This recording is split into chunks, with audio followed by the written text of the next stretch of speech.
All right, guys, we have an action-packed stream today.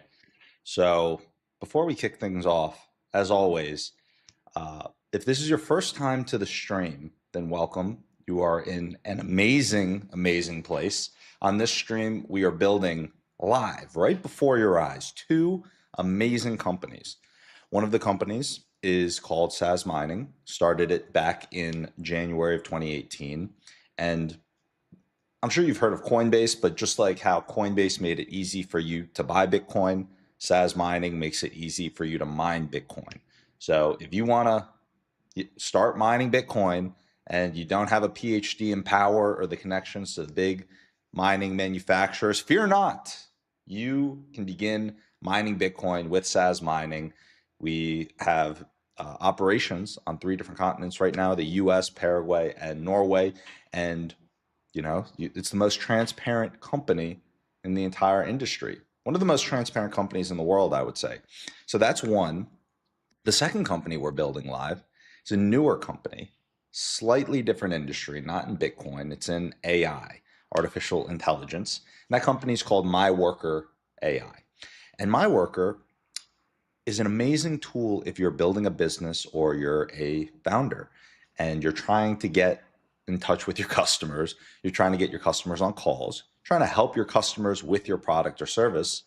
You can hop onto myworker.ai and our sales software. You're going to get the behind the scenes on how we're actually building the company, but the software makes it easy for you to run campaigns, particularly right now, email outbound campaigns that will learn everything about, first, it'll learn everything about your customer and your company, then build target lists, then do the outreach, and then get them on calls.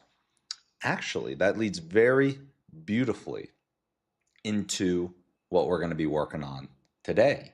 So today we are, we've got an action-packed schedule. We've got an interview with a potential CTO coming up here very shortly. We got some other customer calls, but what I'm very excited about is we are going to do a live experiment where we are going to use our own tool and within a couple weeks try and book 20 calls with amazing enterprise customers. So we're going to put our tool to the test and see, can it really deliver at a high level with the biggest and best companies in our ICP? So that is a very fun experiment that we are kicking off today. I can't wait. That's coming in later in the stream. And then finally, we always kick off with the news. So we're about to dive into the news. But if you are a returning viewer, someone who tunes into the stream regularly, likes to co-work, maybe you like to turn on the stream while you're sleeping and just have it in the background, I want to welcome you back. Thank you so much. You guys tuning in and supporting what we're building here makes it so we can test all these new ideas and make the content even better. I promise you, the improvement curve is unbelievable and it will get better and better over time. So with that, let's dive into the news. The news is always such a fun part of the stream because we have ChatGPT doing all this research ahead of time, but it's fresh when I'm reading it. So, and then giving my take. You're getting my honest, straight, right off the cuff reaction. Sometimes I'll say stuff where I'll like misread it, but I feel like that makes it more entertaining. A lot of news today, you go to these places, it's so planned, or they at least kind of know what they're going into. This, you're just hearing it straight, and you are also getting the take of AI. We have ChatGPT planned and laid out in a way where it's going to know all of it does its own research. So it's giving its take, and then we're giving our take. It's great. So into the news here. Stargate adds 5 new US AI megacities. Not megacities, megasites. I just talked about messing up the news. Stargate adds 5 new US megasites. Okay, so Stargate just got bigger. 5 new megasites coming online. Compute is the new grid. So what happened here? OpenAI, Oracle, SoftBank announced 5 additional US data center locations tied to the $500 billion Stargate buildout, aiming for about 10 gigawatts. This is crazy, guys. 10 gigawatts of AI capacity by the end of 2025. This is a company announcement. Locations named in trade coverage include Texas, New Mexico, Ohio, and one Midwest site. I know I reference this a lot, but coming from the Bitcoin mining background where you're dealing with standing up data centers, it's amazing to see how AI, capital pouring into AI, is actually bringing these sites online. 10 gigawatts is a ton of capacity. Now, I'm going to make a prediction and then we'll continue with the news. But my prediction here is that there are going to be delays in some of these sites coming online. This is something that you saw very often in Bitcoin mining. You'll have the press release, you'll have the timelines, you'll have everyone set on getting it done by a certain date, but things happen. Sometimes things take longer than you would really hope and can account or plan for. They take longer to fully come online. So with that said, why does this matter? The siting and power procurement become a moat, right? And proximity to these hubs will influence many things, including hiring, okay? These things don't run themselves. So what is the AI's take on this? Expect queue wars on interconnects and local power constraints through 2026. Early tenants get better network routes and pricing. Got to get there early, got to get first dibs on things. And yeah, I mean, absolutely, they're going to be, there are power constraints at low power costs. The thing that I think differs a little bit from these AI data centers to Bitcoin mining is I believe that these AI companies, I mean, don't believe, you see it, that these AI companies have larger budgets and they're able to move faster. Time is much more of a much timing is very important in both, but they have bigger budgets to be able to act now, where a lot of these power operators were dealing with miners that might not have as deep of pockets and access to capital, and that of course delays things as well. Okay, next piece of news, we're going to cover this and then we're jumping straight over to the CTO interview. I actually am just going to get that pulled up so we don't miss anything. Okay. See, this is what I'm talking about, guys. Action packed, action packed. Things are happening here. All right. Next piece of news. OpenAI widens Stargate scope. May use debt to finance chips. Oh, we've seen this game before. We've seen this game before in the mining industry. This is very, very exciting stuff. Okay. Compute at all costs. OpenAI is even exploring debt for GPUs. It's a dangerous game in the mining industry, but of course, it's going to let you expand faster. So what happened? An analysis says OpenAI is expanding Stargate to cover chips and data center build, exploring chip leasing and debt financing alongside cloud deals. Context up to $100 billion. Nvidia tie-up reported this week. So we covered that news the other day. We're already in the loop. Now we're more in the loop. $100 billion Nvidia deal. I mean, OpenAI, the amount of money being spent by these guys is unbelievable. It's a lot of money. I mean, you're talking about gigawatts of data centers, $100 billion in chips, looking at leasing and debt financing. It's like taking the push the limits in the startup world and like grow at all costs and as quickly as you can, but instantly applying this with a big budget and just going massive. So why does this matter?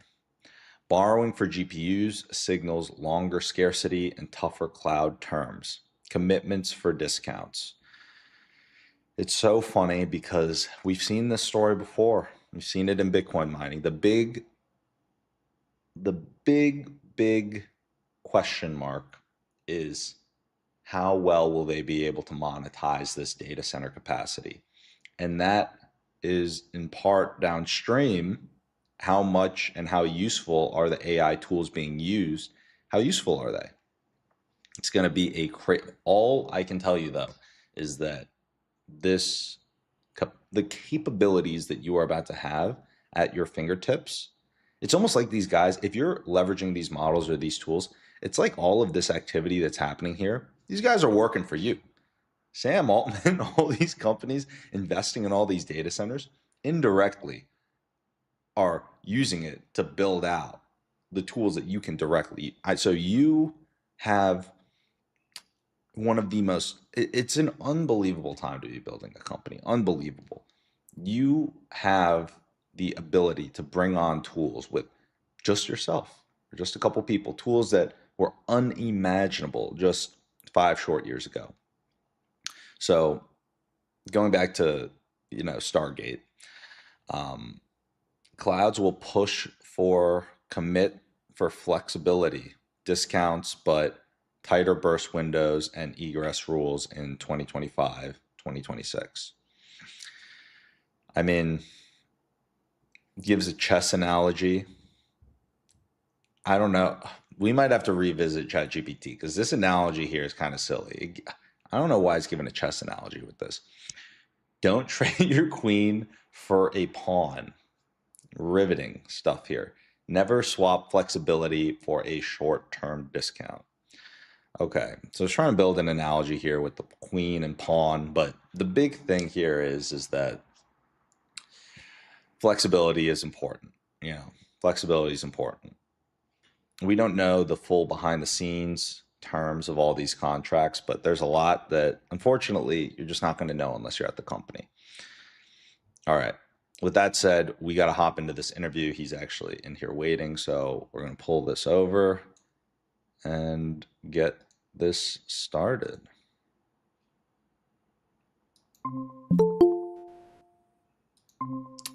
Hello, hello. Yeah, hi. Am I audible? Yeah, how's it going? Yeah. I like the headphones. I used to wear those when I was playing. I'm not sure if you ever played like Call of Duty or any of those games like the Turtle Beaches. Yeah. It's customized actually. I customized it. Really? So they're how did you customize it? Uh, I mean, I refitted it with little bit advanced, little bit better speakers. So if you look at the patch, it's like it's not so good like factory made. Mm, okay. Yeah. Very cool. You got the special, the heavy duty, the heavy duty headset now. Yeah. Yeah. Great. Well, just to set the agenda for the call and kind of just give some background, the uh, the way that we're running it is, hey, we're just going to have a casual conversation, be able to talk through, address any questions, and also try and leave some time at the end for you to ask any questions about the company. And yeah, if that sounds good to you, then we can run with it. Or if there's anything else that you want to touch on or run, we can also run it that way as well. Yeah.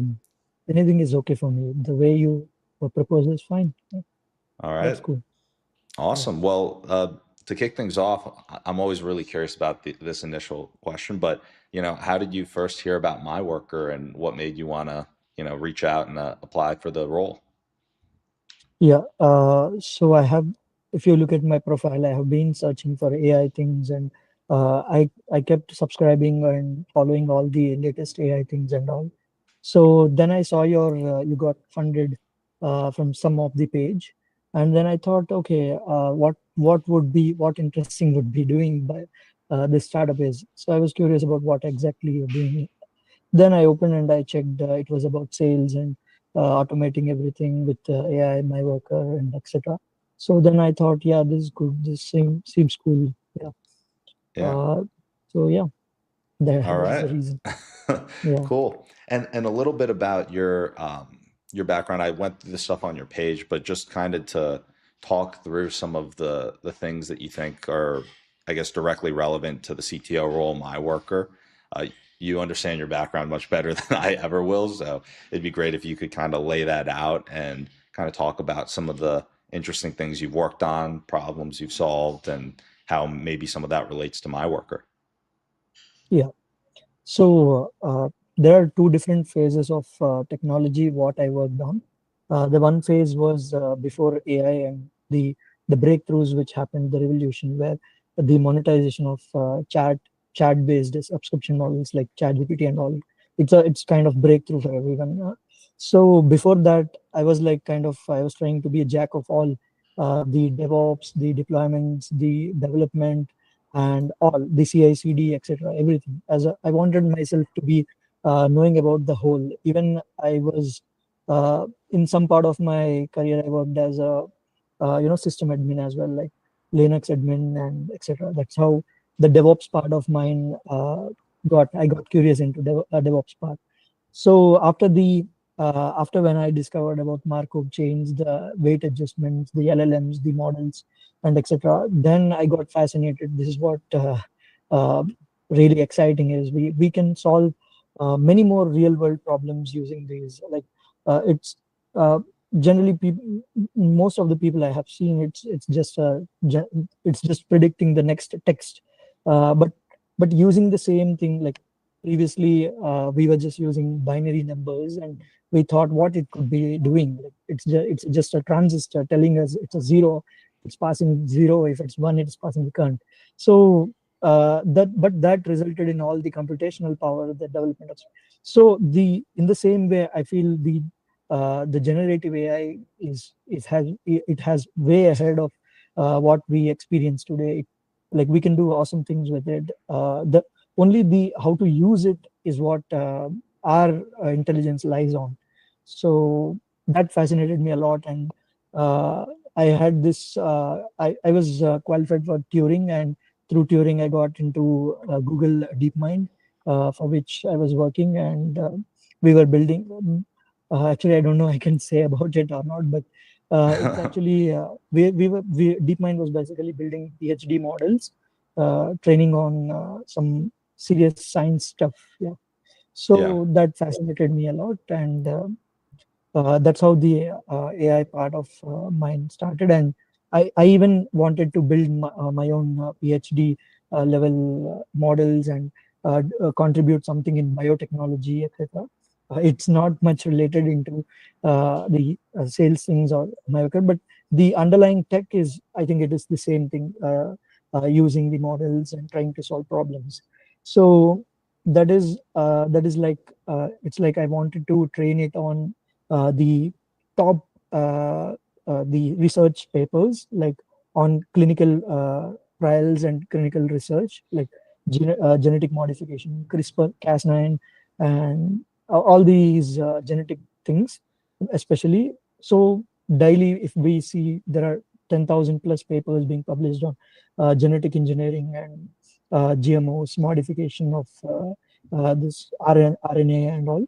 So I wanted no human can do it. So not so without AI, it's impossible to get into these things. So that fascinated me, and I was building Spectrity a bit, and yeah, so that's how the AI journey started, and yeah, Yeah.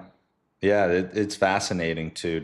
I always love hearing people's journeys on how they go from like one thing to the next to the next. And I guess the next step here, in this case, would be like on the sales side, and like the sales industry. It it sounds yeah. like you've done a lot of like deep research in a couple of different domains. Is there anything particular about, future of work or AI sales that stood out in particular, or is it more like, it just, yeah, I guess what leads you on the journey into this industry, I guess, is maybe a better way to ask the question. Yeah. So one of the things which I observed, I have been close in my previous startups where I worked. I was always fascinated about what actually the salespeople are doing. Of course, we the tech people, we build the product and everything is fine, but the way it is marketed and the way the salesperson pitches it to the client becomes so extremely valuable and important. So I have gone through many tools like mostly the salespeople use nowadays. It's LinkedIn sales pages and all these things. They cold approaching, cold emailing. I myself done cold emailing and sales pitching to a lot of people. So I feel there it could be there could be a better way doing these things. I mean the amount of energy and time people are putting can be put into a better thing. I mean we can save much time is what I felt after going through the sales cycles, what people actually do and all. So I think as people we should be involved into more of a creative things and or not the non repetitive things. I think the sales continues to have more of a repetitive structured approach, the cold emailing or a lot of things. So something I thought there could be innovation in that part as well. Yeah. Yeah. Yeah. And right now, I guess in terms of uh, like I guess we'll get into it as well, but I could tell you a little bit about the tool. I'm guessing you haven't had a chance to create an account or set anything up within the software. Sorry, in which one? In MyWorker, like on the account page. Mhm. Yeah, I'll try. It's okay if you haven't. I was just double checking to give you like the context of how the product works. But basically, right now we're only focused on one channel of delivering the message, which is email, because there were a number of technical challenges to overcome, like to make sure that it's not blocked or like that it goes through. And in order to create that messaging, we learn everything about your company, like your differentiator, your about, and then all the way through your target customers. And so that context allows the system to create a lead list and then do the outreach for um, yeah, basically do the outreach to the potential customers. And so that's how the product looks today. Um, but I'd be curious as to like with your understanding from whether it's like DeepMind or everything around AI, what you think could potentially be built around like if you fast forward with the capabilities of models that are, 10, 100 times stronger than today's models. Yeah. So yeah, I would first list the approach in the pain points of our approach, like the in the entire sales process, like the number of pain points and the challenges will should be deciding the tech which we adopt to or how we are going to use the LLMs. For example, when we do the campaigns or bulk emailing, there is a 90% chance that it will go into spam if it's a campaign. We keep on changing the IPs, we keep on shuffling the message and something dynamic we try to add, and we try to reduce the size of the template and lot of optimizations, lot of tweaks we do manually based on the. I think it's an iterative process where even I myself did, and I was checking the email scores and all. Based on that, it will tell what problems it was associating with. Maybe some backlinks or something it's problematic. So in that way, the to and fro process could be optimized with an LLM instead of a human sitting and checking what tweak we can do. As we already have the better with using the models, the grammar and all, we can already perfect it. I mean the email generation itself. And when it comes to a personal tweak or something, even that with AI, if we have a pre-prompt generator where all the tweaks or all the new things which we want to include. For example, if it's a some ice cream company, we would like to add some delicious this that and it's creamy or something like that. Or if it's a robotics company, then we will tell it's the next generation something. So the pre-prompt processors and the yeah, email templates which we generate and all, and optimization in terms of delivery and network traffic analysis and etc. That we can automate with AI. And one more thing is the research which goes into human behavior analytics. Like if we send certain kind of email to the maybe the it depends on the sender as well. If we are sending it to an investor, of course he has very less time. He will hardly look at it for maybe 5 seconds, hardly. So the thing which we include should be so much catchy and so much easily to understand for the opposite person to save his time. Uh, if we are sending it to some corporate employee or someone, he will be having. So basically, the analytics of the receiver and the human behavior and whether they opened it or not, we detect it using image links and all. And nowadays, every other email engine is blocking the email links and image links. So we won't be, there is a very less chance to detect the image whether it is opened or not, unless we do some tweaking into the email template. So there are multiple things which could be multiple pain points are there which could be optimized using LLMs. For example, the human analytics, whether they will open or what they want, their time, how much time the opposite person has, and what type of company it is sending, and based on the once we operate in a large scale, we will get enough data to analyze the behavior of people, and to we will once the data is enough, then obviously the analytics, the process, and we would be able to deliver a lot of value to the customers, like Hmm. if we get into the data. Yeah. So yeah, Uh, so there are multiple things. yeah. Yeah. And actually, going off that, a lot of those things we've begun to do, and there are many things that we still have to do, which is, amazing to see that you just right off the bat are already on top of them and you see, hey, where this can go and how we can leverage data to really differentiate and improve the product for the ideal customer. Um, Another kind of separate question is, what's make there are many different roles out there, larger roles at larger companies. And then this is, of course, uh, a very early stage to be coming in, trying to take on a foundational piece of the business. What made, I guess, like, what's attracting you to the early stage? Are you thinking that now you really want to come on and like the very beginning stages? Or are you looking like, what's some of your like longer term goals with things? So mostly the services sector is going to be a $1 trillion economy by 2030 maybe. So the number of services people are going to use is going to explode, and and AI has a very large part in that industry to play. So I believe if we consider about the average age of the AI companies, which has been exploding in this recent, they are hardly more than 1 year. If of course the OpenAI and all, they have been researching from a long time, but if we compare the average cumulative of all the time which these AI startups have risen through, it's not more than a year, I think.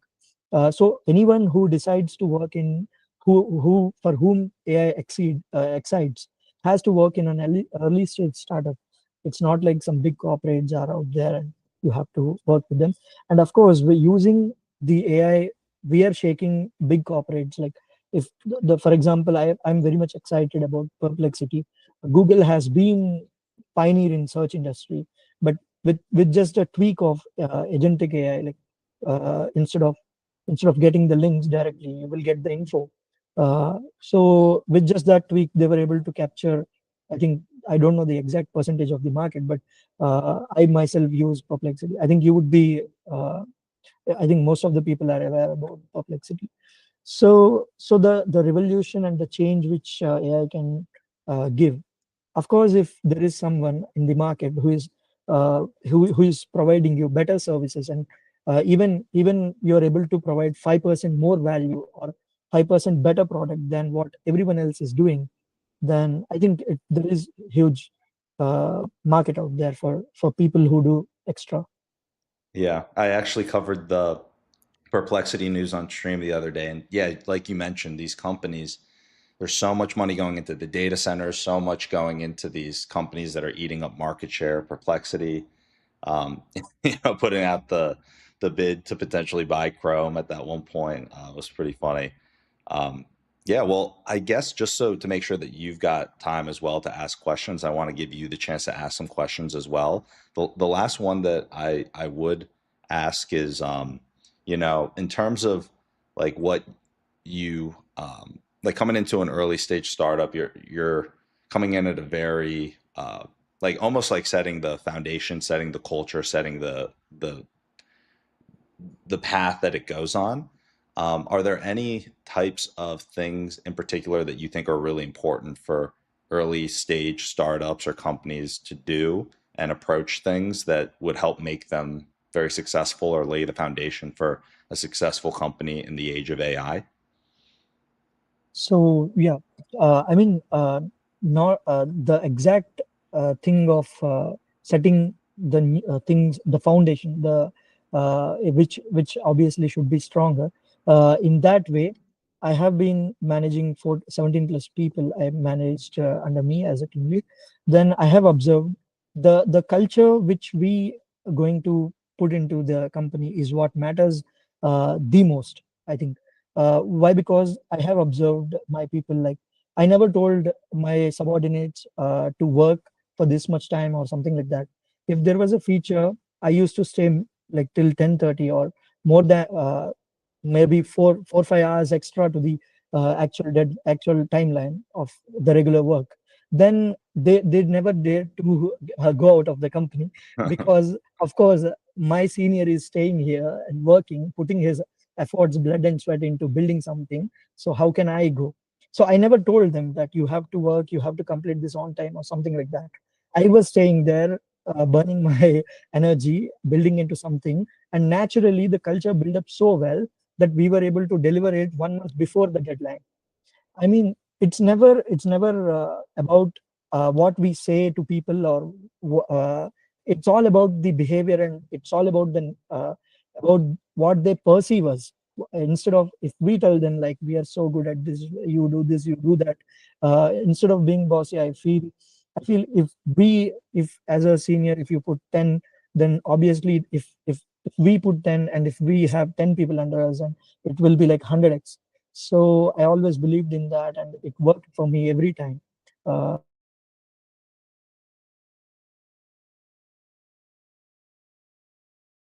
The one more, the validation which I get for this idea is like, even if when I look at Steve Jobs or somebody like that, it's not that he told the uh, he has been very peculiar about the culture which he brings into Apple. And even if we, yeah, like there was a saying of him, like, so do IBM as well builds the computers, and what difference is there in Apple? They are also building computers, and we are also building. There is no difference. So, so the idea of being better, even 5% or 10% than our competitors, differs a lot. I mean, that is what makes a startup successful, is what I believe. I might be wrong as well in my ideas, but yeah. Yeah, thank you for that. And I do completely agree that nothing really replaces that work ethic piece, because, if you see your boss going and grinding 24/7, then you're you're not going to want to be lazy or leave them hanging. Yeah, I mean, even one more validation which I get for that is, if we look at SpaceX or something like that, Hmm. Elon puts a lot of time into it, and of course, the I think the people of SpaceX as well are not like regular people. They have also outshined everything. Like most of their CTOs or the engineering department people, heads and all, have turned out to start their own companies and shine as well. It reflects that the culture which we bring into the people has a lot of effect. Like it just sits under the carpet and it just does its job. Yeah, Like I find it like that. Yeah. absolutely. Well, yeah. What questions do you have for me? I'd be happy to answer any of them that come up. Um, I mean, like, have you discovered that there are a lot of pain points and we can resolve it with AI for sales? I mean, you have been into sales or something like that. Your story, basically. Yeah. Yeah, absolutely. And I actually think that the AI journey starts even before MyWorker, just coming from the Bitcoin mining industry. At the end of the day, you've got hardware, you're standing up data centers, and that's what actually very, very early on, when a lot of people I feel like got blindsided, even people like investors, top from Silicon Valley, people from YC. I was just looking at them saying, you're underestimating this because fundamentally, like the improvements that you were seeing uh, from just throwing more compute at things was unbelievable. And my last company has facilities, Bitcoin mining facilities in the U.S., Norway, and Paraguay, and soon gonna be four within the next month. So each one of those, I saw the operational challenges to stand up data centers, that understood the timelines for how this compute's coming online, and a lot of the initial predictions came true with the capabilities that you have today. But when you just look at the hardware improvements, the total investment going in, you're going to have like what got you from kindergarten to high school level intelligence, and then high school level intelligence to PhD level intelligence. All of that is 1/10 of the amount of compute that I'm predicting is going to be online within the next 3 years, based on the amount of money going into all these gigawatts of data centers. So I think that when you have higher leverage, like you mentioned it, you can build fundamentally better tools, and even just a small tweak can fundamentally change your customer experience.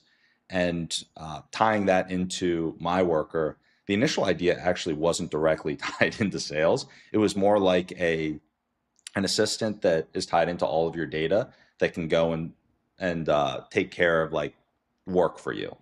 That eventually, after customer testing, evolved into this vertical of sales, because in all these customer calls, I'd ask the question, uh, what would make you pay for this, and what would make you share it with people? Like, what would basically make it very useful? And that led to, hey, how is this tool going to actually make us money? What are different salespeople's and processes that they're going through?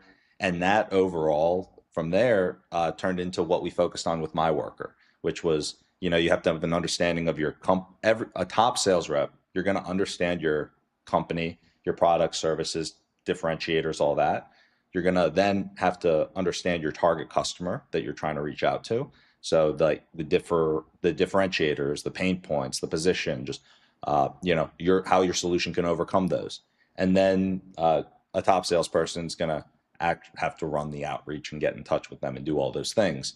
And so where I see this going is in a world where you have 100 times stronger models, you can build a fundamentally better product. Actually, what you mentioned earlier in the conversation, fundamentally different experience and better product.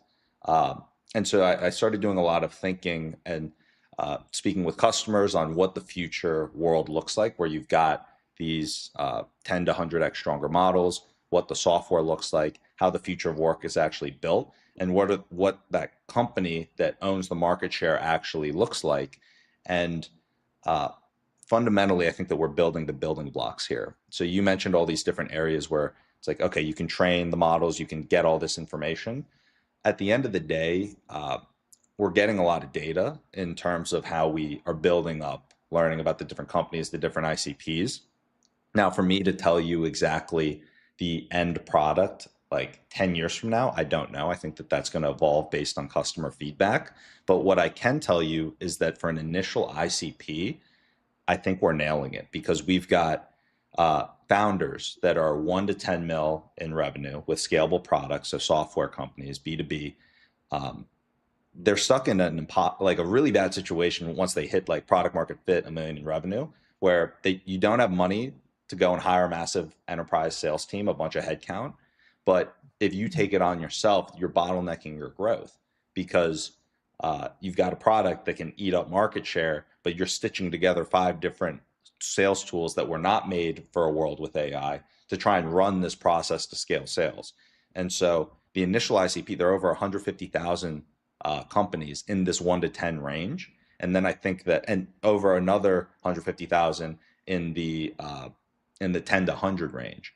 And so you're looking at two massive bands that if we really build around their use cases and solve their problems, we can build an amazing experience where every single time the infrastructure gets better, a rising tide lifts all ships, you have something better, and you can service that need. And I think that in a world where you have uh, you've got these different dynamics where you've got the incumbents that are going to try and acquire, and then you've got many workflow or AI sales startups that are going to get killed, and then you've got this bucket of the AI native startups like the 11x's, the artisans, those that are backed by the biggest VCs, and the MyWorkers. We started a little later, but we're primed for growth.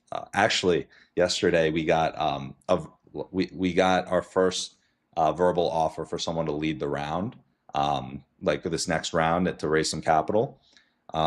But I think we're primed for growth. Like the big bottleneck right now is me and us not really having a team to be able to go and scale into these opportunities. And so that's why we're speaking with capital partners, and then trying to find the person to lead the tech that can understand the future, understand all these different things, and also lead an organization. Uh, yeah, sorry, there was a small network glitch. All So good. It was so funny because it was right as I was wrapping up. I was like, so like, yeah, I heard it. Yeah, I okay, yeah. heard it. So to wrap it up, yeah, like we're trying to find Yeah, the capital partners and the leaders for this yeah, tech side of the organization, and then that'll land the right foundation for us to grow and scale. And there's a lot of different things that I can dive into, but yeah, that's the whole, I guess, my story, company story, where we're at today, the ICP we're focused on, and then some growth potential. yeah. One thing which I also think always about the market share. I mean, how much, who are your competitors, where you stand about, and what is your market potential to acquire the client than your competitors. So the I think many people under I don't think many people have do this. They just focus on their product, but there is a huge importance towards uh, what we build as well, the market which is growing, and what are the aspirations of the market as well. Of course, once if I feel that once if you know your competitors, then you're half done solving the problems. I feel in that way, but yeah, it might be wrong as well. Of course, we should always be better than the competitors. That's what everyone follows. Yeah, unless we don't know who are the competitors and what they are doing, we won't be able to outperform them. Hmm. And there will be only one chance where we will give up our market share will be not we giving up. That's it. If we give up, we are going to lose the market share. Unless we don't give up, we innovate, we do better than what the competitor does. I think anyone can capture the market. I mean, Yeah, yeah, it's I've been talking about this a lot on stream, but it's one of the most magical things about this time period where it just blows away the internet. You know, it's like there there's unbelievably high leverage. That is like all these people. It's like the people building out these data centers, all this compute. It's like they're indirectly working for you if you're trying to build an AI product, and it's understanding that target customer and then finding a way to continuously and quickly iterate and improve. yeah, All right, sure. amazing, man. So I know that we're a little bit over time, but I've loved the conversation, and want to keep it going. And uh, in terms of uh, the process that we're running through, um, what we're doing is I'm gonna message you. I can just shoot you a message on LinkedIn with my actual WhatsApp number, and then we can start going back and forth on more things, just kind of uh, getting you up to speed, and then just seeing what it's like in terms of like communication, seeing what it's like, not actually having you do any work, but just like what it's like like working together to get you up to speed with like where we're at, and then being able to see and ideally uh, shape something to get the CTO role fully filled. And so right now, in full transparency, it's you and two other people that are in that process of the back and forth on WhatsApp, and just open to answering any questions you might have on the product. If you also want to create an account, I can activate premium so you can see like what the product's at today, and then I can also just share any questions or answers to any of your questions that you have, and we'll keep it moving forward. I know that Yeah. this was a very high level conversation, but yeah, I think it was important, and I can tell that you're a sharp thinker, you good problem solver, uh, good communicator, and all these other things. So I think that it's amazing to see. The majority don't have all of those things in one package, but I definitely get a good feeling with you, man. Yeah. Yeah, that's nice to hear actually. Yeah, I never heard this a lot. I mean, I keep hearing, but not a lot. But yeah, it feels good, somewhat validation. Yeah, Yeah, that's the thing. I believe that the universe works in a very interesting way, and things like that might not seem important end up becoming important, and it all kind of falls into place. And so, um, yeah, I feel like there's just timing with things where, it always pays off, like putting in the work. yeah, yeah, that's true actually. Yeah, I feel the same as well. Yeah, Amazing, man. it's Well, thank you yeah. so much for the Is it time. is it yeah. Is it being streamed or? I mean, Oh I yeah, knew it. You told it, but where can I see that? Like, I want to know how I yeah. talk or something like that. Yeah, Yeah, I I can mean, where?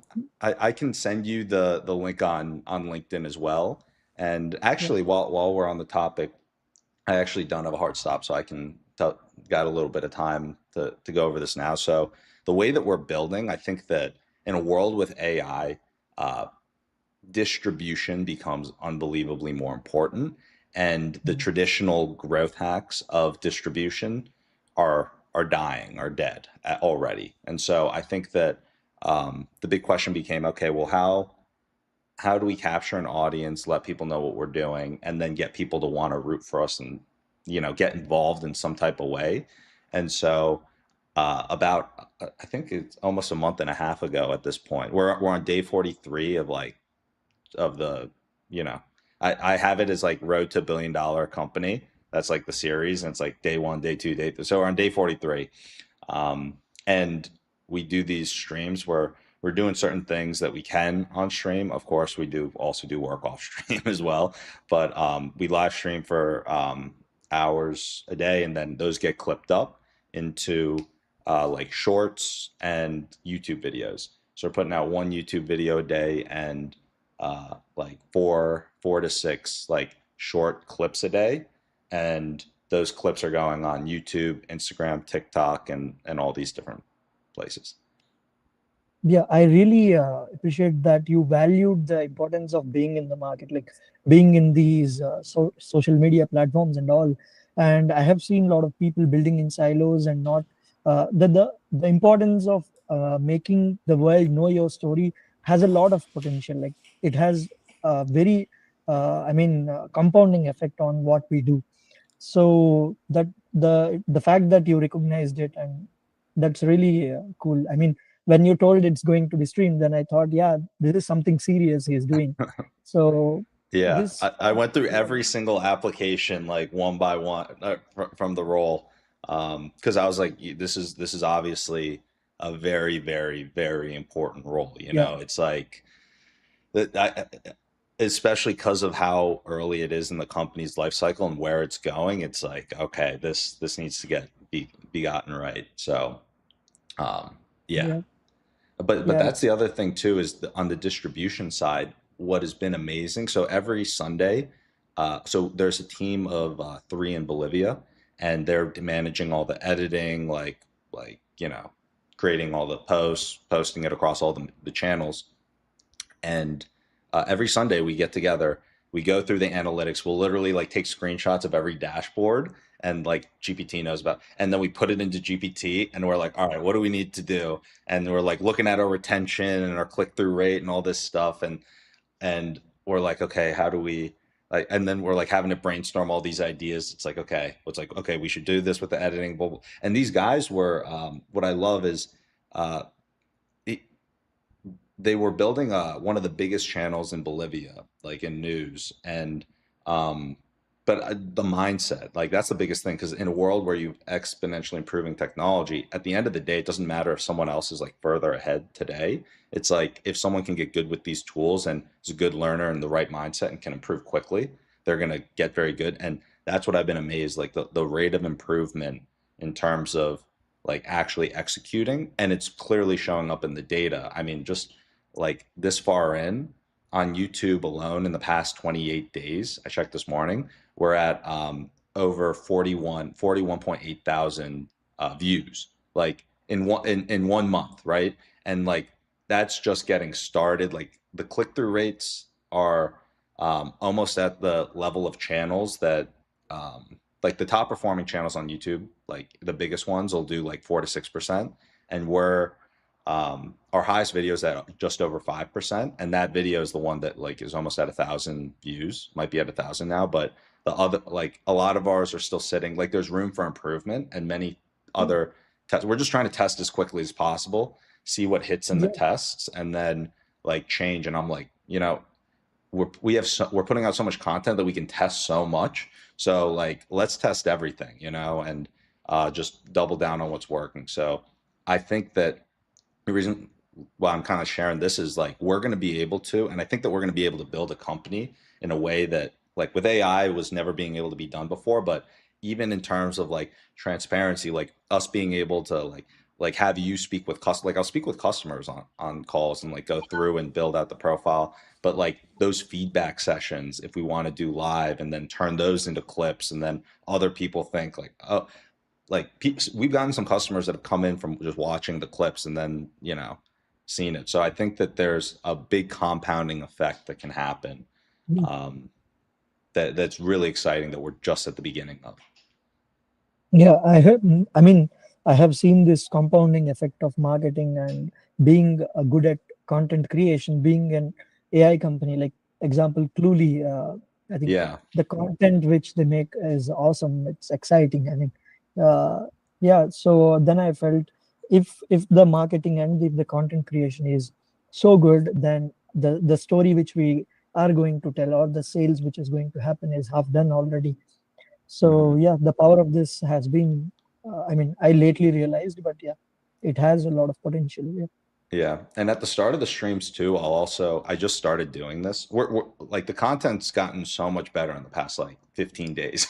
But like in terms of the beginning of the streams, we'll just hop on and I'll cover the news. So like I use GPT to do research on everything for the news beforehand, but then we can trend jack because I'm just like we're covering the news right away, and then that gets put out. So like a lot of our views are just because we're nailing like, the SEO of and the actual content of the news, like, and putting things like, China, like Apple Beats, like even the thumbnails is just like, oh shit, I kind of want to click this.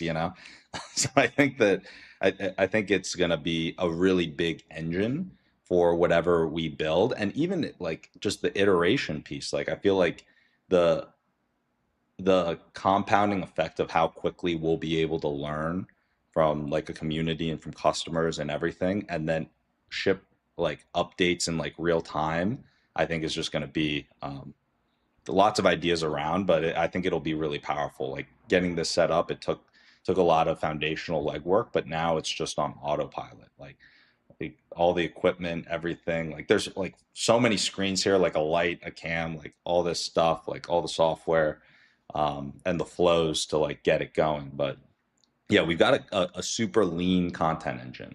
Like so, like very low cost marketing and distribution that like I believe is, it might not be looked at as much of as a moat, but I view this as like one of the big initial like foundational like moats that we're building. Yeah. It's very, very few people recognize that. I mean, yeah, I recently discovered that. Like I keep putting at least I put some part of my time into discovering these you know hacks kind of, where your efforts will be like exponential. Like some of these are this content creation technique and marketing, and that telling the story of how we are building, uh, recording it live, and there are other things as well. A lot of things I made list myself, and yeah, about thoughts and the philosophy which we bring in. And I do a lot of research on why we are doing this, how we should do the fundamentals of building things, and what makes innovation possible, and what would be their thought process while doing it. So I fundamentally put some amount of time into thinking all these things. Yeah, I just sleep 5 hours a day. I mean, 4 hours is the max, and five is sometimes when I'm tired. And I just doing research, building something, doing R&D, about learning more about. I think Microsoft just launched a new model where the data center costs and everything we can minimize. We can build more efficient models and efficient softwares, but consume less resources and etc. And I was researching about that. So yeah, my hunting never stops. I just uh, keep doing these things. Yeah. Yeah, it's amazing. And actually, what you mentioned, I I was thinking about the exact same thing, and that's what. So, for example, I'll give an example here. Let's say that you were talking to one person. You're technically making an impact on one person, right? With the conversation, that conversation happens once. Then let's say that if it's like live streamed, there's like 15 people. It's like 15 people, so it's like you just had a conversation. You multiply time to like be able to talk to like 16 people now. And then let's say that like parts of that conversation get clipped up and then like 1,000 people see pieces like from different shorts and like there are three different shorts of it and then like one longer form. Then all of a sudden you took like that one conversation where you spent the same time and energy and impact on that one conversation, but then all of a sudden you just multiplied it to, you know, like 10,000 people, like that is, I think, like the power of the technology when stacked in that type of a way and like you build that workflow is amazing. And then one other thing too is you mentioned like all this research and stuff you're doing, and I think that the big thing is if that can also just be put out there, it increases the power of the personal brands of the people that are working at the firm. You know what I mean? So that's like another whole value add and draw. And it's like one of the things with Clearly, I think that one of the things that they're doing great that also is a benefit to some of the people who might work there is that, hey, they get to be known, like they become a known commodity in the tech space because they work there. Yeah. So it's like they help build a big company and then more people see them. And like I know that right now they're doing things like office skits or like things like that, which I love. It's super engaging content. I even think that this is in a way more powerful because it kind of shows your professional chops in a way and shows you innovating in real time. And right now I've kind of been the guinea pig testing it out, seeing how it's grown. But I could see this helping where, you know, let's say that we're working together on weekly calls or doing sessions or whatever, and we get like 8 clips or like what like something puts out there, that's personal brand that builds both of our credibility in the space to try and grow, whatever we try and grow. So I think that that's actually a huge value add for, A players who want to come in is like, hey, it's like we're performing, it's you're much more likely to perform when there are a lot of people watching too, so I think that it's like building a good foundational incentive layer uh for the whole Yeah. organization as well. Yeah, that is true actually.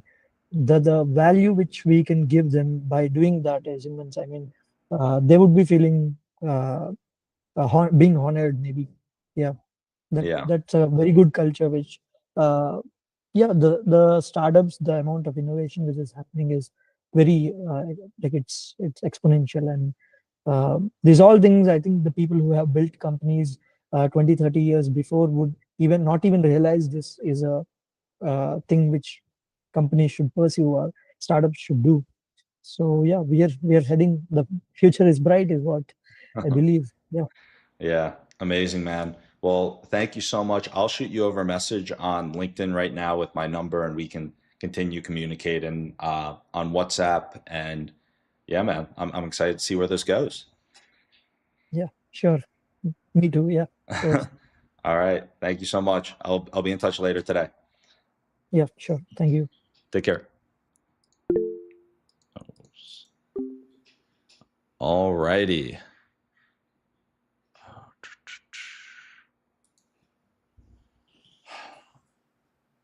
I look so oily right now. What is up with that?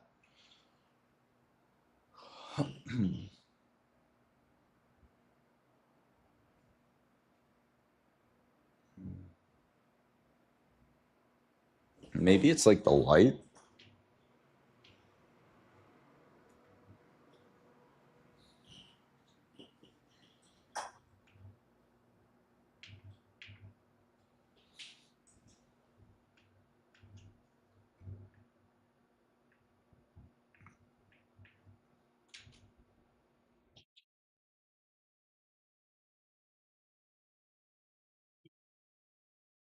Am I the only one that thinks this? It like looks like I'm sweating.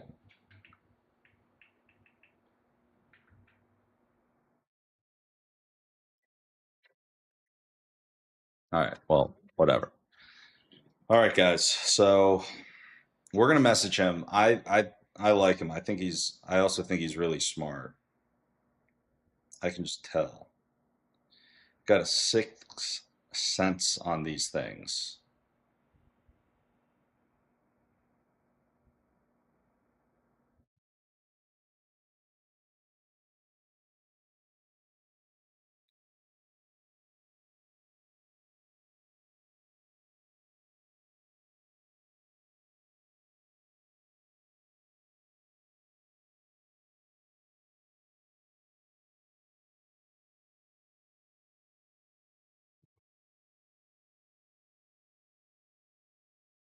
All right. We got to follow up quick, guys. Follow up quick.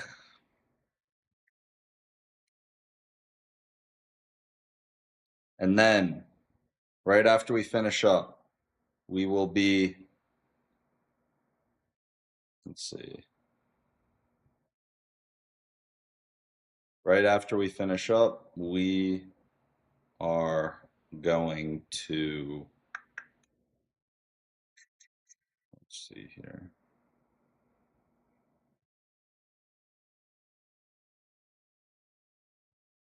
We're going to continue the news.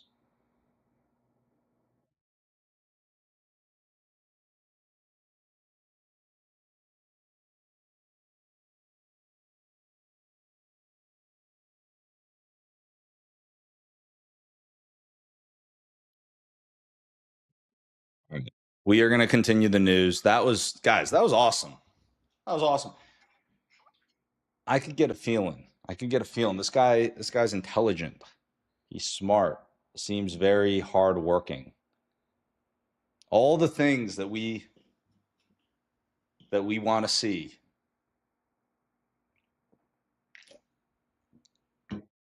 I really hope he's got good communication back and forth.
Alton, appreciate it. Were you here for the interview with the potential CTO? If you were, I would be interested to hear your thoughts.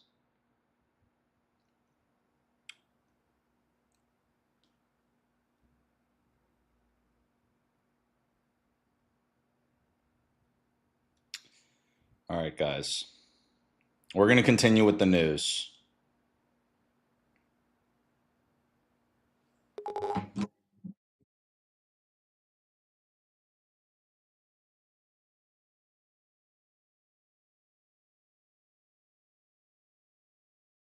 All right, guys.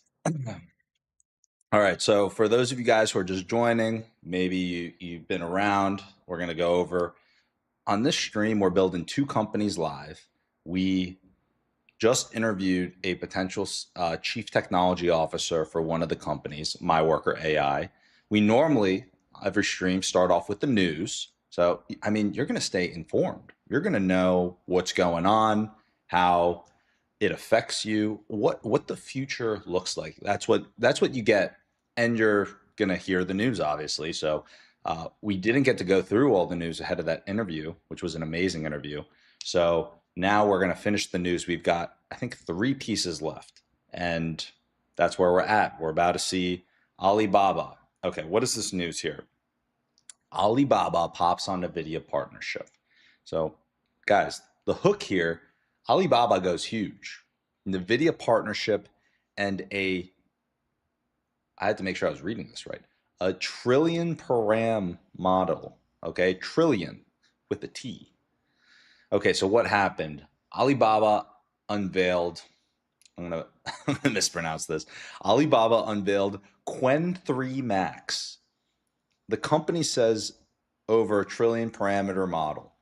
Okay, so there's fresh data center investments and a Nvidia partnership. So the shares have jumped on the news. Okay,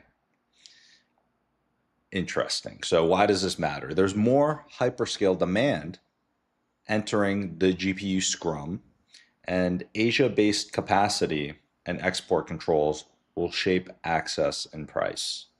So guys, Asia, they're hard workers out there. They're not going down without building their own data. There's a lot of data centers going up in the US, but in Asia, they're also recognizing the importance of this, and they're building. Everyone's building.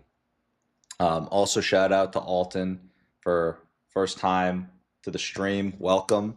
We hope that you enjoy yourself and stay. Subscribe. Make sure you subscribe. You don't want to miss out on the amazing things coming down the pipeline in the future. So, what's AI's take on Alibaba's on this news here? So, expecting Asia to spot or expect Asia spot to tighten and inference prices to wobble. Multi-provider routing is a must. Okay, that was AI's take. Um, I th- Guys, I think that this is big news. We've covered a lot of data center news, so just know that Alibaba is in the game. We're gonna keep the news going. Got a lot of stuff to do. Exciting stuff. All right. EU to Apple, Google, Microsoft, show your anti-scam playbook. All right. EU to big tech, clean up finance scams or pay 6% of revenue. We covered this briefly the other day, but I think it's important. We'll cover it again. Under the Digital Services Act, the EU sent a formal request for information to Apple, Google, Microsoft, and Booking on how they tackle financial scams, fake banking apps, deep fake investment, promos. Non-compliance can mean fines up to 6% of global revenue. I mean, we got to prevent the scams. The scams are on the rise. They're only continue to rise because these scammers now are empowered with amazing tools. And if you're a scammer and you have amazing tools, it's going to be easier for you to scam. And that is very bad. So, the EU's getting involved with big tech here. Next piece of news. Atos lands a 326 million euro cybersecurity mandate. Okay, so what's going on here? EU buys a cyber shield. Atos leads a 326 million euro contract. So the EU selected Atos to provide cybersecurity services. This includes incident response, threat monitoring, malware analysis. Uh, so Atos was selected to provide this to EU institutions for up to 48 months. And they got, I mean, big solid contract there. So why does this matter? The public sector security budgets are expanding. Public sector security budgets are expanding. Government ready features become real sales requirements. That makes sense. That makes sense. So AI is predicting that a Gov SKU logging on-prem retention audit trails basically will be increasingly a checkbox for companies that want to service enterprises as well. So, think about that,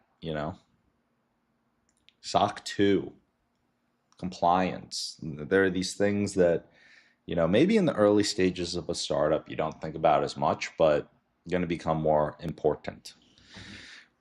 Okay, the final piece of news. Guys, it's so sad. We are on to our final piece of news. Don't worry. We will make it through this, okay? And it seems like very big news here with Tether, okay? I feel like Tether is on the tip of the tongue with some things. I feel like sometimes you'll hear about Tether. People bring up Tether over and over again. Tether this, Tether that. Well, let's see what happened here with Tether. Tether explores a raise implying about a $500 billion valuation. 500 billion stablecoin giant. Tether's exploring a monster raise. Shout out to Falcon Gaming. Thank you, man. Falcon Gaming just arrived right as we're covering the last piece of news here. So appreciate the kind words. So 500,000 or 500 $500 billion stablecoin giant Tether. That is a big valuation. So what's happened here? Bloomberg reports Tether is in early talks to raise 15 to $20 billion at an implied $500 billion valuation. So this is early stage. It's not fully confirmed, but that said, it's a pretty valuable company, even if it's 400 billion, whatever B it comes in at, it's going to be a big number. So why does this matter? It signals massive liquidity ambitions around crypto rails. Payments and treasury products may evolve quickly. Let me actually lay a little bit of a foundation here in case, if you've heard about Tether, if you haven't. Tether is a stablecoin. So you might be thinking, what's the value of stablecoins?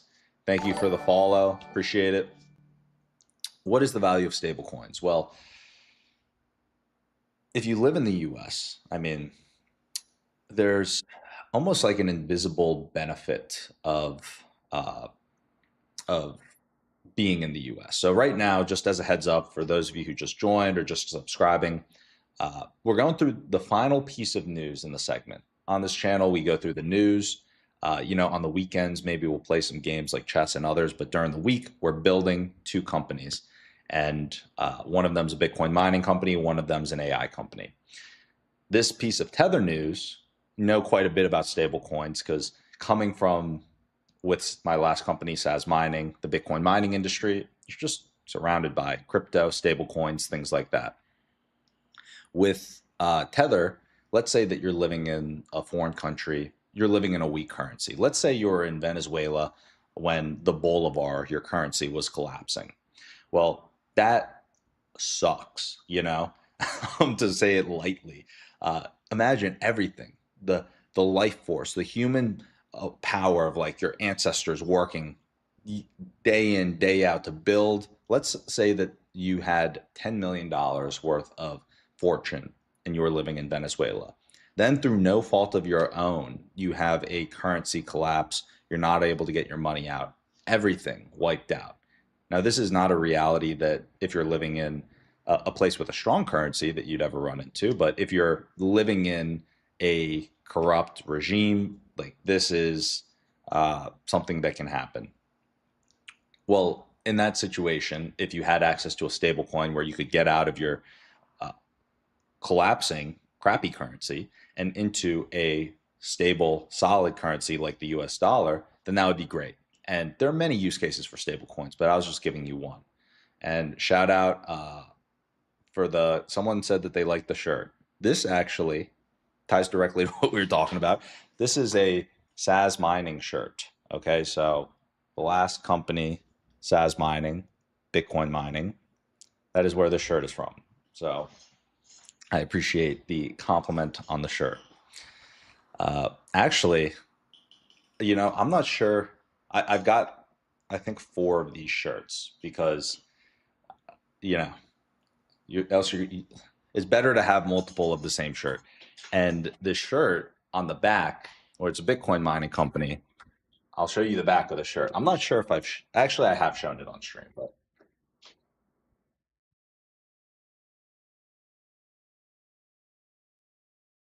it says your place or mine because it's mining Bitcoin. Your place or mine Bitcoin. All right. So final piece here on the Tether news. Um, so if the capital lands, so if they raise that 15 to 20 bill, then expect the USDT, that's the symbol for Tether, USDT, to the rails to deepen. So banks and regulators would respond, and then you'd look at the compliance piece. So all of that to say, big news for Tether, and also just so you guys have an understanding of the stable coins, we gave the example that if you're living in a foreign country or a country with a collapsing currency, you might want to get out of the yeah, you basically might want to get out of the currency into a stable coin. Stable coins also just make it very easy to like go in and out of dollars and between assets, cross-border payments, yada yada yada. A lot easier to just send some tether, use a crypto rail, than have to go through this long process that you might have to with banks, for example. All that to say, covered the tether news. Now we are done with the news. Done with the news, and we can dive into work. So we actually came up with a schedule ahead of this stream here. We're a little off schedule, but we can get back on it. Newsflash. Okay. So this is basically what we're about to focus on. The deep work on the MyWorker outreach setup. Okay. This is going to be amazing, guys. So to lay the foundation here, let me get our website up. So on this stream, we're building two companies. I will actually pull up both of them for you right now to catch you guys up. So this is the Bitcoin mining company. Makes it easy for you to start mining Bitcoin. The other one, and this is what we're about to do some work on right now. This one is MyWorker AI. So it makes it easy for you to get started and run outbound. Makes it easy for you to scale your sales, basically, get your customers on the phone. So we have set up a MyWorker account that I'm going to log into right now.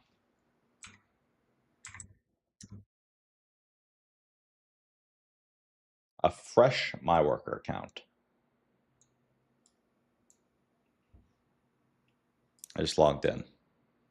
Now, guys, there's something very interesting here. So just like how we go through planning setup calls with our customers, now we are going to do one for MyWorker's own software. Yes, guys, this is going to be absolutely amazing. You guys are in for a treat. And you know what? Whenever we're working here, if you have an idea or something that you want to work on together, then let me know. Now, because this is about to be a phenomenal, an unbelievably great deep work session, I'm going to try and get into the flow. I'm not sure about you guys, but I like to almost get mentally prepped. I'm going to get all my stuff ready here and go step out of the room for 2 seconds, come back in, and then when we come back, we're going to get after it. I also put a countdown timer so people know that we mean business. We're not dilly-dallying around here. This is a dilly-dally free zone.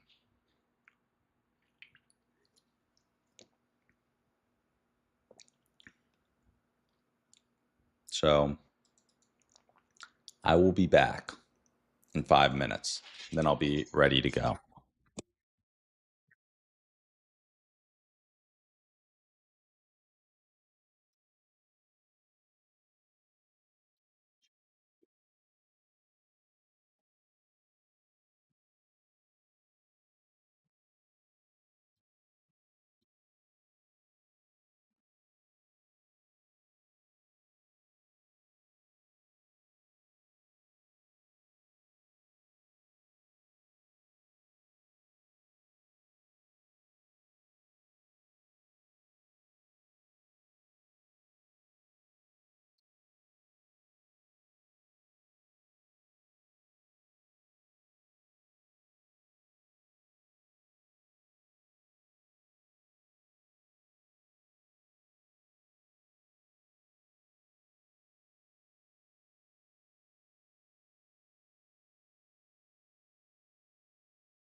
Dang.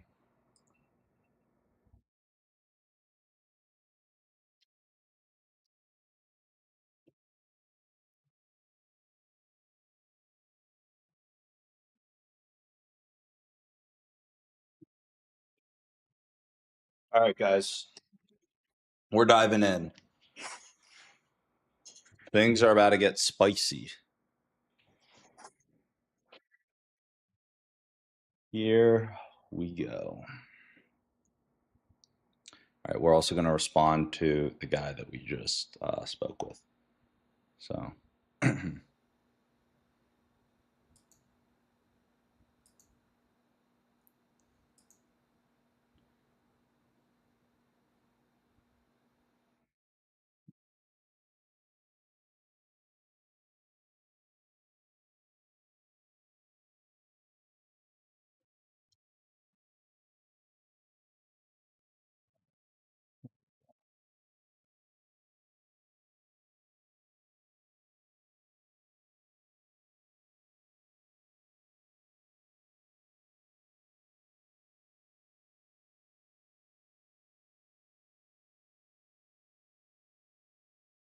hey, how's it going, man? It was amazing chatting with you. Definitely would like to keep the line of communication open here and have you just play around, get into the software. Also, feel free to ask any questions uh, about how things are. I could even just give you like the background of like the tech stack and how everything runs now, but just to not kind of bias that first impression or anything else. I'd be curious to hear your thoughts and what you think after you go through the software, and then yeah, just let me know whenever you're free to chat after you've done that, and uh, we can keep things rolling.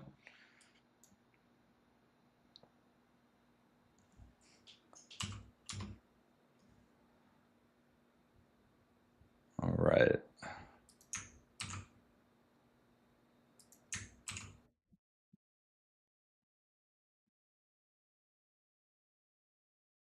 here we go.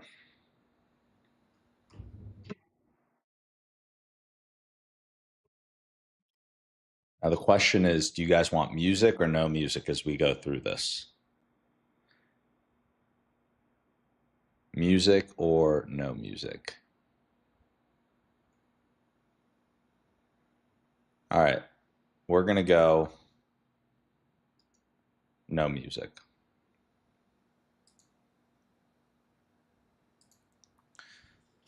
Um, so the first thing that I'm trying to do is find a chat where we can go through the MyWorker persona. Let's see here. Okay, sounds good. So I'm going to say amazing. This seems great. Now, as a in a new chat, I basically want to get the best, or actually, we'll do it in this chat. We want to figure out how to best fill out the fields within MyWorker's software. And the goal of this account that we're filling the fields out for is actually to try and reach out to and nail sales for selling MyWorker's software itself. So, with that in mind, what do you think would be the best way or approach for us to tackle getting the account filled out? We can fill out all of the company profile fields that MyWorker needs, and then maybe we can start diving into the actual lead persona side. Does that sound like a good plan to you, or would you approach it in a different way?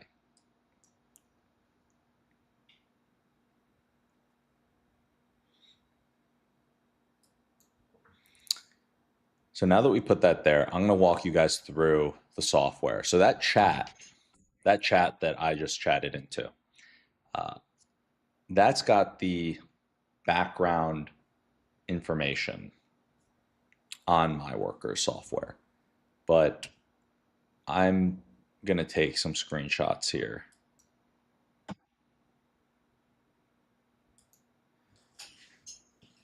I can actually just use the scraping tool as a good start. Let's do that.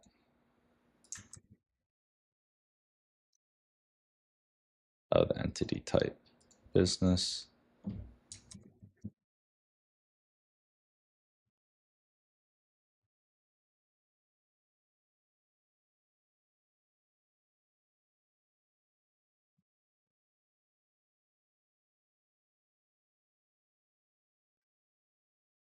Right now, I'll give you the exact number. I think, let's see here. We have got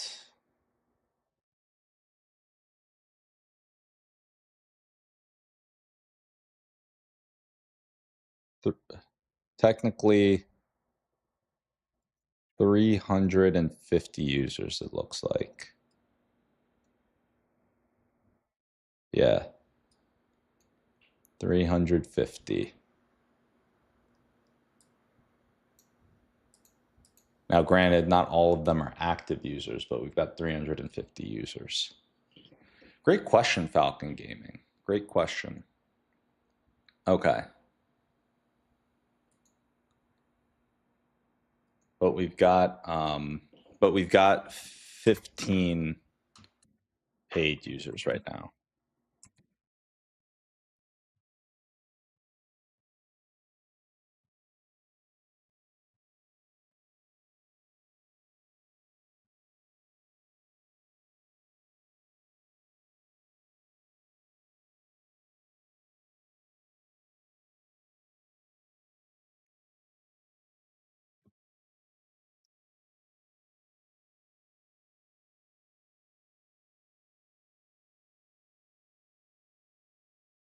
All right, let's see. Sure, I mean it's always exciting about my worker. So one thing which fascinated me after looking at the portal, etc., is the design. Like I'm very much fascinated to know whether we are designing ourselves or is there a designer or uh, especially not only the design, the UX, the user experience has been taken care well is what I believe. I haven't seen the inside product, but yeah, from outside I can realize that.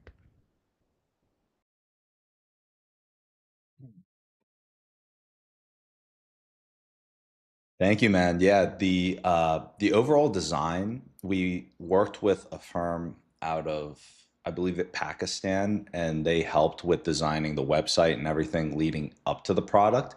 And then the actual branding within the product and the UX was designed by are like basically the structure of the product and company up until this point. Um, our interim CTO, who's now moving to an advisor role, led a team of different developers that helped build out that out of Eastern Europe. So the two teams were kind of separate in terms of like internal to the product and then external user experience. And I kind of worked with the team out of Pakistan to get the to get that user flow, if we want to call it, or the UX of the website makes it easy for someone to put in their website and click to get started, and then the sign up page that was kind of based off of but actually pretty similar to Lovable. But yeah, anyway, that's a little bit of background as well. And as soon as you get the through the onboarding and have the account set up, let me know, and then I can also activate premium on your account.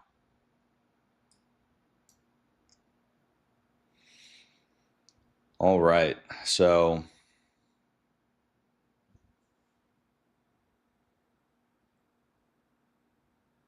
this portal was just filled out here for MyWorker. So at this point, I'm going to pull this up. See, plan of attack. Crisp buyer facing in every copy. So this is how ChatGPT it's actually very similar to how we're running things with customers.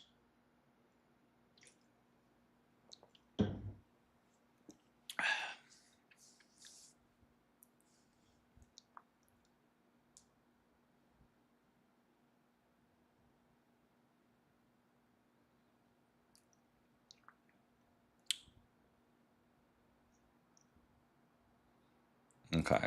Here's what I'm going to say. I'm going to say, all right. Before we dive in, how about I tell you a little bit about MyWorker and the idea of the ICP um, that we think it would be good to initially double down on, and the reason for that. So, uh, right now, of course, there's a lot of AI sales tools out there. In terms of the ICP that we're talking about, I think that, or overall, I think that to differentiate MyWorker, I think a lot of the old AI sales tools, they're just launching another feature. I think a lot of them are going to get disrupted. Then I think you have a bucket of AI native companies in sales that can actually build just far better user experiences and actually deliver outcomes that are much better than anyone who's trying to ship an AI feature or an AI, you know, sales workflow, right? And so I think MyWorker fits in this AI native bucket. And then I think that you've got the incumbents, et cetera. But for the ICP that we're going after, and that I think has a huge need, is those founders that might be in the $1 to $10 million in revenue, or 10 to $100 million in revenue. And the 1 to 10 in particular, because they're faced with a very difficult challenge, which is they have traction, they've got a product that's working, but they don't have time to go or resources to go hire a massive enterprise sales team. And simultaneously, uh, they don't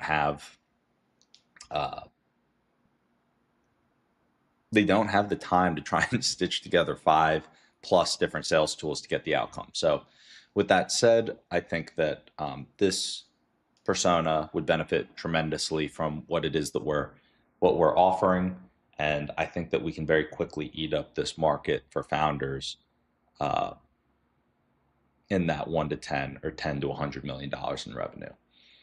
Um, in terms of the overall, like what it is that we do and all of that, I think that we can dive more into that too. But want to get your thoughts in terms of how we approach this in the best way possible. Just wanted to give you that a little bit of additional um, background. And I also do think that maybe there is like Series A through C is definitely worth testing, but just yeah, wanted to give that additional context. And we can test all these different buckets that you think would be best. That's the hypothesis, though.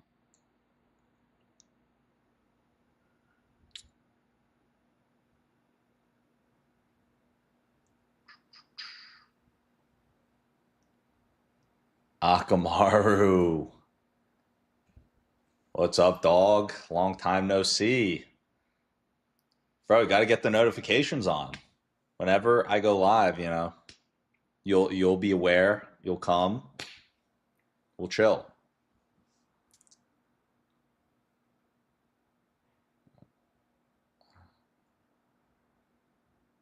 All right. So right now, yeah, so what are we doing? I'll give you the quick high level now that you're joining. So, beginning of the stream, we always start with the news, then we go into work sessions. We did our CTO interview. He was great, and now we are diving into launching a big campaign for MyWorker AI. And so, in order to do that, we are yeah, basically we're building out all the stuff that MyWorker needs. So MyWorker needs context in order to do that in the best way possible. Like what the about section, the products, the pricing, how it works, use cases, news, all of this. This is all information that uh, we need to fill out. This is what the software filled out automatically. We're gonna up the quality with our ChatGPT research and working together with it. And then we're going to get some large scale campaigns going. So it's going to be great. Okay. So this is the game plan. I asked ChatGPT, I said, what game plan do you think we should follow? Great question. So someone on Twitch asked, are you building a business plan for investors? Actually, at this moment in time, we have we had someone who verbally yesterday, well, actually, while we're on stream, wants to move forward with us as the lead in the round. So, and we also have some interest from some other investors. Right now, what we're trying to do is this is going to be for our customer funnel. We built a solid foundation to be able to go and scale the business, which you know, is the next logical step with what we have on deck.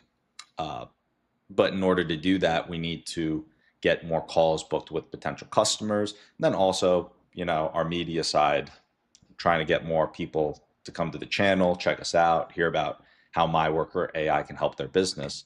But we're in real time going to show you us using our own software to build campaigns and then sell our software, basically get people on calls. And so this is exactly what we've been doing with customers. We've done it ourselves previously, but now I want to do it live because we weren't doing it while we were streaming, but now's the time that we're going to go. And I was like, let's just do this live. Why are we doing it on our own account? Let's and the idea of full transparency, we want to be fully transparent with everything we're doing.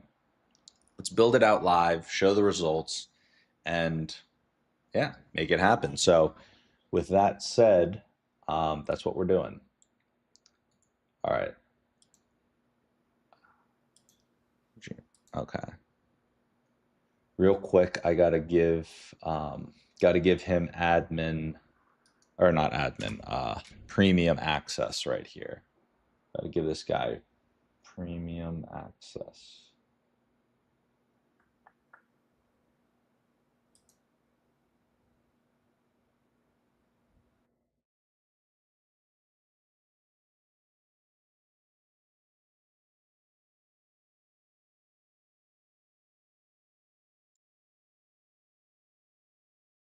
Awesome. I just gave you full free access on the MyWorker account side. The one thing that I will mention is that for the domains and everything to send, the way that the product works is it will, like, after you add however many domains you want, like on a premium account you would get 5 domains. You add them in the senders section on the left hand side. You go in there and then you just add new senders. um, in this case, I'm not sure if, maybe we get one domain and attach it to the account if you want to test the send. Or another thing we could do is I could just like bring you on a call or a screen share, and I could show you that portion of what it's like to actually send things out and see responses and how the software all works from there. But yeah, that's basically the background on how all that works.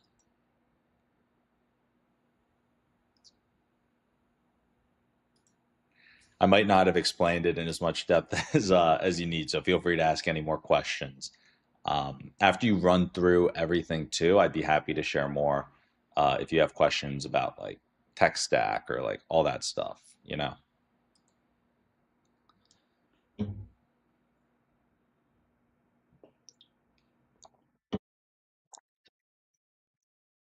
All right, guys. Sorry, we're getting distracted, but it's important. Get him the stuff he needs. Don't want to be the block for him. So this is the operationalizing the game plan. So we're going to do founders in the 1 to 10 million and 10 to 100 million revenue bands. Scream outcomes, not features. Search, filter results that surface active buyers and intent. And then launch 2 campaigns, 1 per founder band. Keep 1 operator campaign on deck.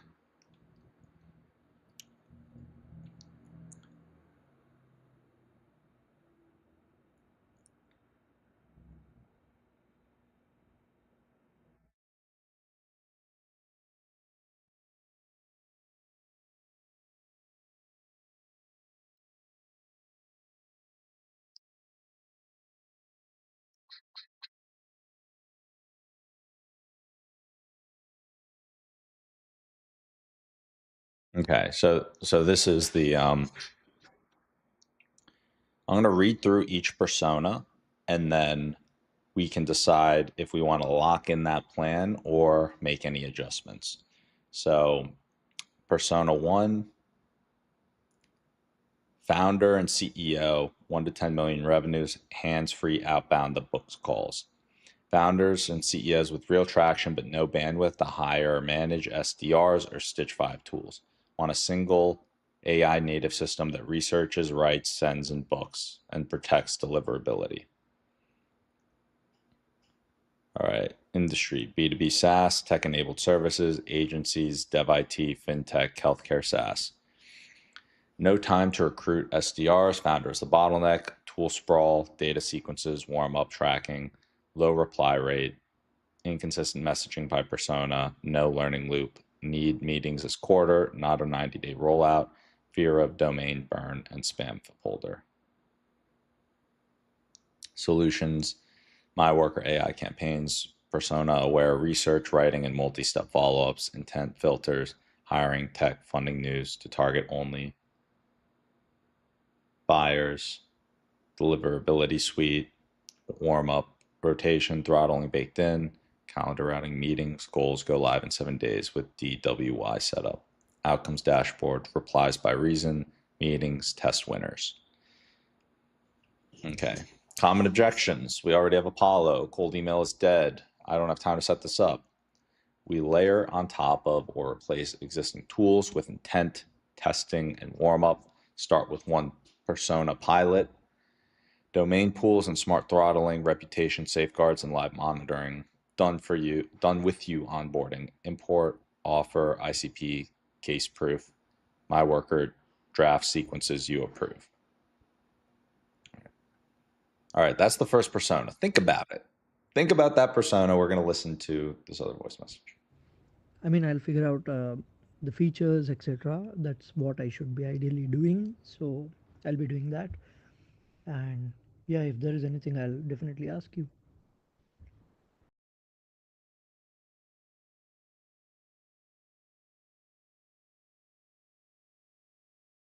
Amazing. Sounds great, man. I appreciate you diving right in and the fast communication. All right. So that is persona 1. Now persona 2. Exec team with SDRs, BDRs in place, but reply rate and show rate lag. Wants AI native testing engine that finds angles, enforces quality, and increases meetings per seat without adding headcount. Founder, CRO, VP sales. Okay.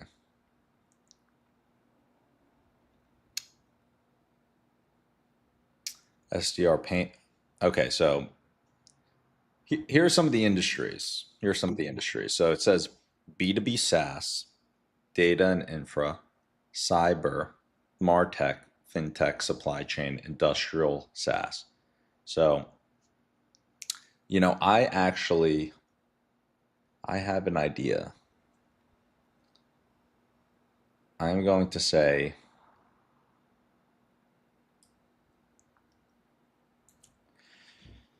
thank you so much. This sounds great. For context, we've got the capability to run a ton of campaigns and a ton of emails and really do a ton of A/B tests. And the reason why I want to share this with you is I'm almost wondering if you see a better way for us to approach this.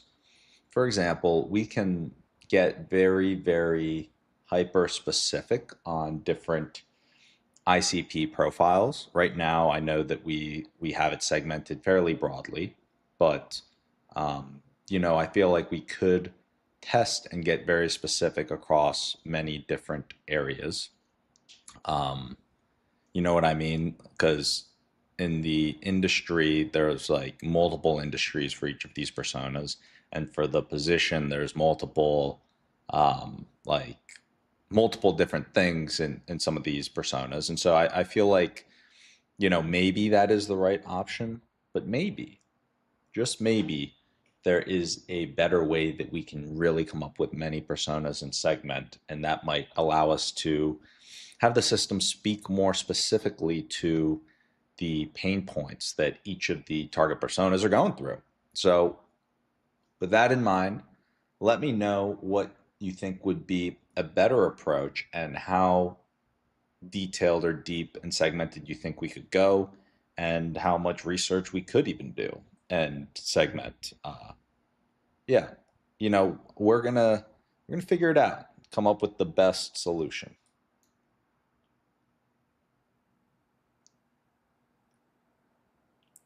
All right, guys. I'm not sure when you're watching this. There's different levels of activity required when we're doing different things. When we're going through the news, I can be 100% there just trying to understand, read, and communicate the news. Now, here with MyWorker, the wheels are turning in the mind. We're figuring out what is it that we could do that's really going to resonate. And yes, I think that we actually just came up with a great idea, and AI is seeing how we can improve the approach. So, segmentation model. We got the core persona, the who. There's many different industries in terms of the where. And then there's the trigger, the why now. Each campaign, we need the persona, the industry, and the trigger. So the messaging reads like it's wrote for you, not just written for SaaS. So we need to build 6 micro ICPs per persona, covering your best industries. For each micro ICP, 1 pain stack, 1 offer carrot, 2 hook angles, and 1 CTA. And then reuse the same structure, only swap the industry and triggers. Interesting.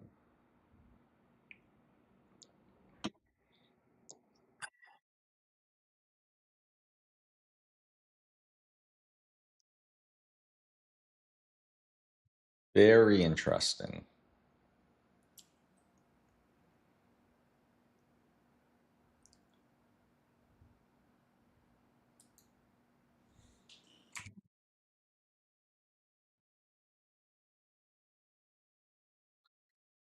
So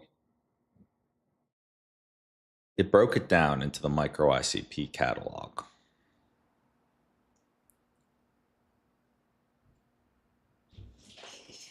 And I like it. So here are the micro ICPs: dev tool founders, cyber founders, fintech founders, martech founders, healthcare founder or health tech founders, um, IT MSP owners, and then basically rinse and repeat from the 1 to 10 and the 10 to 100. And then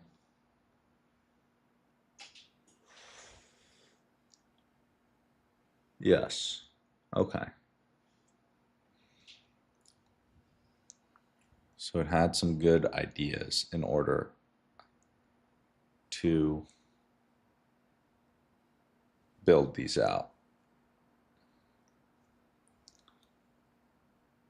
So with that in mind, what I can do, generate the 18 micro ICP persona blocks in your app's exact field form, plus 2 offers and 2 hooks each.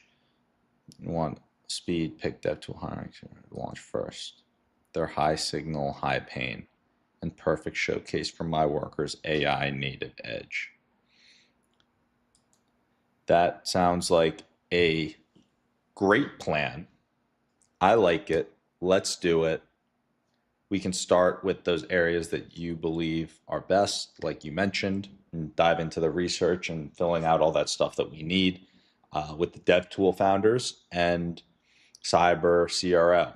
So thank you so much. Let's do it.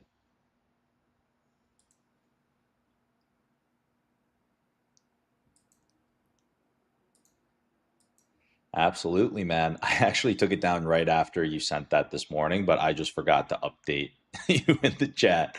So, yeah, dude, don't worry. If there's anything else you think we need to take down, I'll take it down, dude. We can't have you getting deported or anything.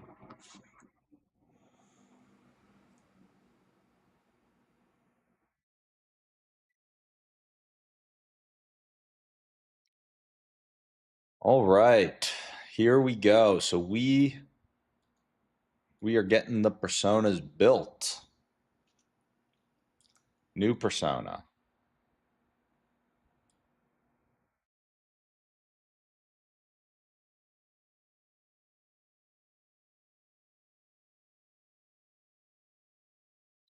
All right, we're trying to format this as well as we can. We're not necessarily doing the best. All right, here we go.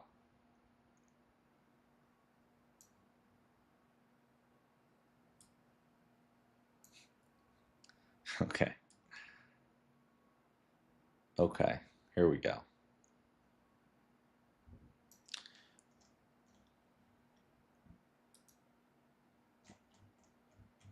We got two ICPs to start.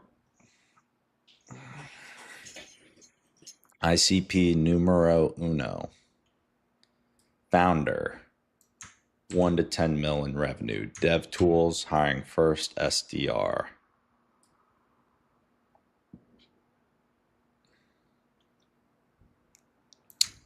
Just gonna call it.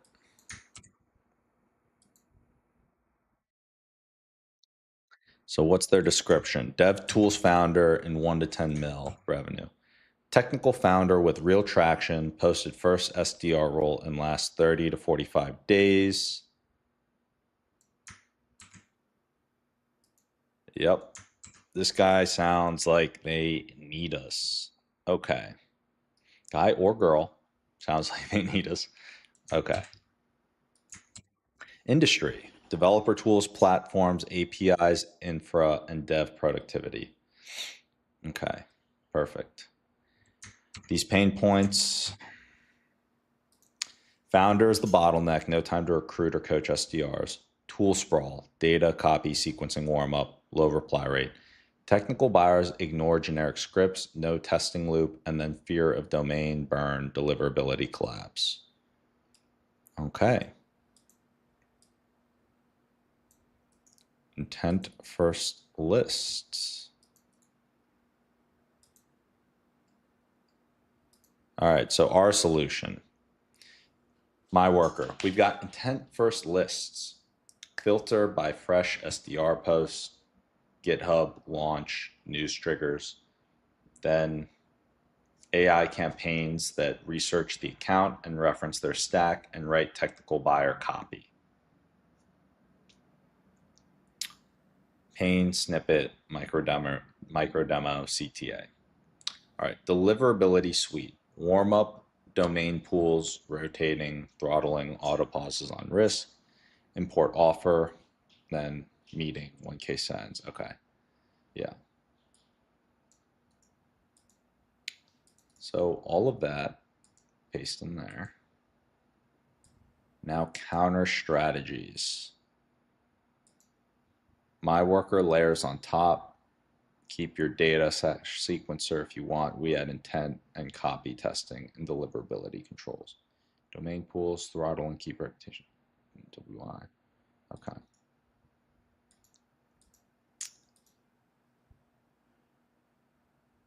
So done with you setup. Okay.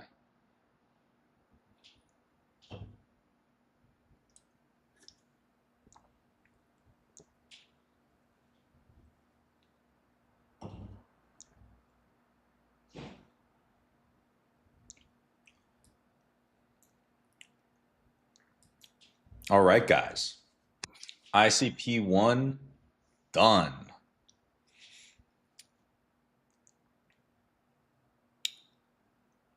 You know what? Just because I'm like, let's go, and I'm ready to just rock and roll. We're ready to rock and roll, guys. You know, some people wait around or would do all of them at first. That not us. No, no. We're just gonna launch this puppy. See, guys, at MyWorker, we move fast. You know, many people they live in the slow lane. At MyWorker, it's like Formula One. okay? Lewis Hamilton. We're racing down the track, okay? And we're going. The speed of execution is unbelievable. Guys, in a world where things are moving so fast, you just got to move quick, okay? So that is what we're doing here. We're launching this today. Actually, we're going to launch this in the next 5 minutes, okay?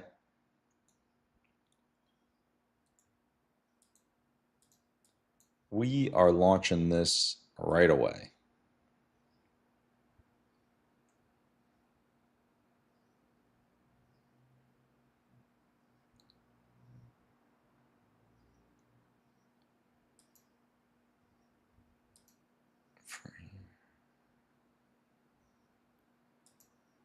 Honestly, we're not even going to overcomplicate this. We're just going to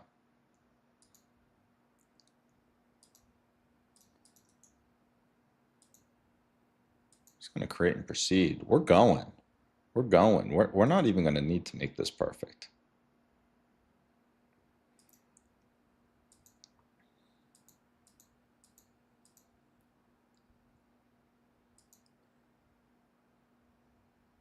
We're going with 5 accounts.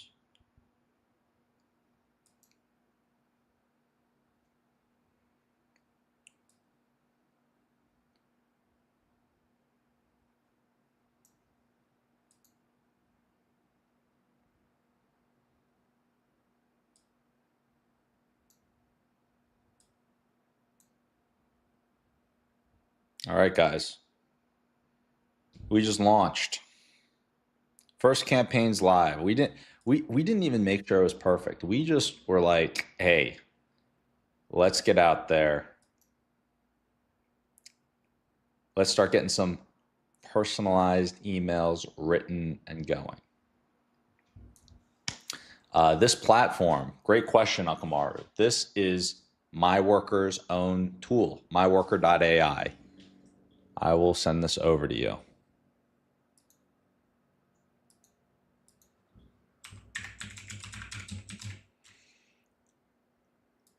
So guys, now we have personalized research, messaging, emails, everything being sent over to this first ICP. Pretty amazing. I mean, I was also kind of distracted as we were doing this. And we just launched a whole campaign. The agents, the MyWorker agents are now going and they're figuring out, okay, who is this ICP? What are their pain points? What are we going to do here? Who's hiring for SDRs? What work is being done? And then figuring out how are we going to message them? What offer is going to land? And it's just going through, making it happen. And, we're just going to sit here and honestly, we're probably going to, grow this. Oh no, Akamaru, this would be impossible to build with Lovable. Let me tell you, we worked. I mean, we've got a team of people that have worked over a year. Like at this point, like a year and a half to build not just the website, but this product. This product is amazing. It's the best sales product on the market. Show me a better sales product than MyWorker. You can't. I'm telling you, put MyWorker AI against any tool. I mean, Salesforce shivering in their boots. Shivering. Thank you, Akamaru. Thank you, guys. Shout out to Akamaru. He even just said it. He was like, you built this with Lovable? And then I was like, actually, no. And he's like, this site's amazing. Thank you. Yeah, MyWorker site, I wish I could take credit for it, but our team just did an amazing job putting together the site. I had a little bit of input here and there, little things, but they helped make it happen, custom coded everything. So together we just launched a campaign to work's being done right now. Research, the agents are all working. They're diving in, making stuff happen. But we're not going to pause there, guys. We have more customers to help, more people waiting on hearing about MyWorker so they can scale their business and come on stream and do all these things. So their business future is in our hands. And in order for us to help them, we have to launch another campaign. We can't only help this first ICP of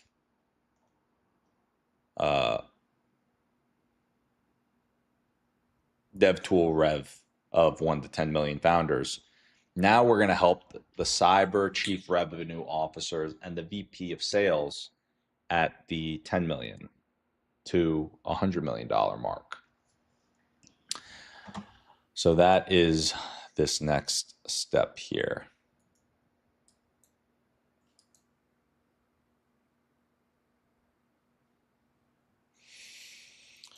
We are going to launch another campaign. So lead personas. We are going after ICP numero dos. All right, so you might be thinking, Will, what is MyWorker going to do in research? That would be a great question. So here you're looking at the chief revenue officer or VP of sales with sales development reps or a BDR team, and outreach or sales loft installed, reply rates are flat. You got a new VP of RevOps or funding in the last 90 days, and we need predictable. These are guys that need predictable meetings per segment without exploding their costs. Well, lucky for them, you have MyWorker AI.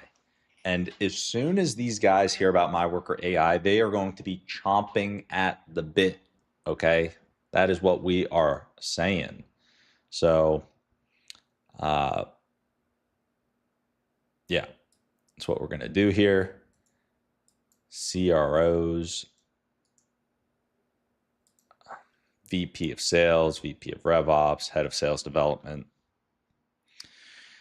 And the industry, cybersecurity. Okay. Got to help these cybersecurity guys out.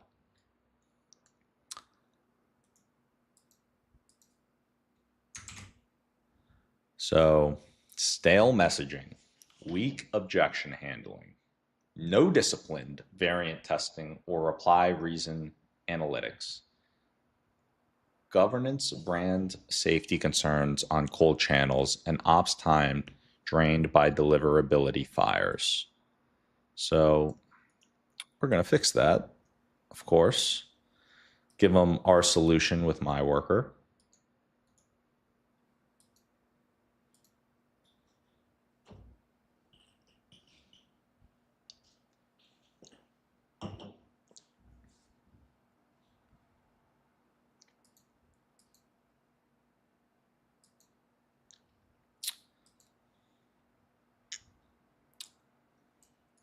We got to overcome these objections.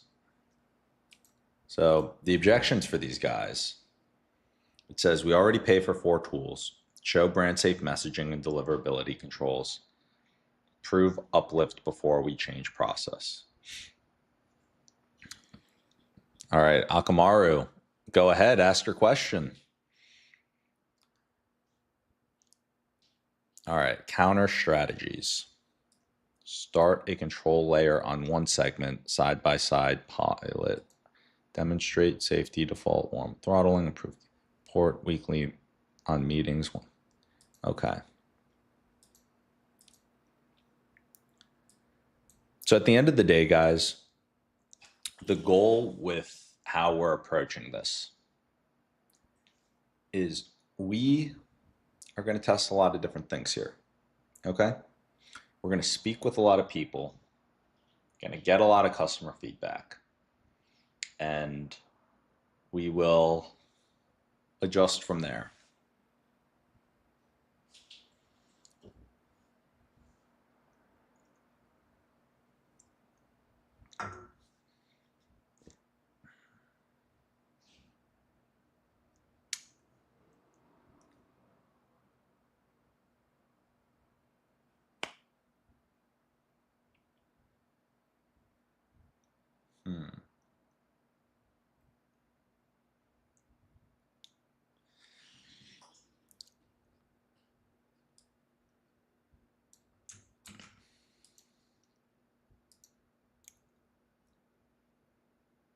So we're going to start a new campaign, guys.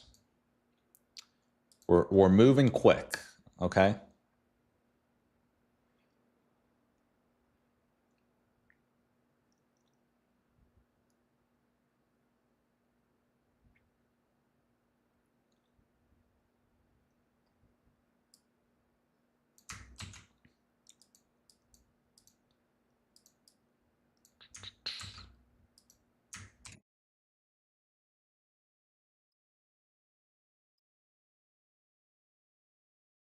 All right, so we got the goal here. So we're going to give them a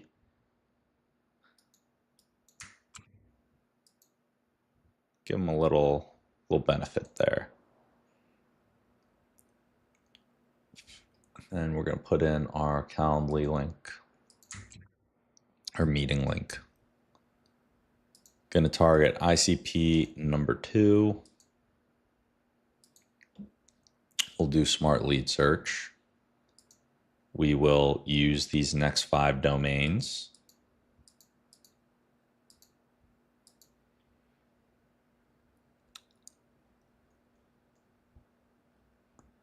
And you know what? We're actually just going to hit initial emails. 5 a day. We're going to include Saturday and Sunday. We're hitting people at all days of the week. No one is safe.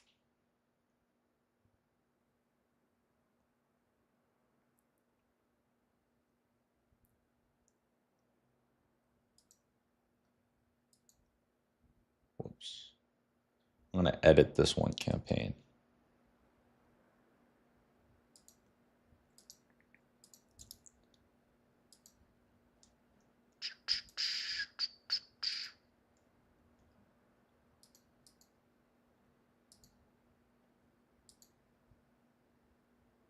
We're going to add Saturday and Sunday.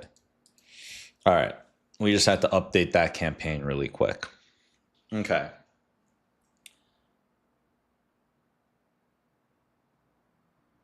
Well, Akamaru, I have an amazing idea for you, and it's actually a big thank you for coming onto the stream and tuning in. So, MyWorker AI could actually, it sounds like, be very helpful for you if you're trying to find new clients, because you basically just turn it on and then it'll go and do the research on.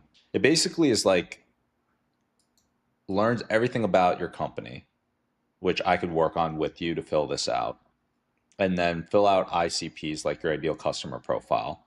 You can run different campaigns like we're doing now. And so like these campaigns, it's already got 4 leads here, 38 social posts and processing. So what it's doing is it's using a tool. One of the many tools built into here is called exa.ai.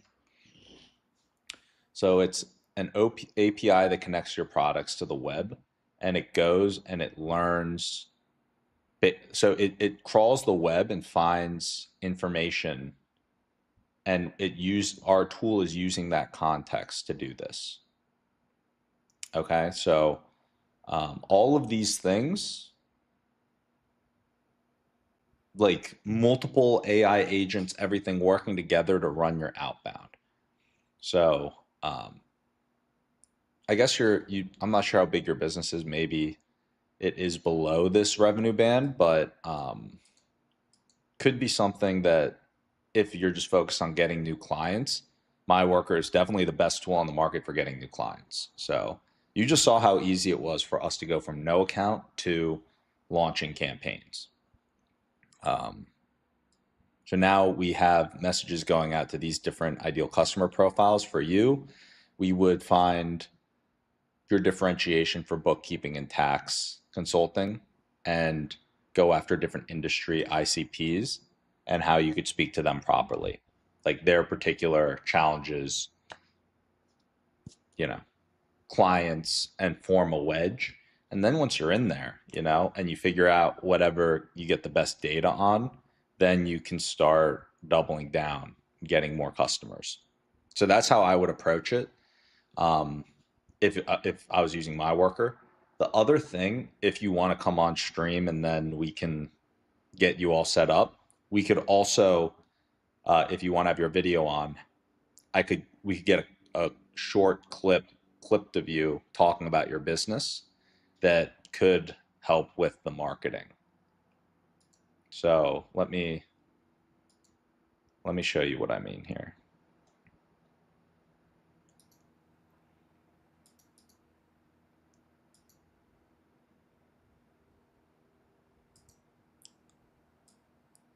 So we could get a clip like this for you.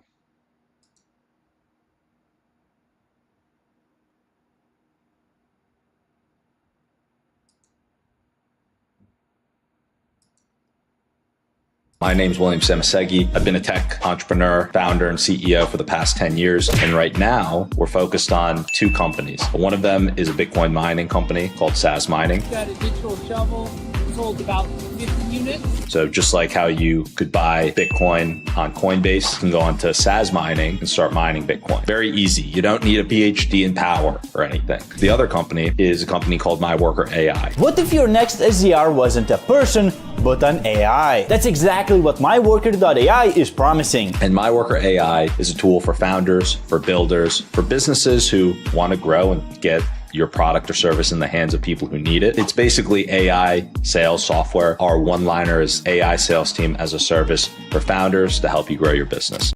Whoops. My bad. I didn't mean to. My name's William Samasegi. I've been a tech entrepreneur. So yeah, basically, if that is of interest to you, then let me know and I could help get you set up to come on stream at some point.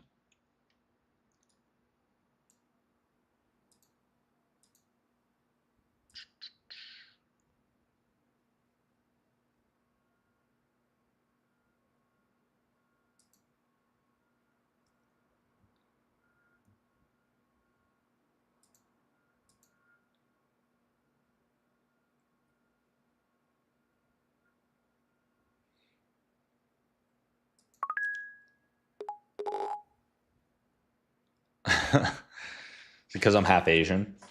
No, I'm just messing around. All right. So, guys, look at that. In this short period of time, we launched 2 campaigns. Okay.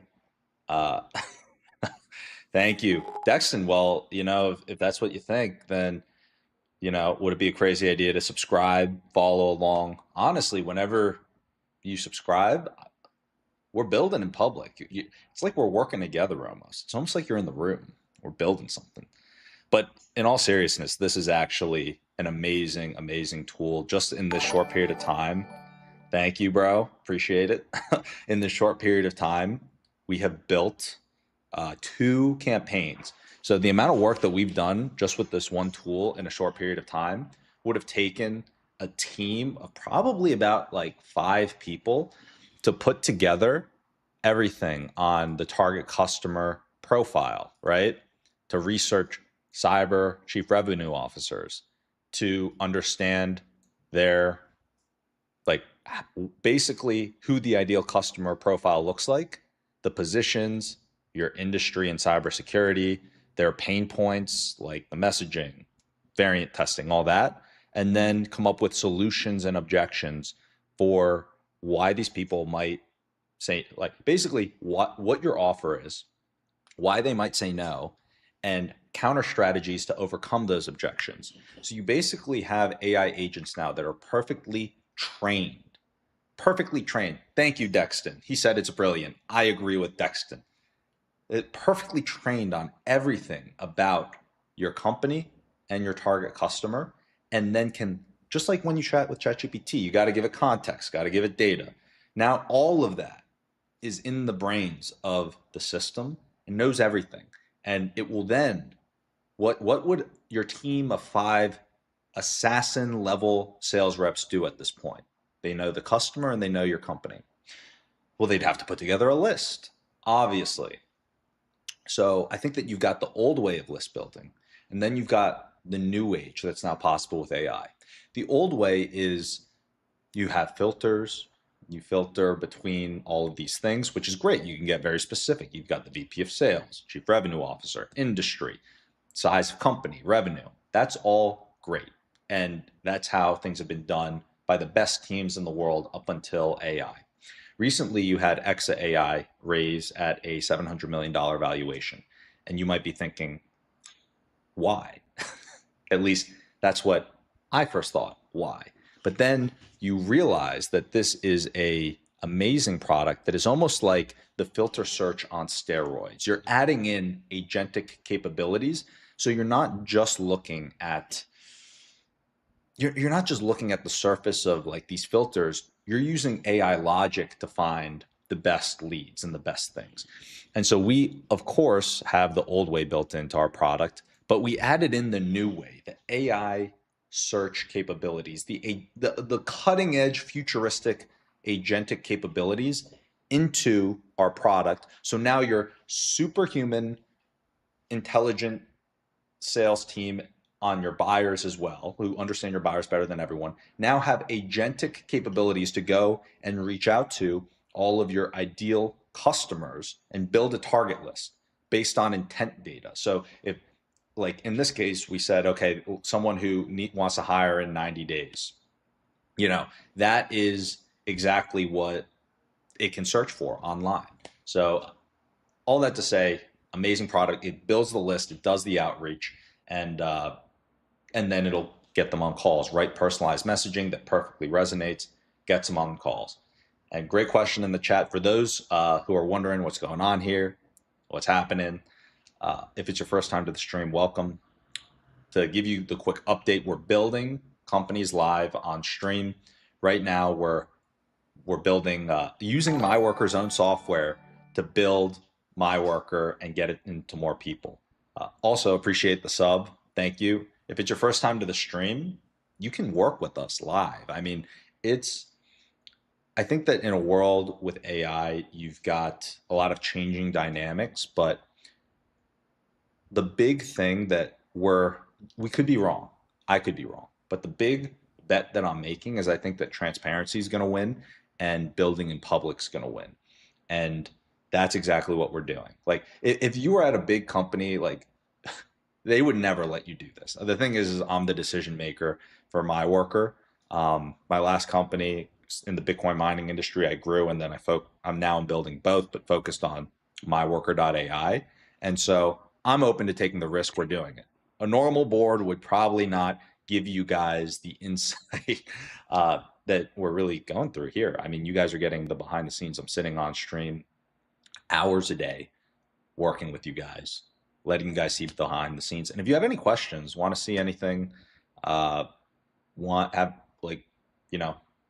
doing it together. This is almost, I'm interested to see how it evolves, but I do think that it's going to be very cool because you can just tune in, have it in the background. It's almost like co-working, but it's one of those things where you're actually trying to keep it entertaining, of course, but actually learning. Your life gets better from learning the things that we're going to discuss on the stream.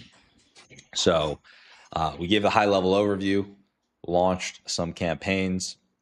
Great question in the chat, by the way, by Dexton. Hope I'm saying your name right. Great question. So who's your biggest competitors?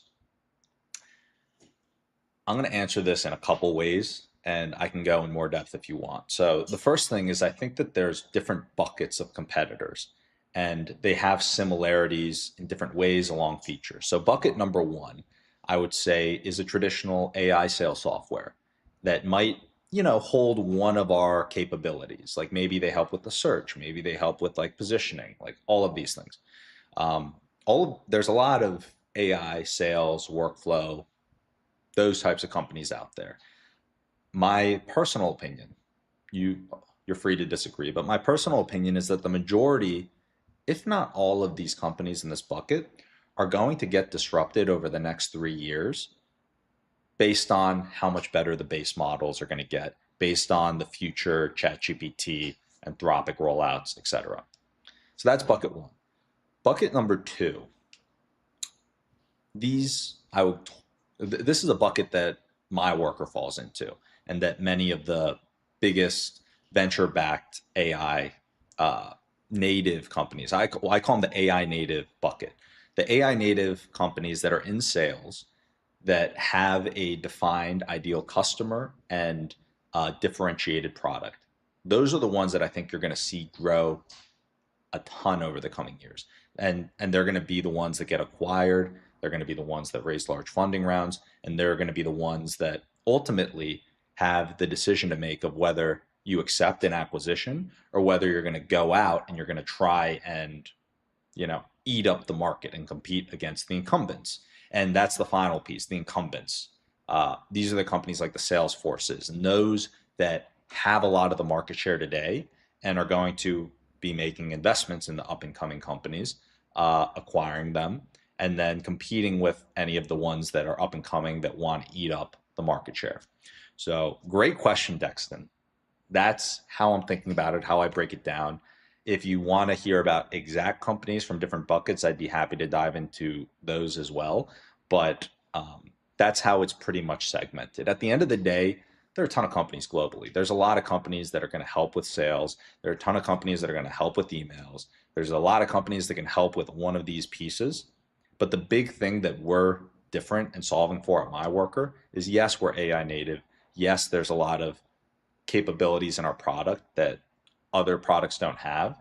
But the big key is that we're really trying to solve for that final need. And that need is that you've got a ton of amazing products in the world. You've got a ton of amazing founders and businesses, and they're not able to get their products or services in the hands of people that could actually benefit. Like, there are many people out there that I'm sure could benefit from a small business that just doesn't have the capability, the funding that lots of these other chosen ones of Silicon Valley, that doesn't have the budget of a multi-billion dollar multinational corporation or conglomerate, but they have something that people want. And those people need a tool like MyWorker because they also don't have the time to go and learn 5 different sales tools, stitch it all together, and run and grow their business.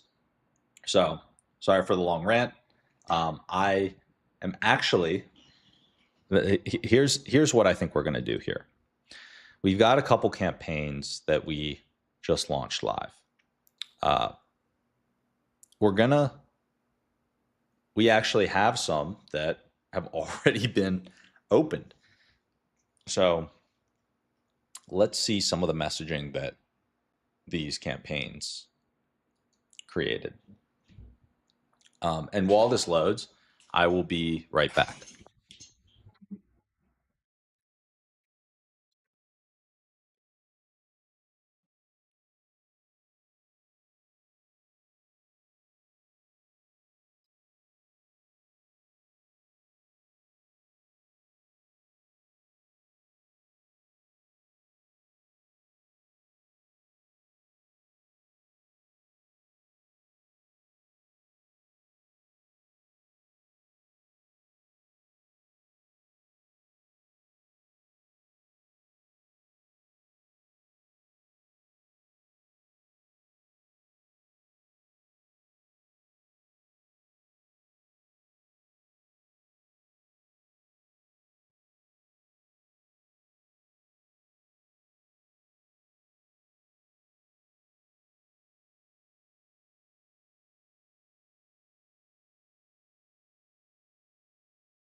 All right. Let's see how we're doing here.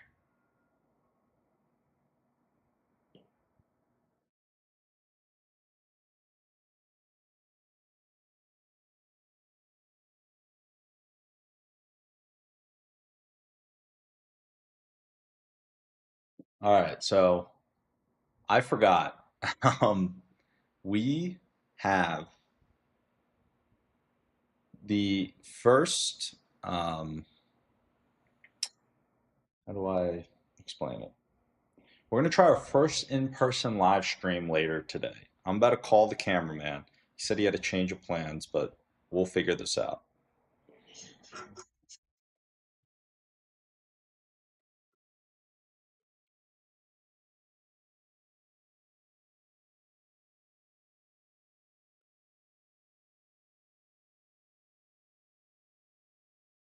Has been forwarded to voicemail. The person you're trying to reach is not available. At the tone, please record your message.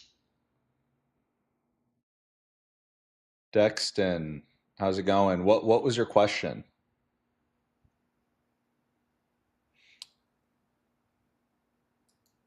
Oh, is it just, oh, the team. It's a great question. Um,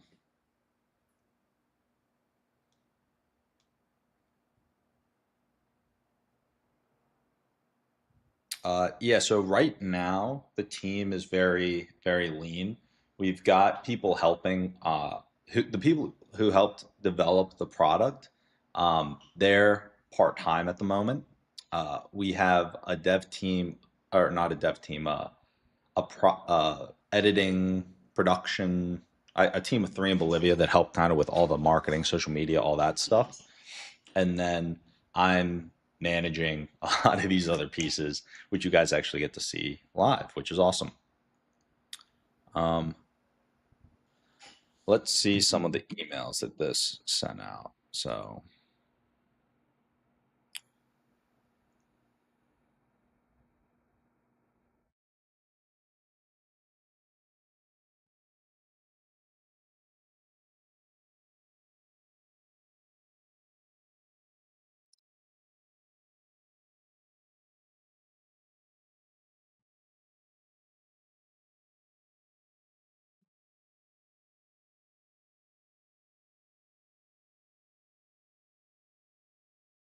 all right. So these are some of the emails that it's created.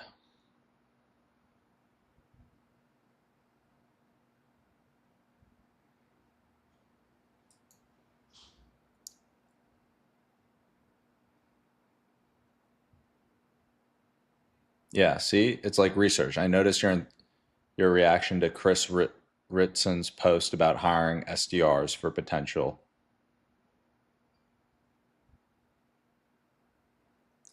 Yeah, these are some good messages.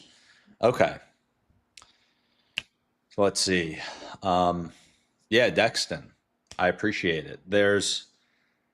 There's a lot required to launch a tool, execute, and get customers, and every single one of those, I mean, lots of landmines, basically. So it's very, very difficult as a heads up. That said, I think that one of the things that makes it easier is being surrounded by people who are doing it and and have done it and hearing from them. So a lot of my friends that I actually will bring on to maybe I'll call them right now, but that I like to spend time with are people building. And you kind of just get in that builder mindset and you hear about lots of new things. You learn, oh, this is how you can use AI better. This is, uh, you know, there's this VC that posted about this. There's this event happening. And that type of energy, I think, yes, it's helpful and it's motivating. But the big thing about it too is you learn a lot. Like you learn a lot of things that are going to help you execute better. And I mean, you might already see some of it on the stream from this short period of time on today's stream, but there's a lot of different areas that you can apply AI and learn and make things work better. Exactly. That's what we're talking about. Okay. I think that I need to um,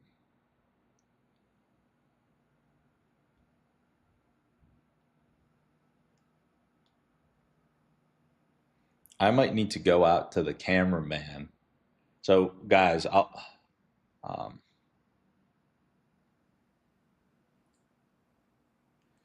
so here's what we're testing later today. I think it'll actually be very, very cool. So for context, we have Tech Week coming up, LA Tech Week. There are a lot of events that happen during the week, and it's great because you meet a lot of people, have a lot of amazing conversations, and maybe meet some useful contacts for your business, whatever it might be. I think events are amazing, but the one thing that I always think when looking back is, man, I feel like we could have made more out of it, you know? And I think that there's so much, not just making more out of it, but like it's almost like you miss out on a lot if you're not at the event. You get FOMO, you know? And I thought, you know, what if there's a way to live stream some of these events? You know, we got mics, we got the DJI, we got, and I have a cameraman that is great, like amazing. He does private events with, you know, lots of, I mean, he was at an event that Bezos was at the other day covering it. He also does a lot of professional motorsports filming. And I was like, this guy could probably do live streams. So we are testing that out for the first time later today, ahead of Tech Week. But we're just going to go grab some Korean barbecue and live stream it. So, you know, a little different than Tech Week, but it's going to be our first time going out trying to do a live stream in person and making sure that it still all works. So with that said, he was supposed to come out here. It seems like there was a little change of plans and he wants me to go out there, which obviously I'm fine to do. I just need to plan around it. So that is the game plan. So you might be thinking, what's the game plan for the rest of this stream? Because there's the other one coming down the pipeline later. Well, I'm thinking we launch a couple more campaigns here. Let's get some more customers in the loop. You know what I'm saying? Gonna get some more outreach going. So that's one. At 1 p.m., we're speaking with one of the biggest venture capitalists. They're a very big venture capitalist, I believe, out of Silicon Valley. They reached out. I am actually going to be curious to ask how they heard about us. We've been having a number of different investors reaching out over the past couple weeks, but I've been telling them, look, we're dialing in, trying to figure this stuff out, do X, Y, and Z, but going to take the call, more of an exploratory. We also yesterday got the offer for $1 million investment lead for our round that's coming up. So there's a lot of activity. You're watching us, you're seeing how we're doing it live. Granted, on the call yesterday, I didn't play the audio or anything because certain things is like keeping confidential, but you know, you got to watch me with no audio as I was doing the call. So yeah, all of that said, I'm getting distracted here. I'm all over the place. The cam ramble.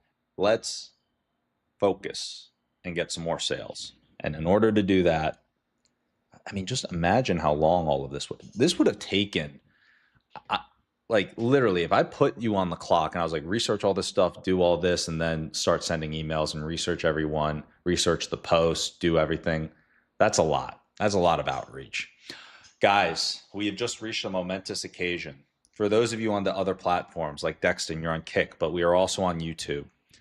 The man, the myth, the legend, Joaquin, who you guys can actually see him live whenever we go live on Saturdays. We have a weekly call where we work live, check out the analytics, make our plan for the next week. But Joaquin just joined the chat on YouTube. So what's up, Joaquin? Yeah, great question, Dexton. So we're finding the emails with our Exa AI. We're buying the leads, basically. We're buying the leads. So based on your target customer profile, which in this case, let's say it's ICP number 2, we're going after these types of clients that meet these needs or this description. Exa AI will use agentic capabilities and web search to find people that meet that type of criteria. Yeah, they just raised their 85 million Series B.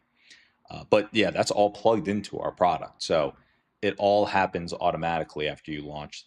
I mean, I kid you not, guys. It sounds like I'm exaggerating. I'm not exaggerating. MyWorker AI is the best sales tool on the market. Okay. It's unbelievable how good this is. And it's like unknown, you know? So, I mean, if you adopt MyWorker now, you have really like a competitive advantage over all of the other people that haven't yet adopted it. But I'm telling you, the thought and the execution and everything that is put into Exa AI, and that is just a tiny piece. They raised $85 million. That is a tiny little piece of what is making our product function, just to put that into perspective.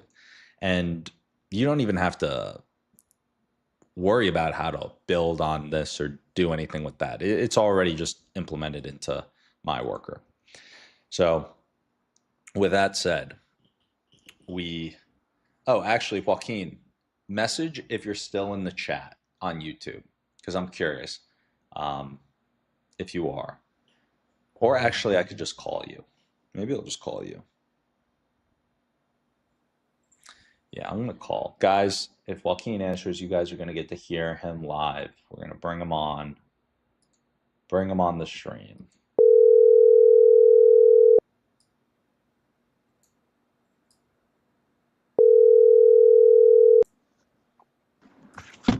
Hey, man. Yo, what's up? I'm good, man. How are you? I'm doing great. I actually I wanted to tell you the news about today is going to be the first time we're trying to do an in-person live stream. So I'm going to go and get some Korean barbecue. In-person live stream? What do you mean by that? So I'm meeting up with this guy that's done some filming for me previously, and later, so we're gonna close up the stream, and then later, but because we're gonna do a live stream during Tech Week, we're gonna test out make sure everything works, like the tech we're using, and that we're able to live stream it properly. So I just said, yeah, let's do it. Going to Korean barbecue tonight, but just like see if it all works. So I think that'll be pretty cool. Our first in-person live stream instead of in front of the computer. Yeah, they usually call those, at least here, they call them IRLs. Yes, that's what it is. Yeah. Gonna hit an IRL. Awesome. Yeah. Let's go. Make that its own thing. Like, don't put that under the same day 42 category or something like that. Make it its own. Its own thing. I wouldn't know how. I mean, my guess is you're gonna cut the stream and then start a new one, right? Yeah. I'm gonna cut this one off. I'm still figuring out the exact time I'm gonna go live, but yeah, that's the plan, man. Awesome. I'm pumped. All right. Well, I kind of just wanted to call too because speaking to you brightens up my day. But yeah. Other than that, there wasn't really much, I guess, business stuff to talk. I was just I was watching your live for a bit. Yeah. Awesome. Appreciate it, man. Yeah, man. I'm always checking to see how you're doing. Awesome. Really, really appreciate it, man. Well, I'll let you run and get back to what you're doing, and hope you enjoy the day. Awesome, man. New video is up, by the way, on YouTube. Oh, let's go. I'm pumped. So, yeah. I might go watch that now, actually. Yeah. All right. Awesome, man. Awesome, I'll catch you later. Peace. Bye. All right. New video on the channel.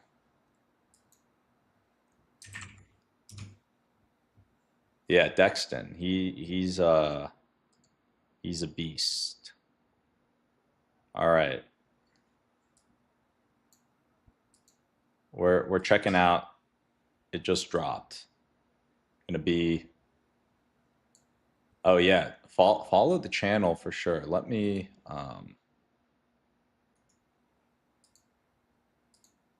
This is the channel.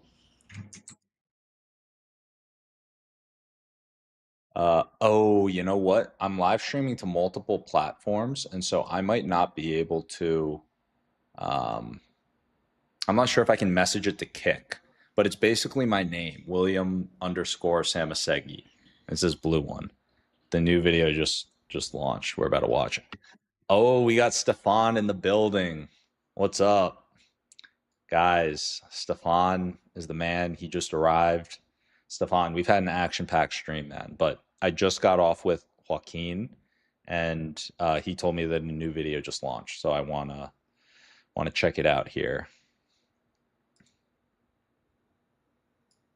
Let's see. So for this role, this is how we're gonna approach it. So I'm just gonna try and get GPT to help lay out like what is the best approach that we can use that software for the interview to actually get down to the best final hire. I don't know if you think it makes sense, but I almost want to ask, like, how many hours a week are they looking to work? You know, it might be a little too cut and dry, but we're just really trying to screen for like a grinder who's a good problem solver and can like stay organized and get things done. So I'm not sure what the best way for us to do that is and like screen for all these things. I know that I got to start shaving, but my God, look at that. Let's really try and like figure out who we can get who will just like figure this stuff out, figure out the tools. Ideally, he's like got some experience building out workflows or doing all this stuff and get everything set up. Yo, guys, Joaquin just sent over the logo for the podcast. What are your thoughts? I like it. So for context, we've got the channel, but then we want to create a playlist in the channel and have like a branding for the podcast. So yeah. That's what this is for. All right, now I'm gonna start asking people for intros for someone like this. So this is what Video Ask is. Hi, I'm Emily. You can with basically Atos Solutions. Thanks so much for your application. So you can do interviews like this. So I'm coming up with the questions and the steps ahead.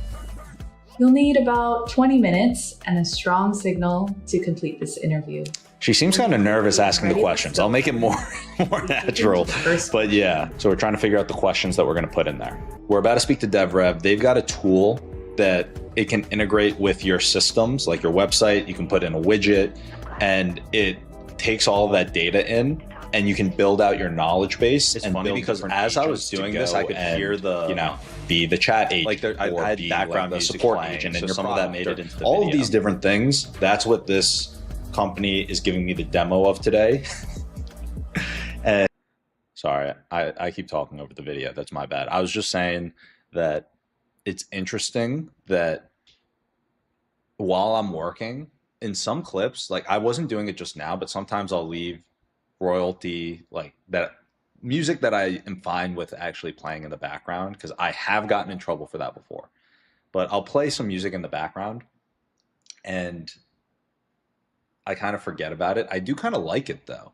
This is the first time it's been in a video and the music's been playing in the background from the previous stream, and it was a solid volume. So shout out Stefan. Stefan was the one that let me know how high I should have the volume there.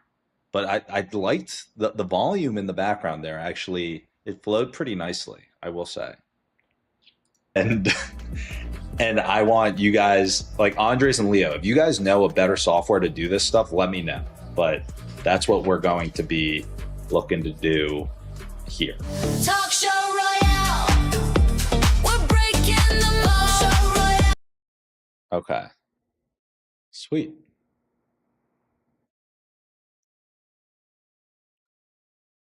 All right.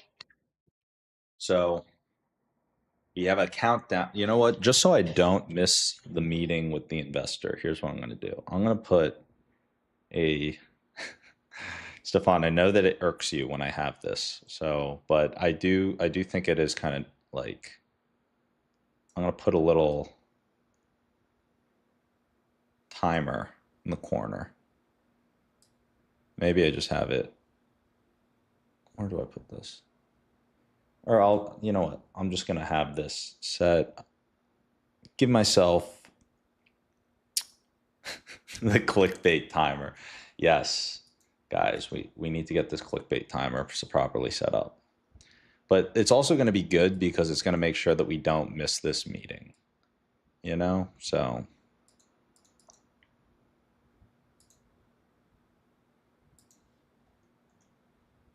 let's do it for maybe 15 minutes. Then I'll have like 6 minutes to prep for the meeting. Okay. Oh, what the heck? Okay.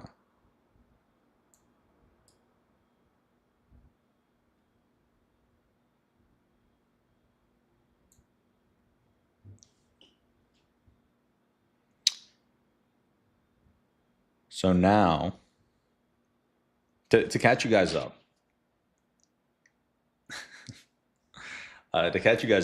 what we've done is we're working on MyWorker, and we're using MyWorker software to get more customers for MyWorker. So we've launched a couple of campaigns to 2 different ideal customer profiles. Now we want to launch some more campaigns.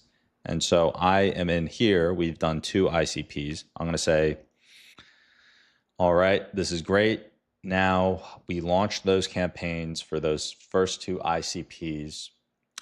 We, want to, in the best way possible, build out the rest of those ICPs. I know that you mentioned that there were a number of micro ICPs, very specific ones that we could create.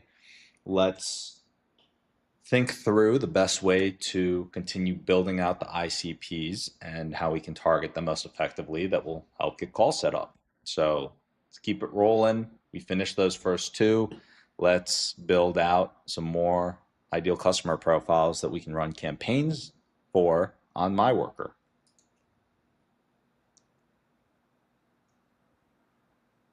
All right. And now we're going to let it think.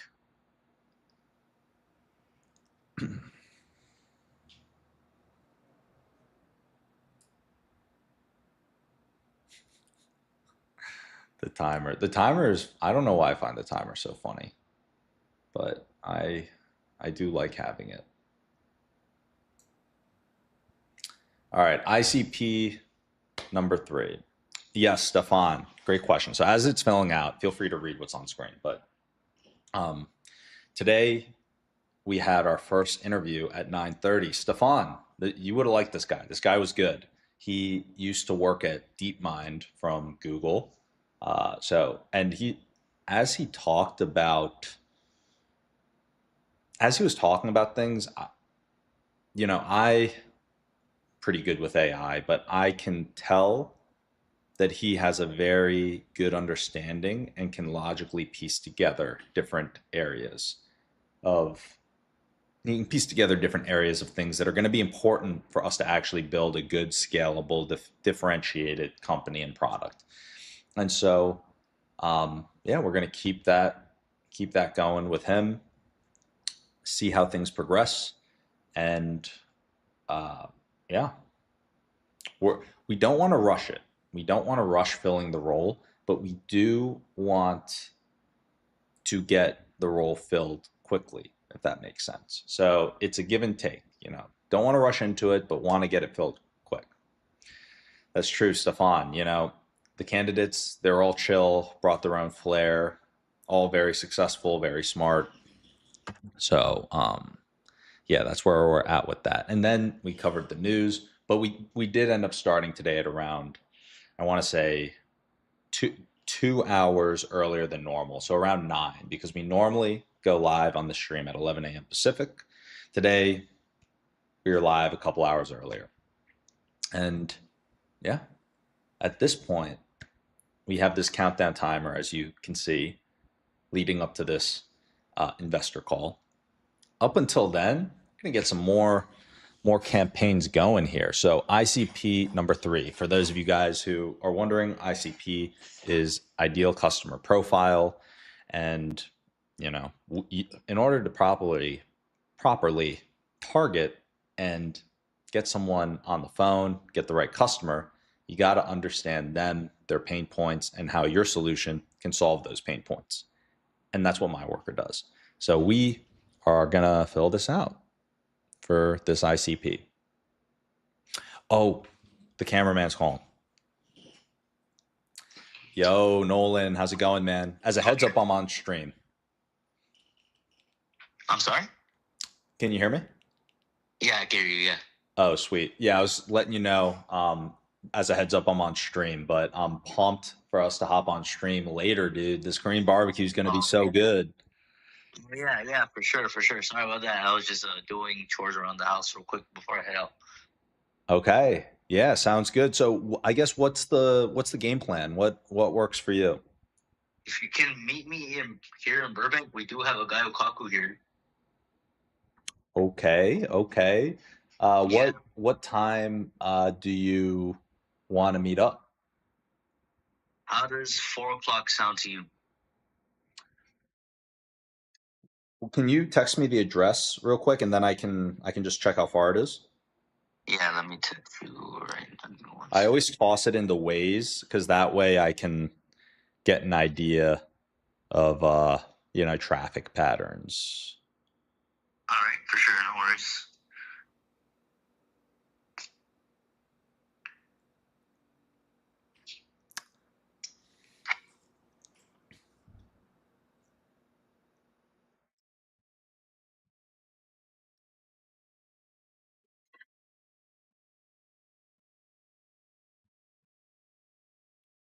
Let's see. All right, I got it. Let me just copy this address.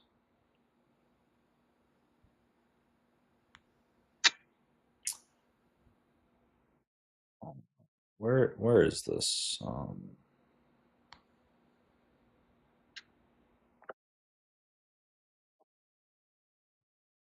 Oh, so it's the Burbank Town Center, basically. Yeah, there's like a lot of Korean barbecue spots around there. All right. Burbank Town Center on Magnolia. Correct.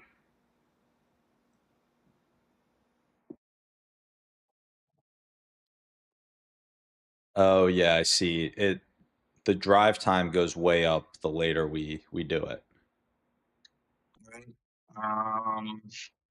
It's okay. I'm just looking at the time here. So Yeah, I don't want to take a lot of time out of your hands as well. You know, it's drive time could be really bad around that time. It's true. yeah, because if to get there at 4, I'd have to leave at 2:30, All right. and I have I have a call at 2, 2:30, and 3:30. But I mean, I could take the 3:30 in the car or from anywhere. Um, yeah, I could take the 3:30 from anywhere really. Um, the Unless you want to push it back to later, if the time gets better later throughout the day. Yeah, actually, let's see. I might be able to let me check one quick thing on my 2:30 to see like what kind of call it is. So, because I think that will impact it. Let's see here. Okay.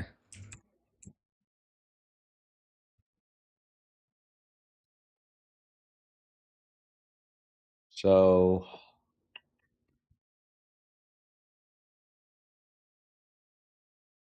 yeah, the 2:30 to 3:30, I will need to be in front of a computer. So, how about we, I mean, I'd be leaving during the peak of traffic, but I could make it work if I leave at around 3:30 and we meet there at 5:30. All right. I mean, that would work for me as long as it works for you and is convenient for you. I don't want it to become an inconvenience for you. Yeah, are there like different locations that maybe we could like so do you not have your car? Or are you Ubering, or what's I guess your Yeah, ride situation? yeah, I'm ordering right now. Oh, I see. I see. Yeah. And how far are you from Burbank? Oh, I live right down the street. Oh, I see. Okay. Yeah. Yeah, I could try and make it out there. I could make it out there for you. So I'll keep you in the loop. I guess I could just let you know when I'm on the way so you know when to get there. But Okay. I guess ahead of time, I'm wondering what we could do to get the stream and everything working so we're like good to go, you know? Yeah. Do you have the login credentials for that app you were telling me about? Yeah, for Streamlabs. Yeah. Because yesterday I didn't get to test it out yet, but all the dongles and whatnot, all the adapters for camera to phone came in, so I have all that right now with me. Oh, okay, I sweet. just haven't tested it yet. Yeah. Okay. And I also have the DJI mics as well. Yeah. Yeah, just bring that along with you. Yeah. I mean, I'm almost wondering um if you want to hop on like a screen share and have you ever used Streamlabs before or seen the UI? No, I have not. Okay. Yeah, it might be useful for me to just like I could literally hop on a screen share with you for like a few minutes and show you just because between now and then I'm not sure how long it'll take you to get everything set up, but like my guess is that it could take a little bit of time if it's your first time on Streamlabs. So I can kind of show you how it looks and then I can message you as soon as I hop off stream. And then you can kind of use that time while I'm driving to try and figure out how to like get it going. Yeah. All right. You want me to use the UI on the computer, or should I just download the app on the phone?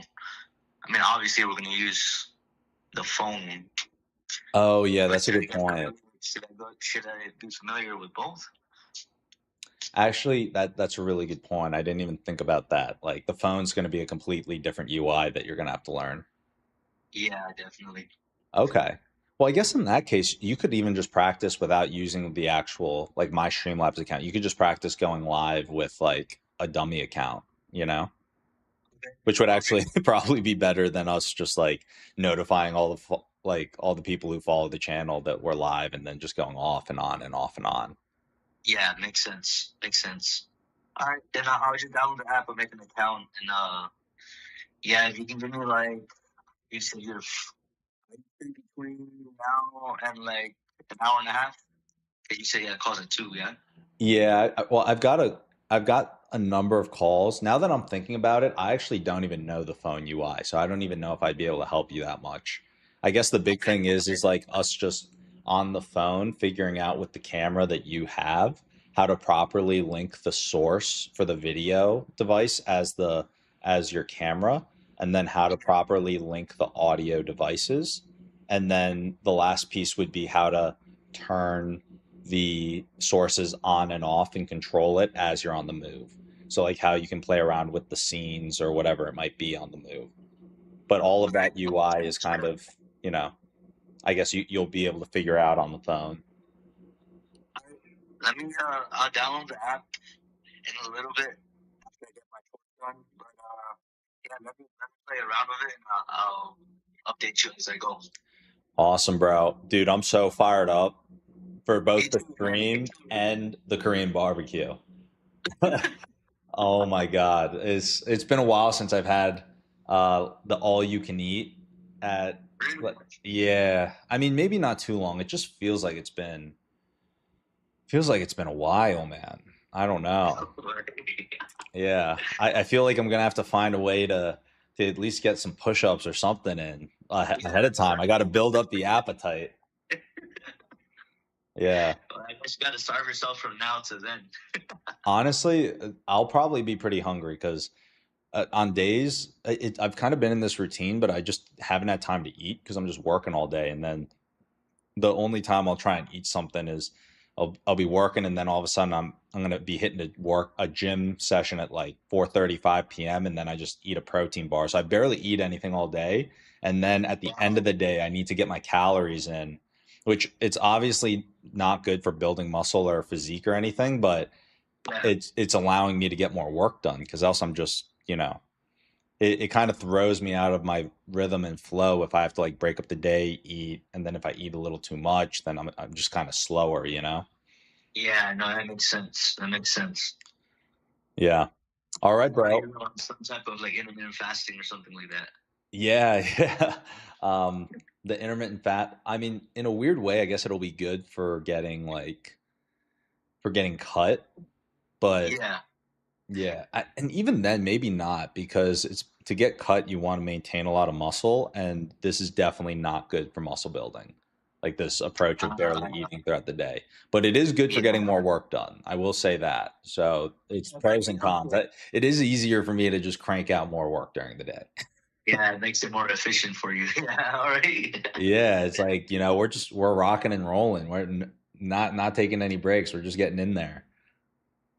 That's how I feel sometimes with my job, man. So I understand. I understand how that is at times. Yeah, absolutely, bro. Well, I'll let you get going here, and then I'll let you know as soon as I'm on the way, like what the ETA is. The one other thing that you can just text me whatever you think would be better. But I could go and meet you at the mall. I could also go and meet you at your place, and then we could also just kick off the stream like at your place and then on the way. You know what I mean? Like that might be kind of cool. Yeah, and then that way you don't have to buy an Uber or anything either, so it's almost like a win-win. I could go and scoop you. All right. Yeah, let me send you my address and we'll go from there. All right, sounds good, man. I'll see you later. I'll see you later. All right, peace. Peace. All right, guys. I hate the little numbers at the end of the timer. All right, so yes, Stefan, I wanted to answer your question while I was on the phone, but I didn't have the hands to do it. So that was my buddy Nolan. He's does a lot of filming and things like that, but this is going to be his first time doing an IRL stream, and so we're going to be doing it for Tech Week, and we want to make sure we understand how everything works, that we can get the tech working, and that we're not going to run into any hiccups on the day of. So I said, hey, let's just go and grab Korean barbecue. And so that is the game plan. I guess you guys just heard the game plan because you heard the call, but I'm going to head over there after the calls today. But if you guys want to be part of that stream, if I'm just guessing what time we're going to go live, maybe a little earlier, but if I'm planning on getting there at around 5:30, we're probably going to have to figure final stuff out before actually going live. So probably be live around like 5:45 or 6. And then going to go and grab Korean barbecue, hang out. Nolan's a cool guy, so it's what we're going to be doing later. But until then, we have more stuff to knock out here. So we were going through, all right, switching gears, back to MyWorker AI. Overall goal, how to get customers. How are we going to get the ideal customer on the phone for MyWorker? Focus. We're focused on founders 1 to 10 million, and then founders 10 to 100 million in annual recurring revenue. We've already launched 2 campaigns to different ideal customer profiles within those different buckets. Now we're going more specific. We're going for ICP number 3. Ideal customer profile number 3 is founders in the $1 to $10 million revenue that are in fintech. They're getting ready for their first sales development rep, and they're compliance sensitive. And Stefan, I was actually thinking as I was on the phone that you're going to be sleeping like a rock at that time, but it will still upload the video, and maybe we'll probably end up clipping it. Maybe clip in either parts or maybe a full thing into a video. So that's what we have on the docket here. Okay, new persona. ICP number 3. And here's the other thing, guys. We have a couple of options. One of those options is, we try and go hyper specific, perfect the ICP, and then launch. But because we're still in that spaghetti at the wall phase, we're really just trying to get these things out quick. So we're going to launch these and, based on the data, try and improve it over time.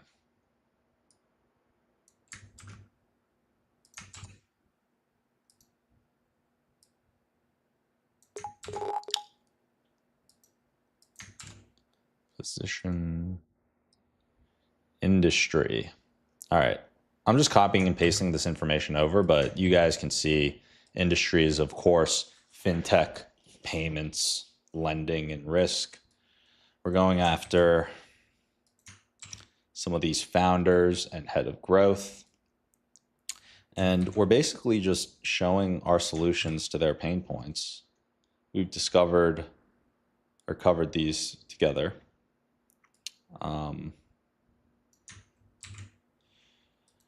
There are the common objections there. And then our counter strategies. And we save that. Boom. ICP number 3. Done. Oh, wow. It did a lot of ICPs. It did 8 ICPs.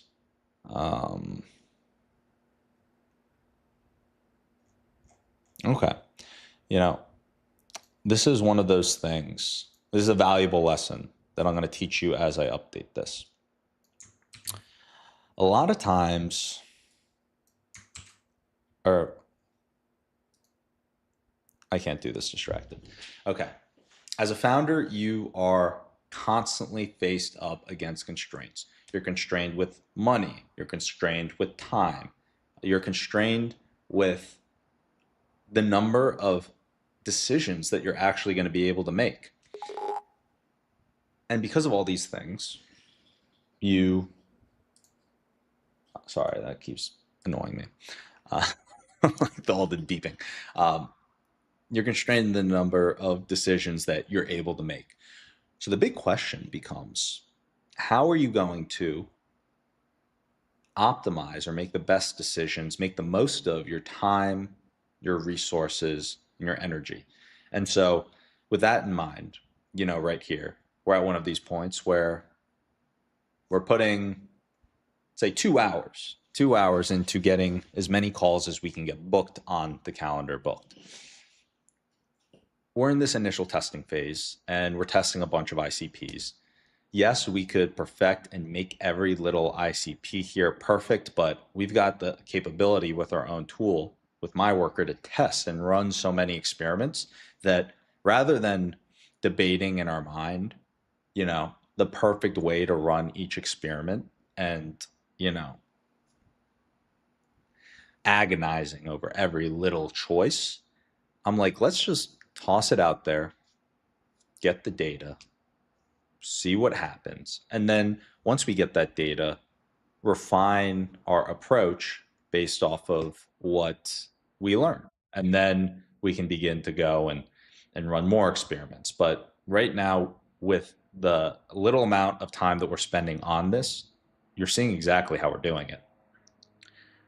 We're about to get a lot of coverage, a lot of reach and coverage. So that is where we're at. And it's going to be great. Now,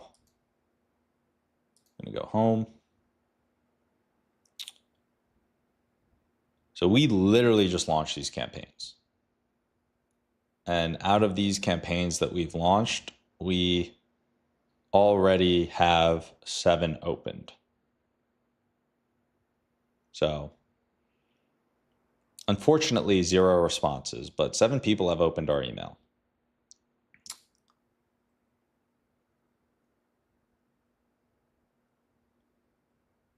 Let's see here. And what we're going to do is we're just trying to get coverage here. So we reached out to all these people. At least we're on their radar. They've heard of MyWorker.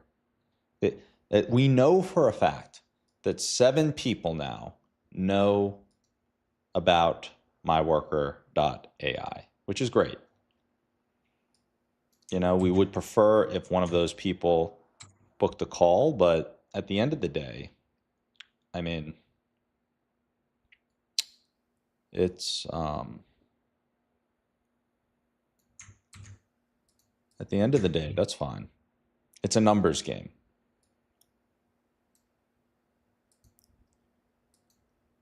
ICP number 3, going smart lead search.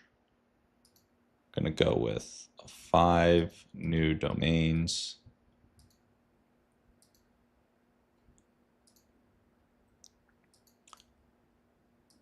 We're just going new coverage, 15, hitting them on weekends, launch. All right. All right, Stefan. Appreciate you coming in today, man. Always super grateful. And have a great day, man. Have fun at school tomorrow. You know, save the energy for after school on the stream. We'll keep learning. You'll keep getting a world-class education here. All right. So guys, we just launched another campaign. The amount of work, I don't think that this can be overstated. The amount of time and energy that you are about to save from having this launched is unbelievable. The amount of, it would take so much time and energy to do all of this work on a daily basis, and the system is going to do it no problem on its own. So truly freaking incredible. All right. Now back to lead personas. New persona.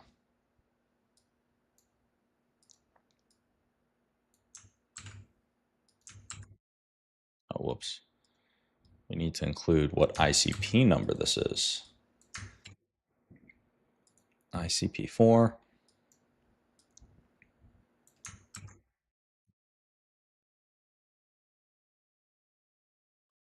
Position, founder and head of growth.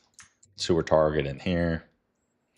Okay, marketing tech and ad tech.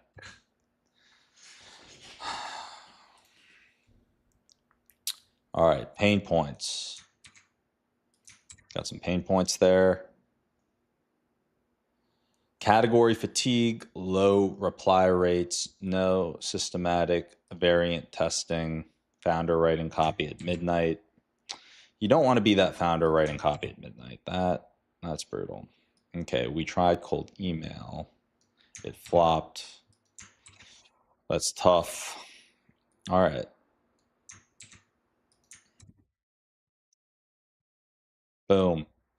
ICP number 4 built.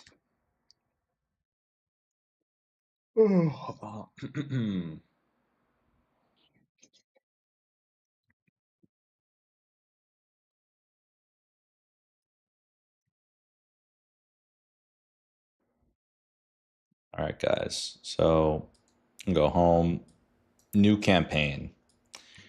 Going out to ICP number 4.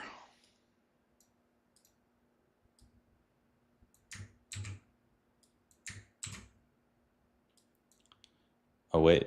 We almost forgot to toss in our Calendly meeting link, or our HubSpot meeting link.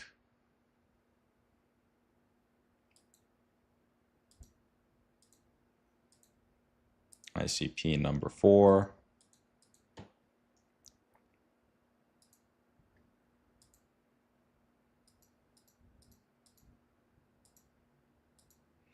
Five new emails.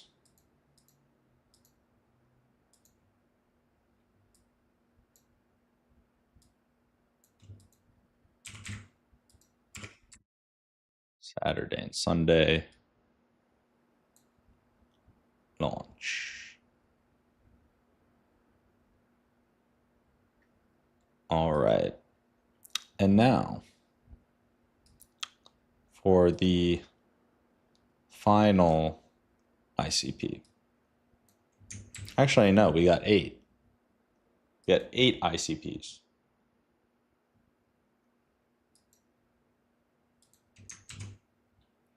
We're only on ICP number 5.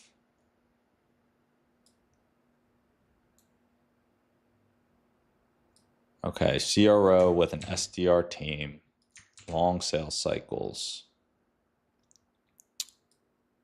Position, CRO, VP of sales, RevOps. All right, industry, supply chain and industrial SaaS.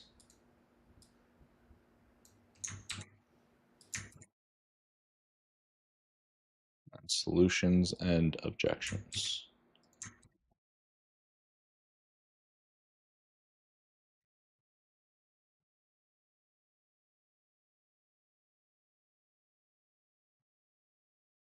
All right.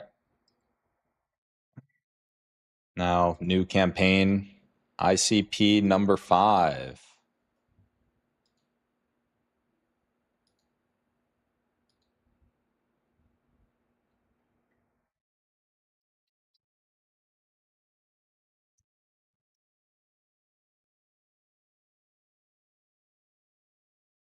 The goal here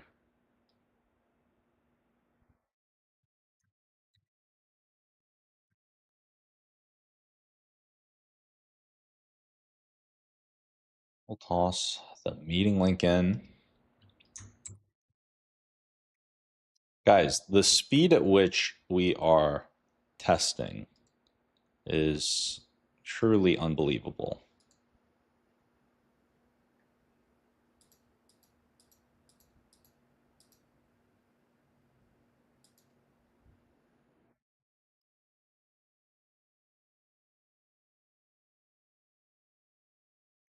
I'm going to have the start time for these emails.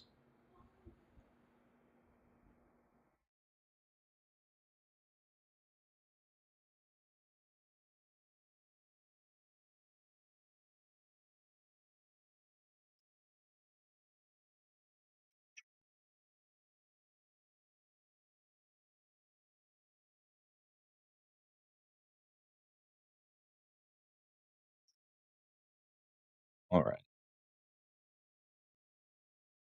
I mean, look at all these A/B tests that we're running. In the first one, we already have 6 out of 15 opened.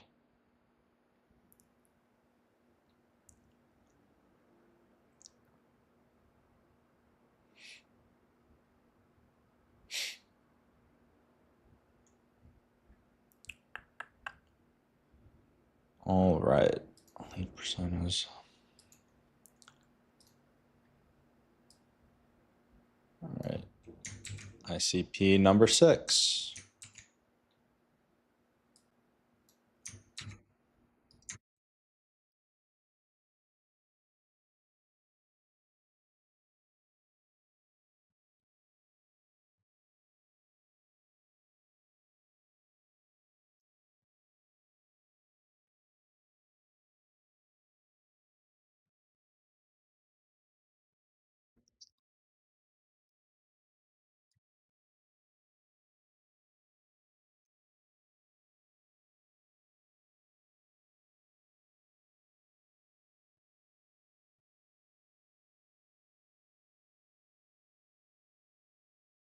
All right, guys. Once again, I want to reiterate something. This is an amazing experiment, okay? And you might be thinking, why is this such an amazing experiment? Because I want to show you that with this tool, we're going to test 10 different ICP segments. Some of them are going to be stronger than others. Many of these are new ICP segments, okay? They're different ICPs that we haven't run full campaigns to yet. We're going to look at the data and see what it yields, right?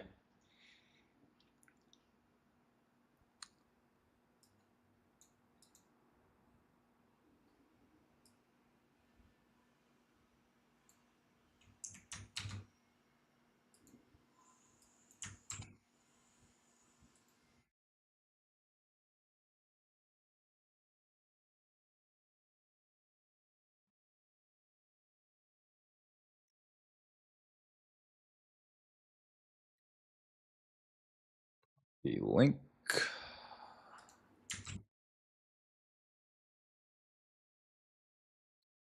Okay. ICP6. Next.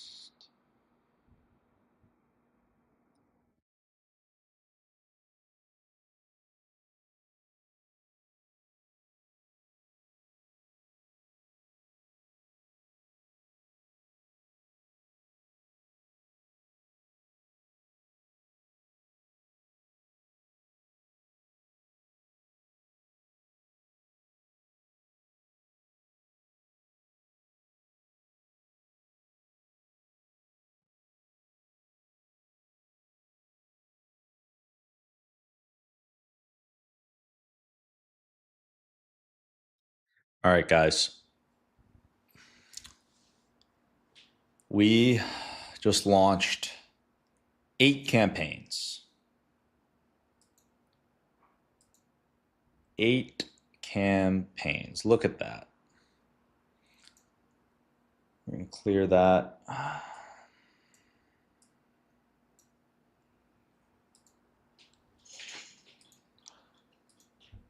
This is what the dashboard looked before. This is what it looks like after. Look at that.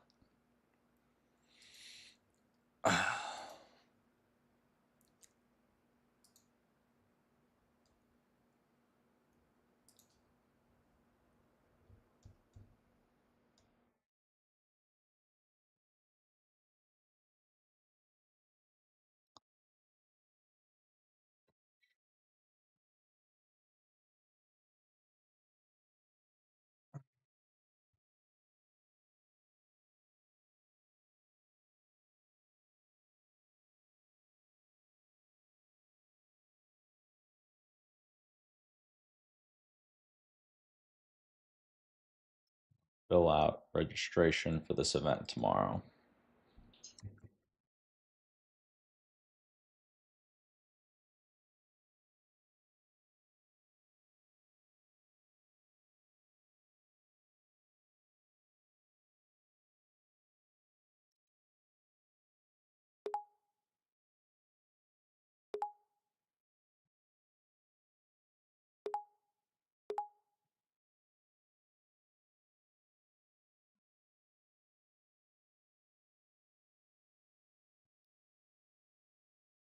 All righty.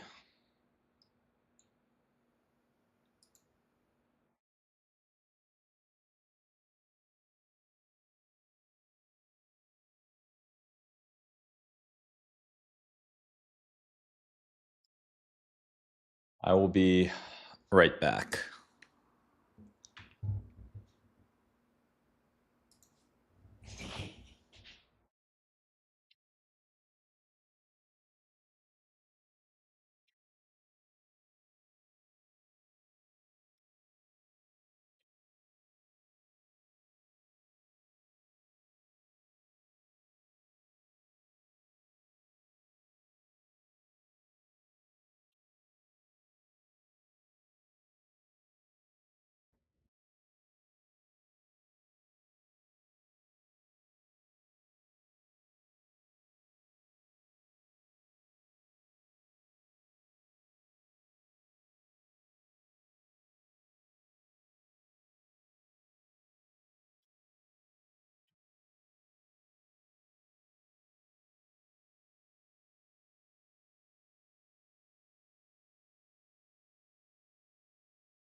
All right, I am about to hop into a call with an investor.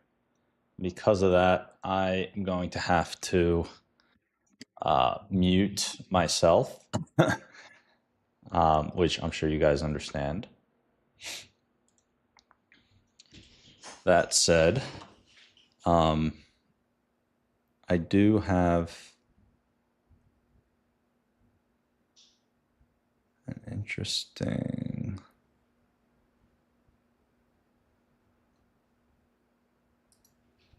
Let's see.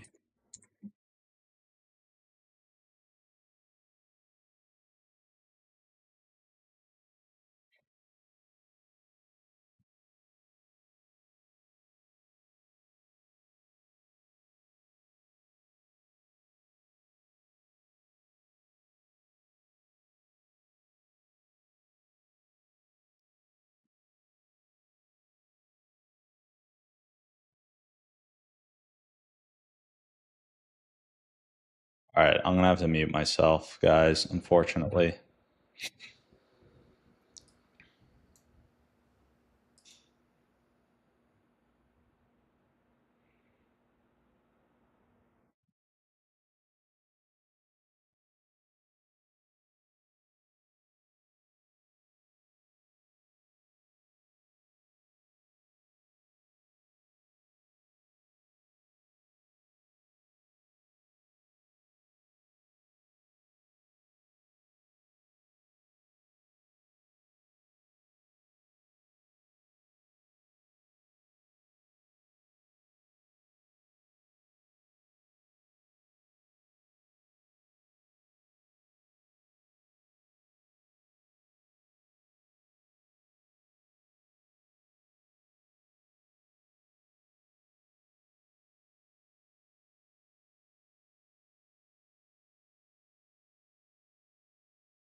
All right, we're muting.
All right, just finished up on that call. So, guys, we're already on the radar of some big players. That company, they invest much later on. They're like $15 million plus check sizes, but we're on their radar.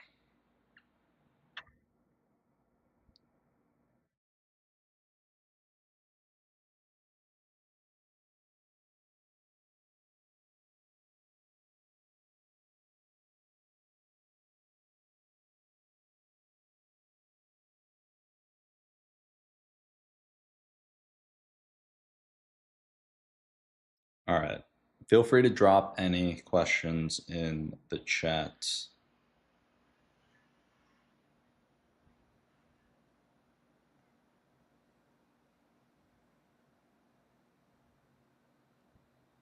Just responding to some messages.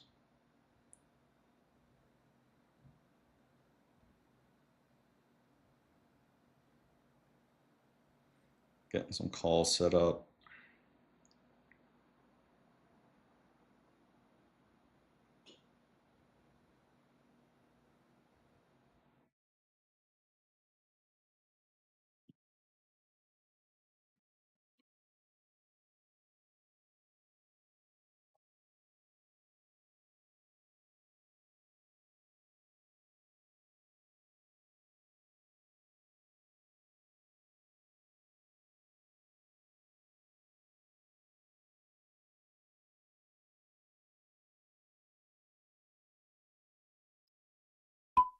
Hey, what's up, man? Thank you so much for the update. I also today started kicking off a bunch of MyWorker campaigns in the software and while I was on stream. So I think that's going to be really exciting to see. Thanks.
There is a lot of activity.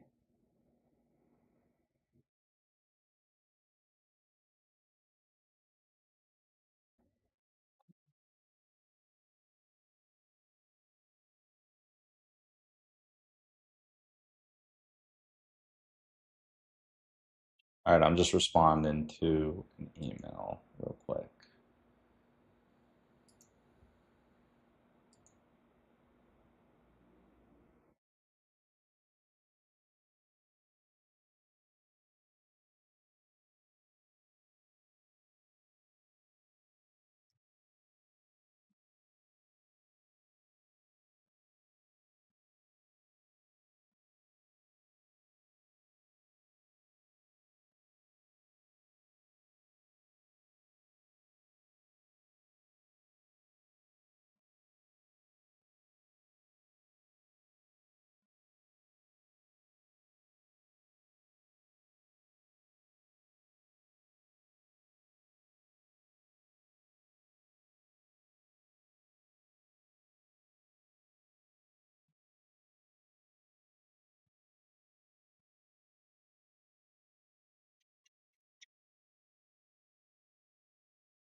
Okay.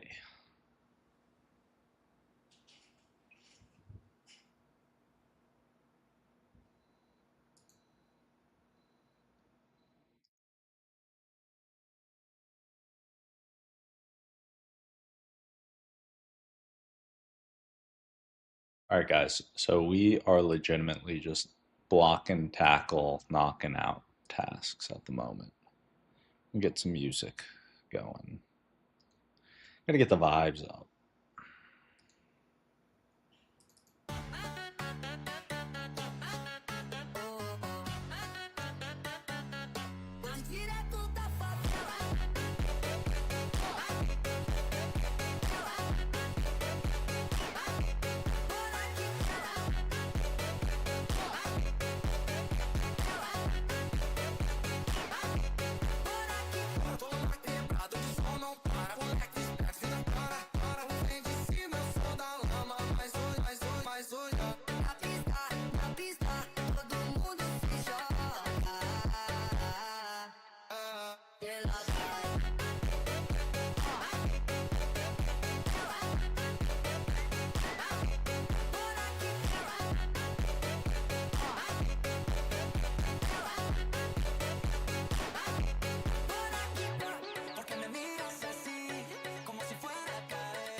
Oh,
Here, and then point it on the screen, and we can talk to it on the screen. Damn, That's very true. how cool would that be, right? Yeah.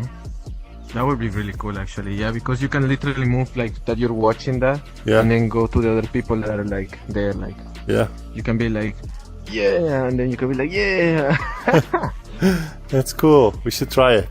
All right, see ya. Bye. Bye.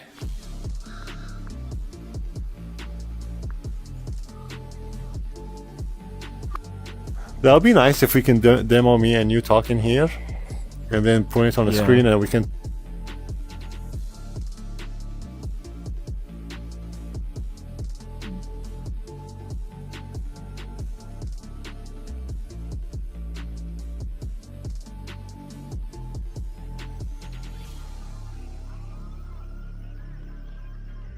Hey, great chatting with you today, man. I will be in touch as we nail those milestones. But in the meantime, feel free to reach out to me anytime if you need anything. Take care. Peace. Alrighty.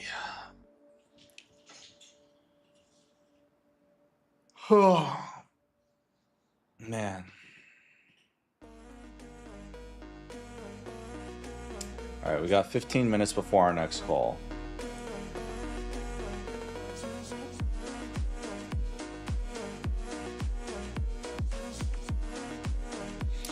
I need to take a quick walk, get the blood flowing.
Hi, babe.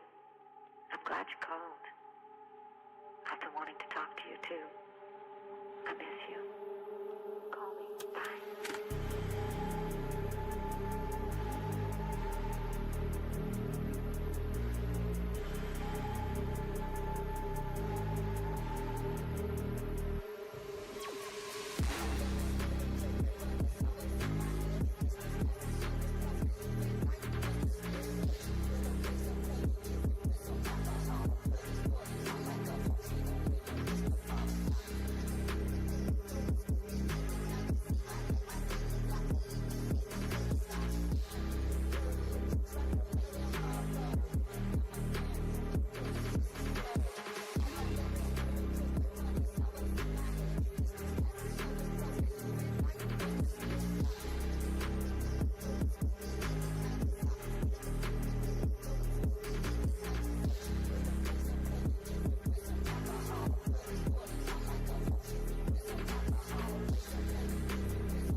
Hi, babe.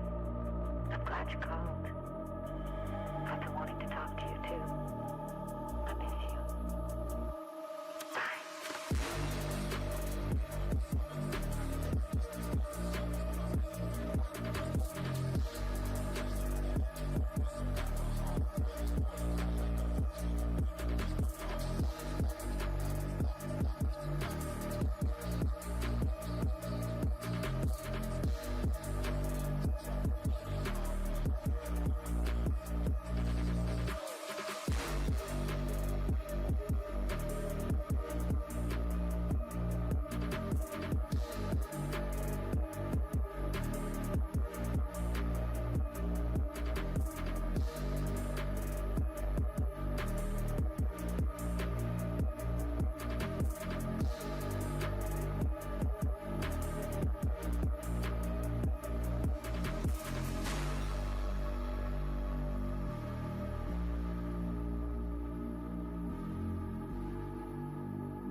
Right on cue for this call.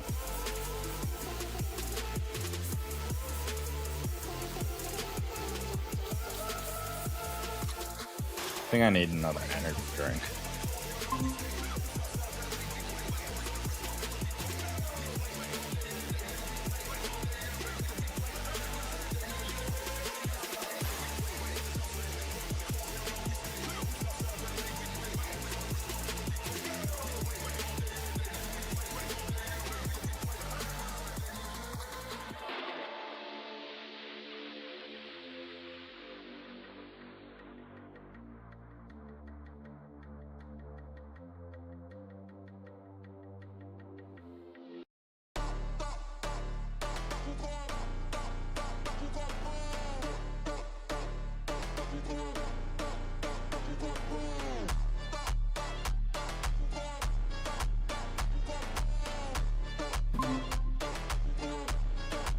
Hey, Will. Hey, how's it going?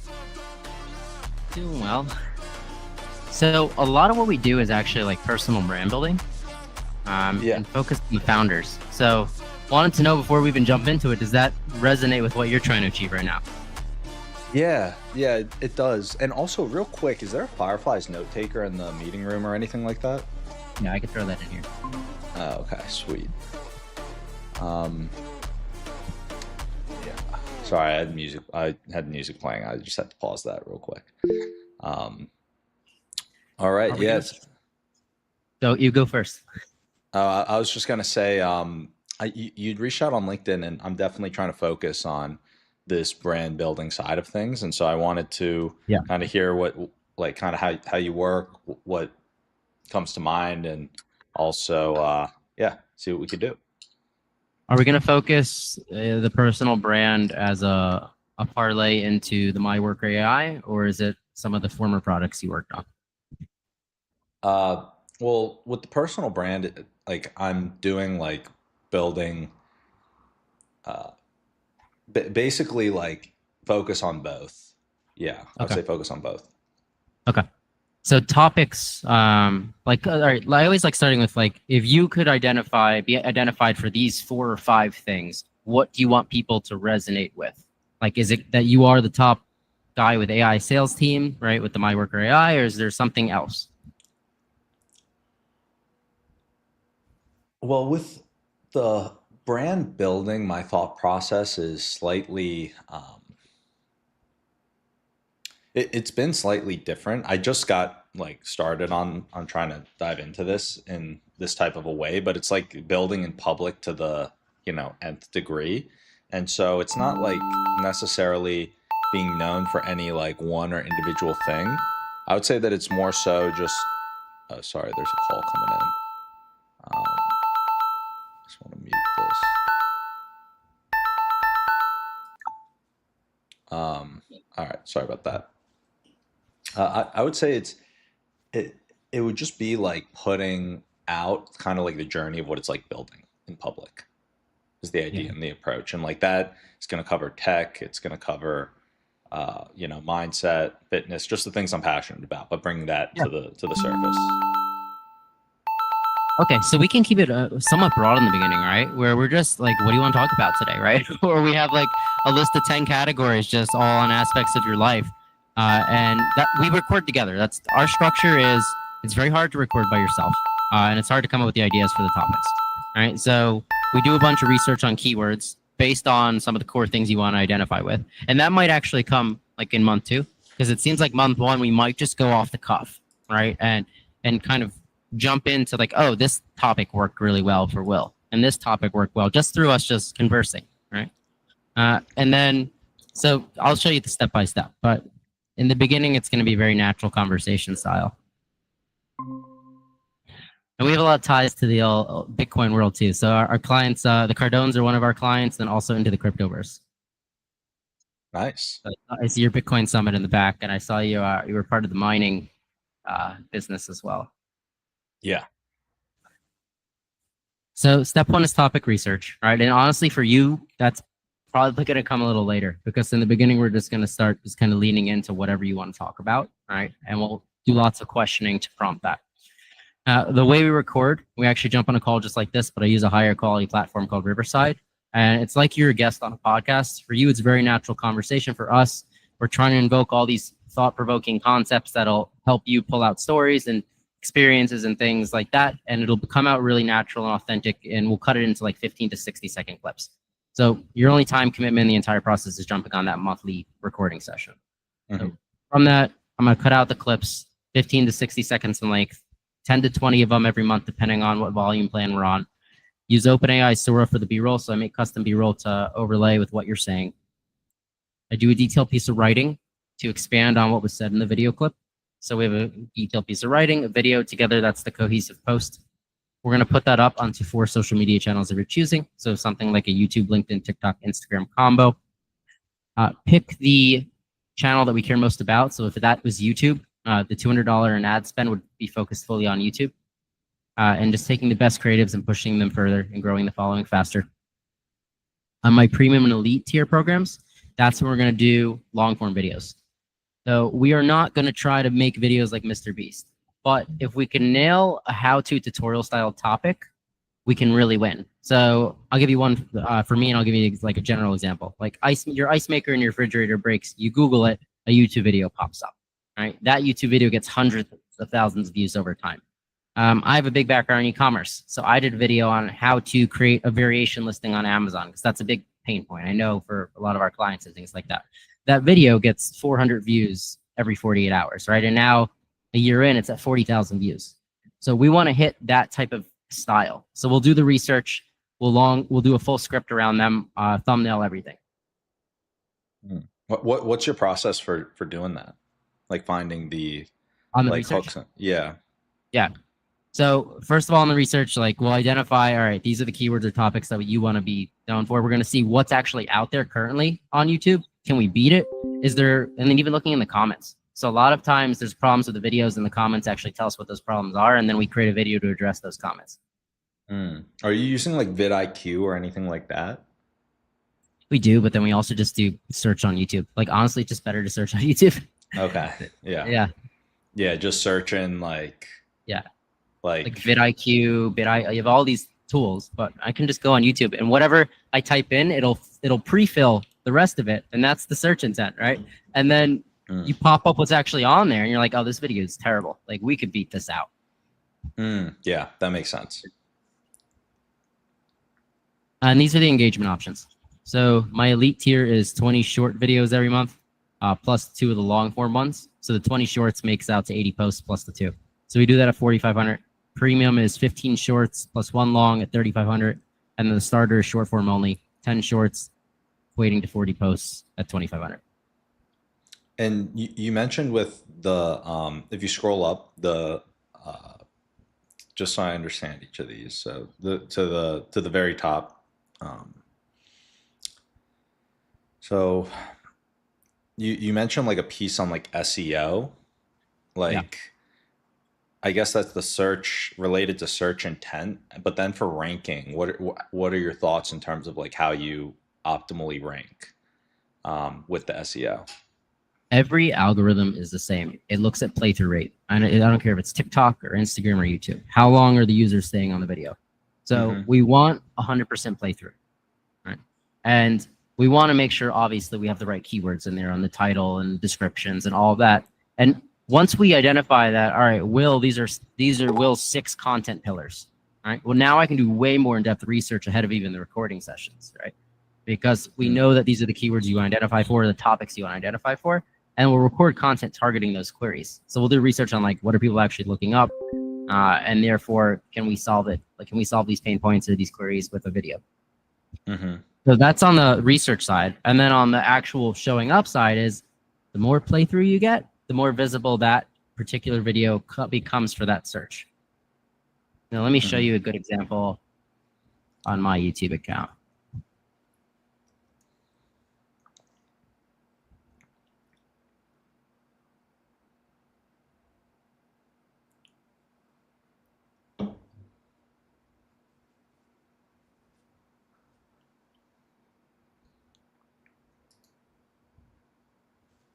All right, you able to see this?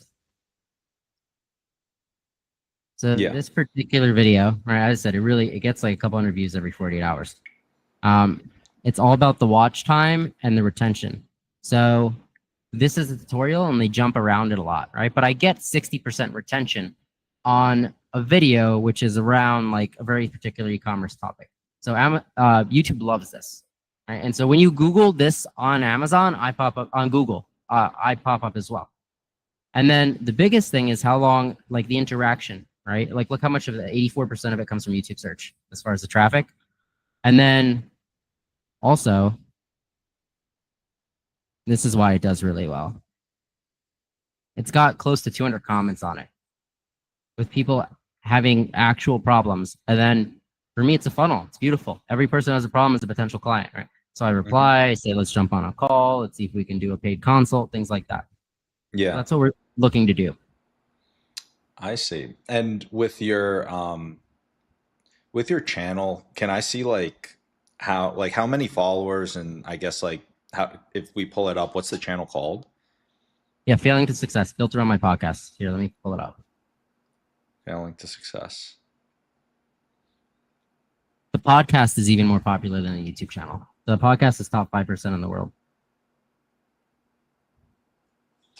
Pop this open. How long has your YouTube been going? How long is the podcast or the channel? The YouTube channel. 2 years on this particular one. And then my e-commerce business one was around for much longer. So this one's at 91,000 subs. Honestly, I don't make enough content for myself because we have so many clients that we're doing it for. Yeah. So I try to make them whenever I can. But the stuff that does the best on my channel is the very particular e-commerce problem-solving videos. And I just that's where I know I can really win on the tutorials. And so whenever I try to go outside of that, sometimes I have things that hit. Like this one's doing okay, but it's too early to tell. So this is one of those videos that 3 months from now, I might be at 10,000, 15,000 views, but I won't know for a bit. So you're basically looking at like these are ideally going to rank over time is like your thought process. Yeah, exactly. So like this one is starting to work. The Amazon FBA packaging requirements. So now at 5 months in, it's starting to get that traction to where now it's getting about 50 views a day. I see. Okay. And it just keeps going over time? Yeah, exactly. And that's why this one, which was like a year old, right? This is a year ago, and now it's at 43,000. This will easily be a 100,000 view video. Yeah, I see. And in terms of like the podcast, you mentioned that the podcast is the podcast on the channel, or how do you run that? I have the podcast on the channel too. But the podcast, they're like one-hit wonders. Like they get the initial visibility and then it stops. But for me, my podcast is more of a client acquisition strategy, in that every guest on my podcast is a potential client. Yeah. Okay, that makes sense. So you're on the podcasts. All right, I think I see. So your service, you manage the full, yeah, I guess like the full gambit of everything on the socials and everything else. Yeah, this particular, I mean, I do everything that I do for myself, we do for clients. So like if you wanted a strategic podcast, we'll do the book out the guests, do the production on it. We do all that too. But what we're talking about right now, yes, it's a full end-to-end social media management. It's going to look something like this, right? We're going to have everything scheduled out every week. All the videos edited, produced, really good storytelling style descriptions. And then we're going to fully schedule out a calendar. So end-to-end done for you. Yeah. Okay. Well, I think like right now we've got like kind of our own approach with running things, but and it's one of those things where I don't want to like jump in and kind of like interrupt something right when it's getting going. Yep. But how about we stay in touch and maybe like reconnect in like a few months or something? Yeah, we could do that. I'll email you this document so you have it, and then I'll just start. I do a bi-weekly newsletter with like DIY marketing tips, so that's a way for us to just stay in touch. And then I'll make a note that early next year, I'll shoot you an email with where you're at. Sounds good. Let's I do will. it. Great All right. meeting you. Take care. Talk then. Take Peace.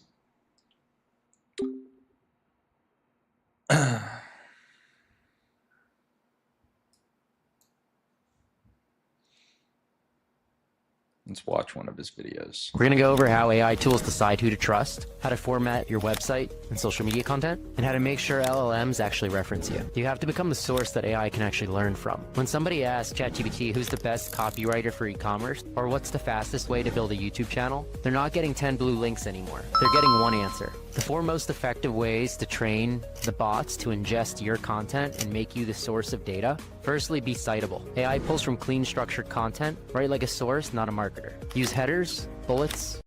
All right. Yeah, Joaquin, our videos, I think, are a lot better than this. I'm obviously biased, of course, but let's see.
Hey, how's it going, Kent? Sorry, I was on a call when you were dialing, but just hopped off.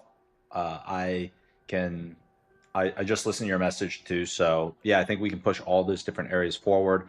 I'll also leave a booking link here that you can just line something up with the capital raising team at whatever time works for them. Thanks.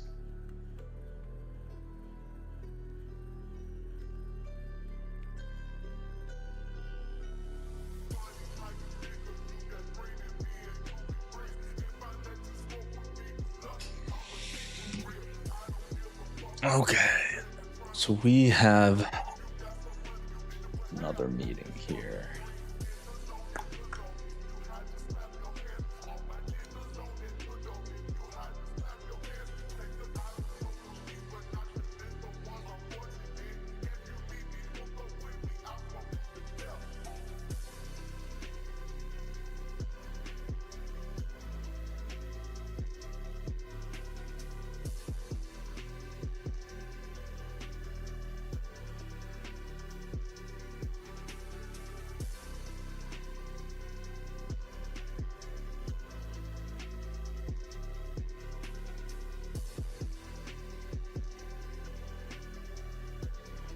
All right, we should definitely run a sequence to.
plan for this call we got coming up here?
Right before we hop on with Hans here, we're gonna call Nolan back.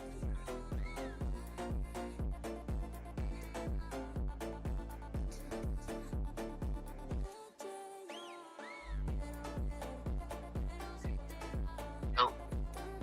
Hey, I just got your text. Yeah, man, I've been spending the last hour trying to figure it out. I got all the dongles and whatnot, and also I tried using the capture card. And what's the challenge we're running into? Just being able to see the camera on the apps themselves. Being able to see the camera. Have you? Maybe what we could do is try feeding the exact context of like what problems you're running into ChatGPT.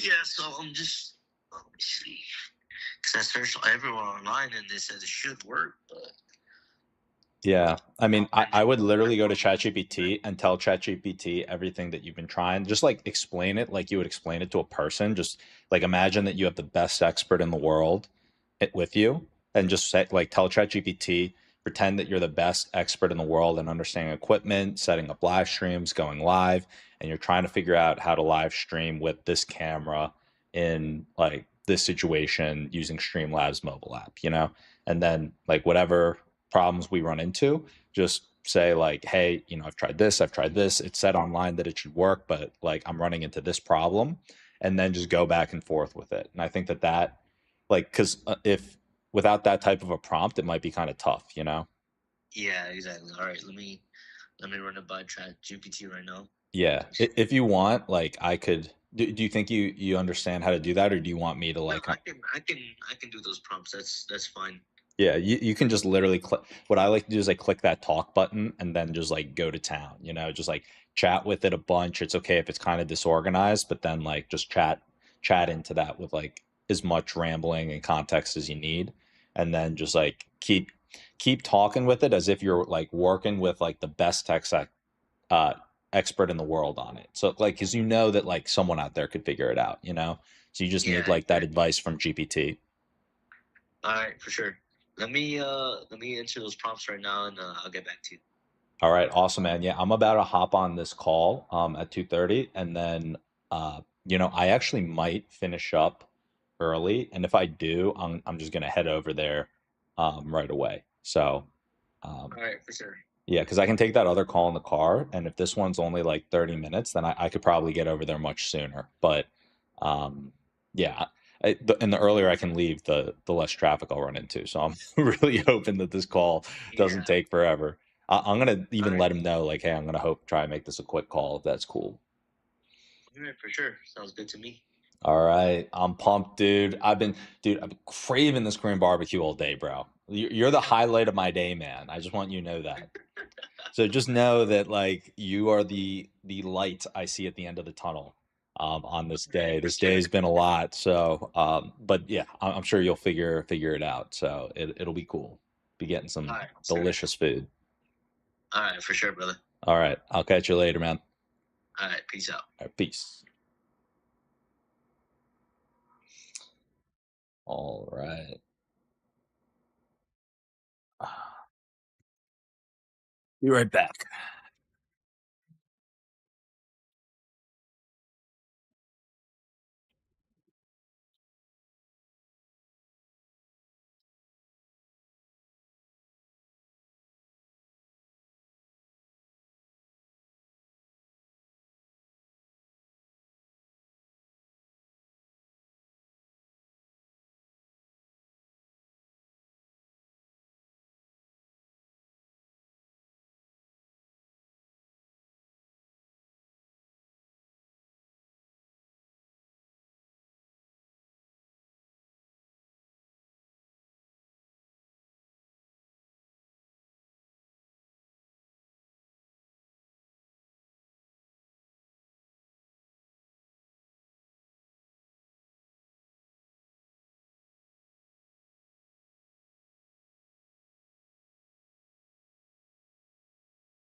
All right, we are hopping in.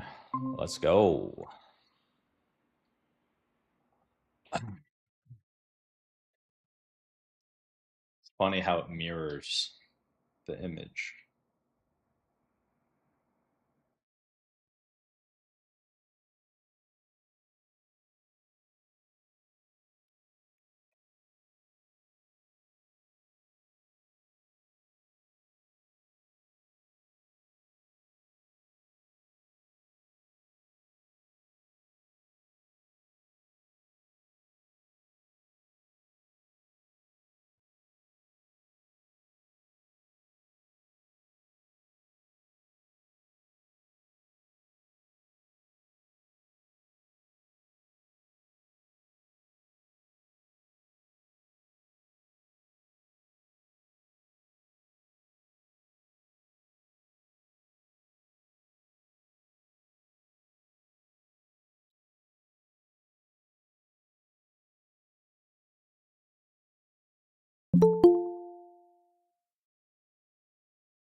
You mentioned that there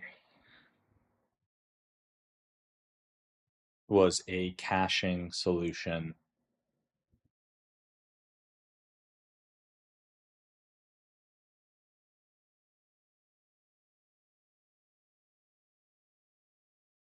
He said that he put a temporary fix in place, so it should work now.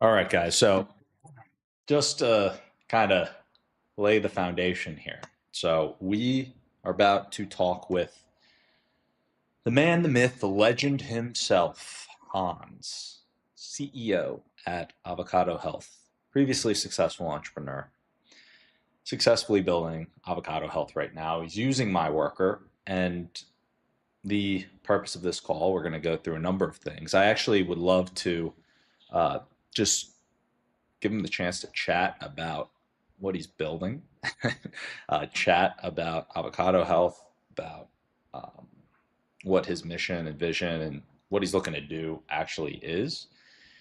And then outside of that, we'll do some MyWorker stuff and take it from there. I am going to sounds good, man. Thank you so much for letting me know. I let the client know. And if there's anything else that we need to do, I'll be ready to go.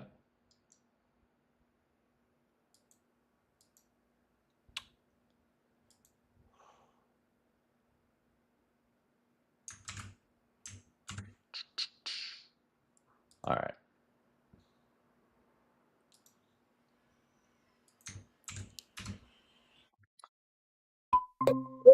Hey, what's up, man? Let's book a call through this link when you get the chance. Looking forward to catching up. Hey, Will. Hey, how's it going, man? What's up, man? Looks like my camera. I was just on a Zoom call. My camera's acting up. All good. Real quick before we dive in, I am on stream. So if you want, what I normally do if someone doesn't want to be on stream for a meeting, I can just mute the call. No, I do. I don't want to be on stream, be on live. Let me just log back in. All right. Sounds great. Yeah, we could also get some clips maybe if you're ready to if there's any news you want to share to get clipped up. Yeah, I didn't know this is a haircut, but let's clip away. Let's clip away, baby. All right, we'll see you. One second. All right, see you.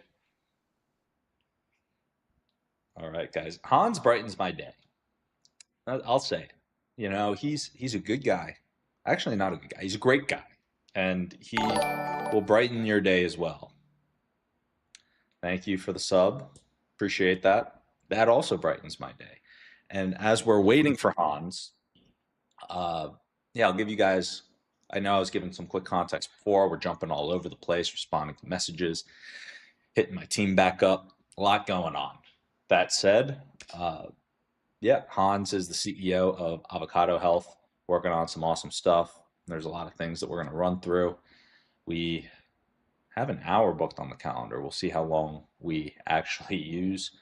On a side note, as we're waiting for him, I was responding to some team members. We're responding to Zap Mail, making sure that we're scalable with the infrastructure.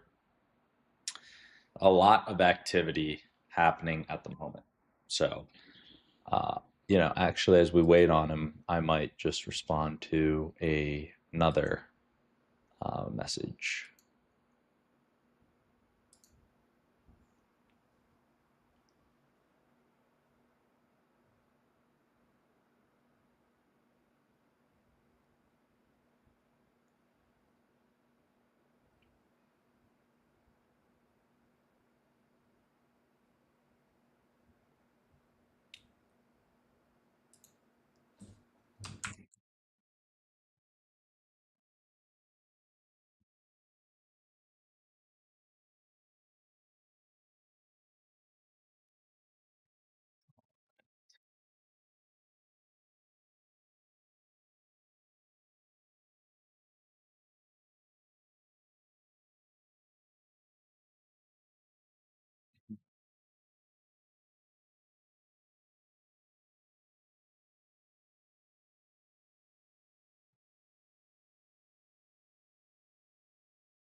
send some voice notes real quick.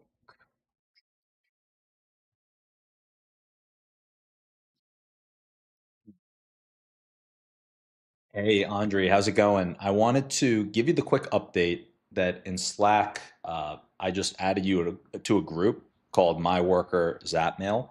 I added you, Andre, and Alexander, and I sent over an email basically explaining the situation that happened with an integration we have with Zapmail, where they made an update, and there's a number of things that sometimes we'll do when we're making these updates. So I put the engineering teams directly in touch, and then that should make it a lot easier in the future to just make sure there's no downtime and keep things moving very smoothly. So just wanted to give the context there for that addition in Slack. All right. What's up, Hans? Looking sharp, bro. Damn. Look at you. Yeah, I can't be slouching when I come on your podcast. Come on, I can't be slouching, man. I love it. Yeah, I gotta change out the pajamas sometime. Dude, awesome, man. Yeah, well, I'm pumped to catch up. I feel like it's been so long since we've. It is, man. Like I've been like, I've been jonesing for the Tuesday Thursdays where I get to see Will I Am and. Yeah, I know, man. I know. And congrats on the you guys just won that pitch competition, right? Yeah. With I forget what it's called. Was it just called the Pegasus Angel? Pegasus Lightning Rounds Angel Pitch Competition, yeah. Dude, so yeah, let's go. A couple Howards on there. One was the head of Inception program, started a program at Nvidia, which was pretty awesome. And then another Howard from Morpheus Ventures. He was really cool. And then our man Lucas and Thaisa as well. So dude, that's amazing, man. I'm super happy for you. I mean, well earned, of course. Well earned. Yeah, definitely very, very surprised, but lots of really other great startups there. Yeah. I was in the audience. I was watching. Yeah. I mean, if MyWorker AI was there, then I would have no chance at all. So dude, thanks for bowing out. Thanks for just standing stage left. Dude, you probably still would have taken the win, man. I love what you're up to. Actually, so Joaquin, when you're watching this, editing it, let's definitely do our best to try and get some clips from this call that Hans can potentially use for his company too. So just like how we've made some clips for like we're putting out on our social channels. Yeah, let's get some for Hans and Avocado Health. Yeah, without a doubt. Is that how you get 100 posts a day? Is this how you do it?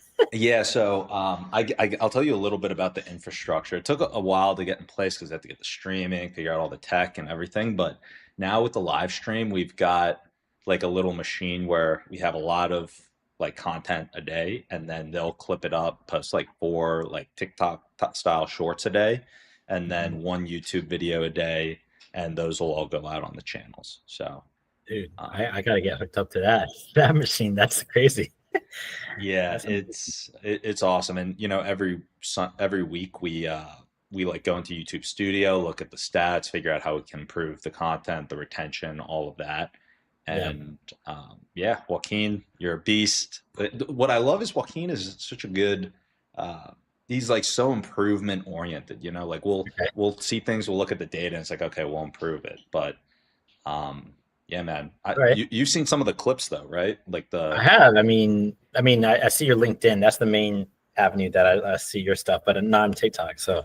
Okay. Yeah, the LinkedIn, we just started posting on LinkedIn. I think we've done like 3 video clips, but we're going to start doing 1 a day, and then I think LinkedIn's going to grow pretty quick. So today I had a call with Insight Partners. They are a Series A firm, but yeah, it was really interesting because I was like, how did MyWorker come up on your radar? They lead seed rounds, do like $15 million checks, like later stage. He's like, oh, I've been seeing your posts. I'm like, oh, okay. Like, I guess this is working. You're posting a lot too, though. You got the flywheel going. Joaquin, if you have a clone, I mean, I'll take your AI clone. If you... Yeah. I don't know. Is Joaquin a real person, or are we talking about it? This is real life. This is real life. Yeah. Okay. You can't duplicate, a phenom, I guess, that Joaquin is. So yeah, the rising star. Absolutely. Yeah. And like the idea is that, you know, we've got the existing machine, but like the numbers are starting to look really good. And then there's just a lot of things that we're going to be testing out too. But one thing we're also doing, I did a podcast. It was our second episode yesterday where I just had him come on stream with Riverside. If we actually want to do like a podcast, maybe just so your videos higher quality when we do this, do you want me to just start a studio room and send you the link so the videos higher quality? Yeah. I mean, it'll take me 2 seconds to do, but what it does, have you ever heard of Riverside? Yeah, no, absolutely. Like we're thinking about starting a podcast for Avocado Health and really talking to a lot of different, you know, parenting experts, child development experts, etc. Yeah. And so being able to get that flywheel going, I'm curious to learn from you. So yeah, let's do and Riverside. Obviously, I know, you know, that's the standard. So. All right, sweet. I just created a studio room, so I'm gonna drop off here. Just join that link, and then yeah, we'll be in there. Okay, we'll see you there. Sweet. Okay.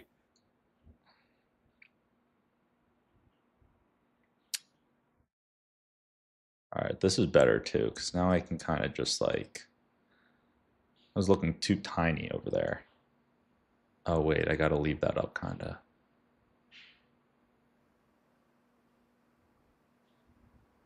I'll just move this off screen for the time being.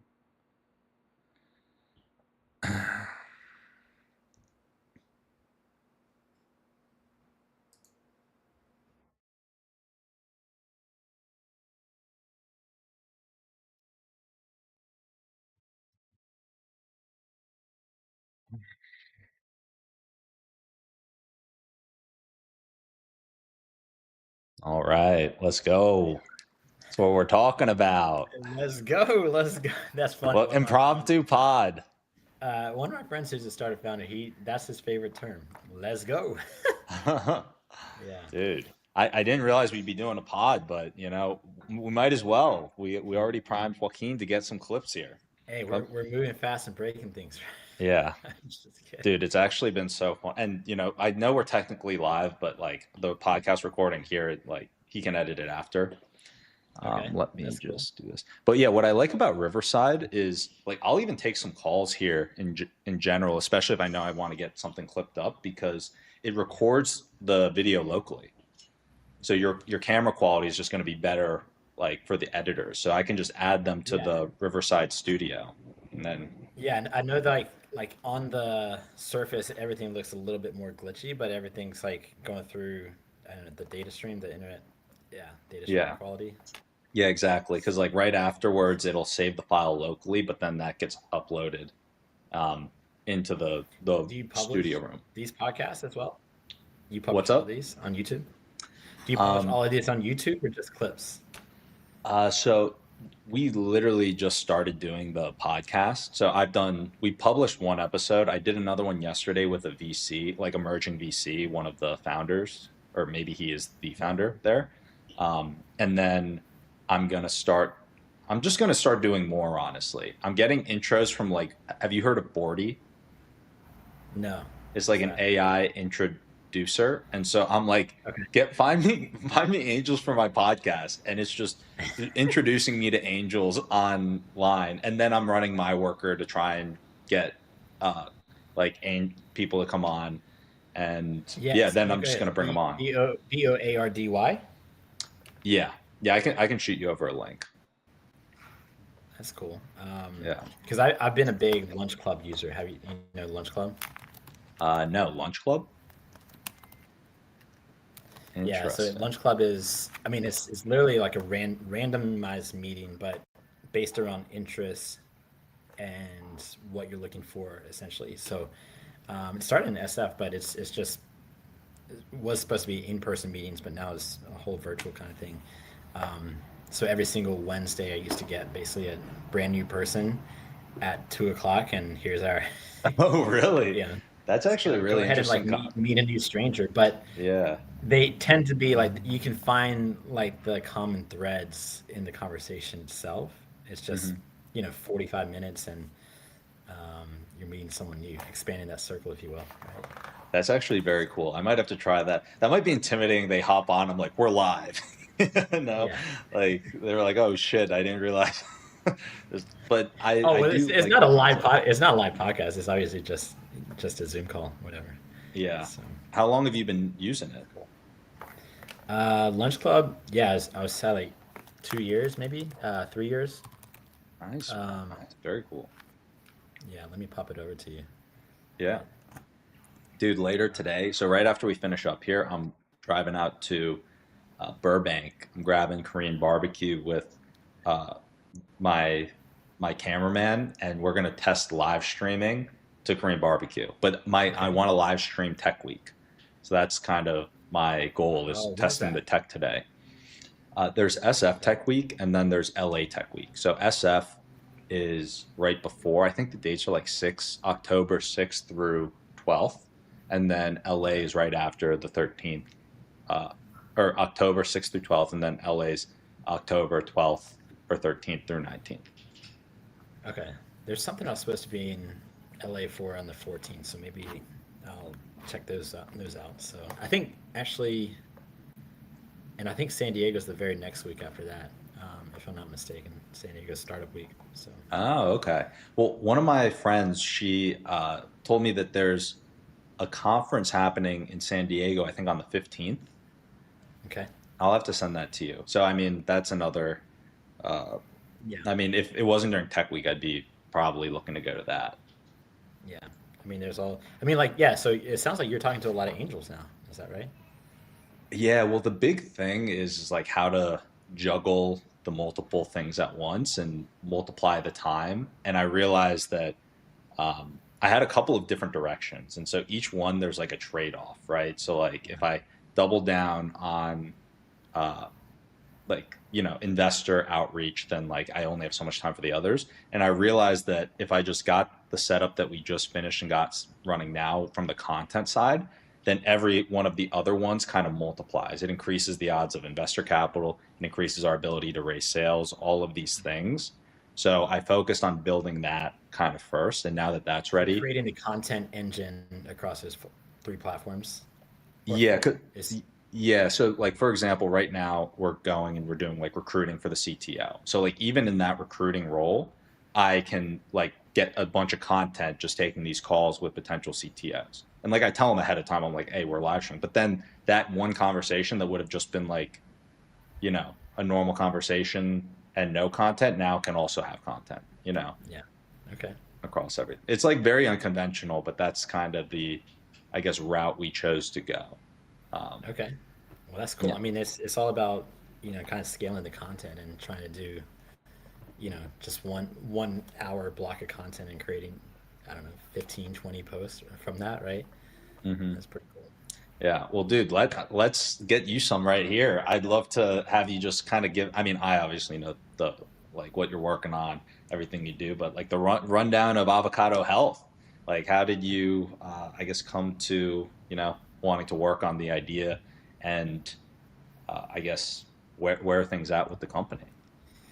Yeah, so first and foremost, Avocado Health, we're a parent empowerment platform, helping parents answer and address every single question, concern, and challenge across the parenthood journey, whether that's family planning, in utero, 3 years old, or 13. We know challenges for parents are many and questions are plentiful, and it takes a village to raise a child. But for us, that village oftentimes isn't there. And so I'm a father of 5, and I know firsthand that parents go down that rabbit hole of asking Google, ChatGPT now, Instagram influencers or Reddit boards, all because it's accessible right there on their phone.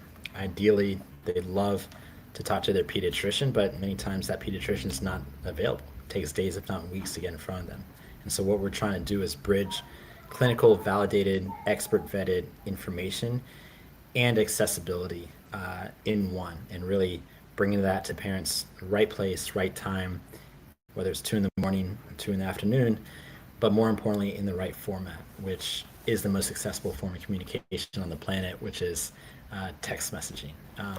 We can talk about the capabilities there, but it doesn't even require internet access. More importantly, we follow up with the resources, the support, and now a human level service where we can answer 98% of questions via text.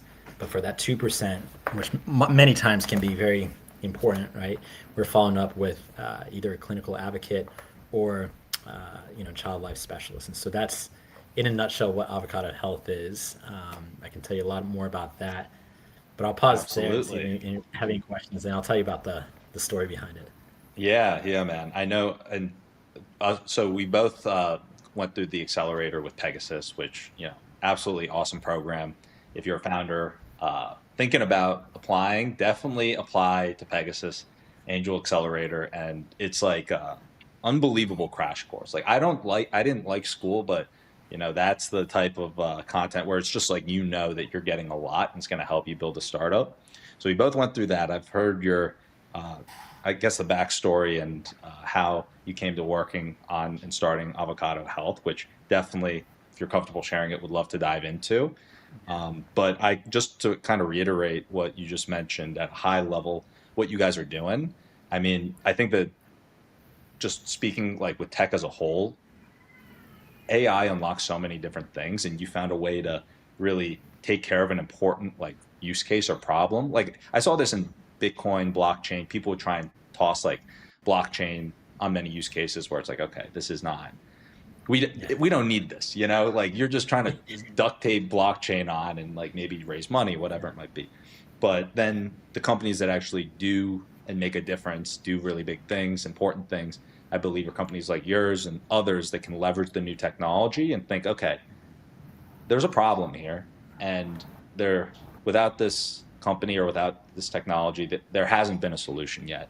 But now we can build one. And so I think that if you would be open to it, I'd love for you to share a little bit about, why it's such a personal mission to you.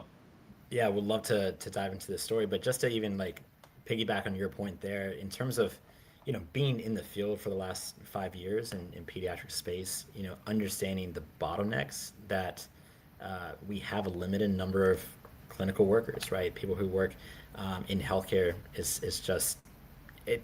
Anyone knows that it's very hard to get appointments. It doesn't have to be pediatric space, but every single person. And we also know what the capabilities of AI are, and if it does two things really well, it gathers information, an incredible amount of speed, and access is a really big thing. And then it also is able to distill that and help us humans become more productive in whatever we do, whether it's using ChatGPT to write documents or emails. I don't have to tell you that, William, but it is incredibly a productivity enhancing tool. And for many jobs across the world, especially high skilled labor that have routine and repetitive tasks, a lot of times we see lawyers or software engineers or even consultants and marketing agents. A lot of times their jobs are on the line. If they're not using AI, they might be displaced by AI, right? But if you ask any parent what's their number one job, most parents would say that their number one job is being a parent, and that consists of helping their child be healthy, happy, and safe, right? And so for us, what is AI doing to the number one job, in my opinion, out there? Obviously, we're not giving our babies to robots anytime soon. It's not going to be displaced. And parenting is anything but routine, right? We have routines, but it's not a routine type of task. And so for us, it's really about empowerment and augmenting what parents actually know. We also know that parents aren't given a user manual. There's no instruction, no handbook, right? But there's a lot of really good information out there. And so how do you distill that into a point where we're not giving them a book, but we're giving them the bite-sized information when they need it in the moment? And when I say in the moment, that means within seconds, not days or weeks, right? So not to cut in, but we're kind of at different stages. Like you've been through and like have a family and have been through that process of going in. And I haven't personally experienced that yet. I don't have a family, but I'm sure that many first-time parents are likely in a spot where you're like, oh shit, like you mentioned, there's no user manual, and then when things happen or come up or it's amazing if there's a way to leverage all that technology out there and into the actual things that you need in those moments, even just for not just peace of mind, but especially emergencies. I mean, it's amazing what you're building. And I think it is something that, like, you look at some companies and you're like, okay, does this company really need to exist? But like what you guys are building at Avocado Health, it definitely is something that is useful. And clearly, I think anyone who like learns about and sees what the product is and can do is going to look at, hey, this is a net benefit, clearly, you know? Yeah, and certainly it's all about augmenting, right? But for us, so we're a whole team of different pediatric experts, everything from pediatricians to parent coaches and therapists in the room. But we've all been kind of impacted by not having the right information at the right time. And for me personally, it's a very personal mission because, as I said, I'm a father of 5, and our avocado story really starts with my third child. Her name is Aviva. Aviva was born full term, fully healthy in January of 2020, right before COVID. And we were overjoyed. We were ecstatic, when we found out we were having another kid and when she came out. But on the second week of her life, she ended up waking up from a nap, and she was cold to the touch, and she wasn't breastfeeding really well. And we took her immediately to the hospital where she had a 95-degree temperature, just very cold. But she was also bradycardic, which basically means a slow heart rate. Her heart rate at that time was 60 beats a minute.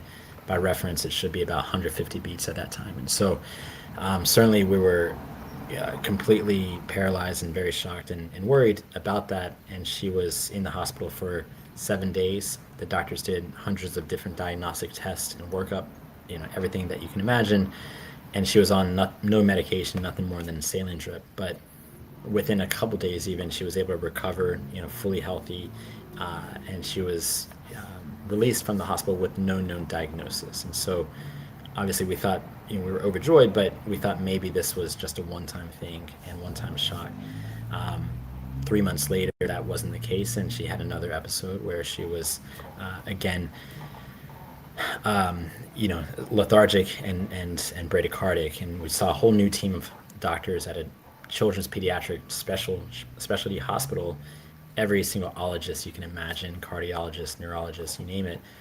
She had tons of different tests, but they couldn't really make heads or tails. So the doctors were scratching their heads, uncertain of that information and uncertain of her diagnosis. Fast forward to 10 months old, and she had been in and out of the hospital at that point in time 3 more times. And in that process, we even moved from Oakland, California down to San Diego because we thought maybe there was something in the environment in the house after her 4th visit. And so, but when we had our 5th visit here in San Diego, brand new team of doctors, new team of specialists, all of them were perplexed because it was the first time they were ever seeing her. But moreover, they couldn't even get her information from the previous 2 hospitals that she was at because of the interoperability issues that we know plays a very large role in EHRs. We're talking about Epic, Cerner, and a lot of others where they're not able to even read the data and really get the data that they need. And so they're relying on me and the 20 pages of notes that I took about Aviva to even have any baseline and any understanding of what was going on. And so that's, when I knew, and I've always known that parents have to be the best advocate for their child, but that's where, doctors were thanking me just to even have any insight so they weren't flying blind. She was released again with no known diagnosis, and then 10 days later, she had her 6th episode. This time it was preceded by vomiting. She was throwing up incessantly, and we thought maybe this was just the run-of-the-mill flu because she never had that symptom before, and we had flu going on in the house. The doctors noticed that she had a little bit higher levels of potassium in her blood. Potassium, if you don't know, is what's in the syringe in the death penalty because it can stop everything within your body. Your organs will basically cease to function. And so they gave her some medication to reverse that. Unfortunately, it had the opposite effect, and it increased it significantly. Her heart rate went to 0. Her brain stopped. Her organs started shutting down. and they put her on life support, and they gave her CPR. They told us, what the situation was and the circumstances, and that the doctors were doing everything they can. We waited for 24 hours for a miracle to occur, but unfortunately that miracle never came for us, and we lost our daughter Aviva in November 2020. Toughest thing that a parent can ever go through, or a human really for that matter, can ever go through, losing a child.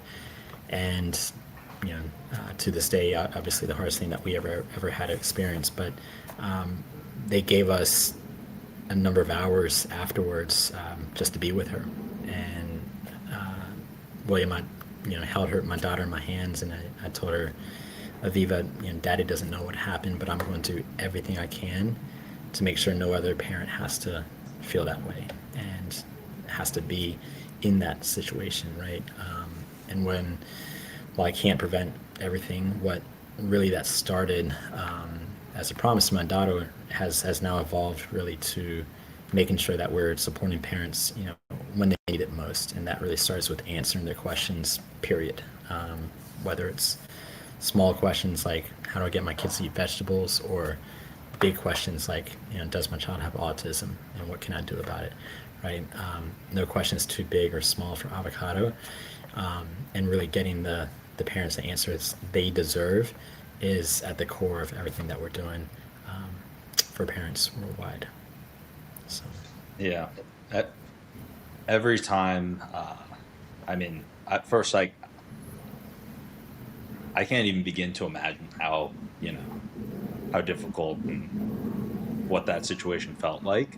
But what I can at least witness, explain, and see is that, man, you're out here fighting and doing everything you can to really, accomplish that mission and make it so no one else has to go through, that type of that uncertainty that you felt in that moment. So just extreme gratitude for you, being willing to share this story. I mean, I'm sure every single time, like you tell it, it's not easy, it's difficult, and just being able to go and pursue that and be able to try and bring Avocado Health to the world and to parents around the world, that it's very, very admirable, man. So it's amazing to see. And as you know, all of us at Pegasus are rooting for you, and you're just executing at a high level, which is amazing to see. Thanks. I mean, it's, obviously in the startup space, and you and we're both, serial entrepreneurs. We know that it's not easy, and you're wearing tons of different hats, and you're in the battlefield, and we're in the trenches, right, in the arena, proverbial arena, right, at all times. But we know that, you're going to get your knocks, and you're going to be, denied and rejected, more times than not. But at the end of the day, it all comes back to, what is your why, and what is your underlying, reason for being, and reason for trying to bring this idea, really, it's ironic, but it is a baby, right? Bringing this baby into the world. Actually, now that I think about it, this particular baby is about 10 months old, which is about the same age as Aviva.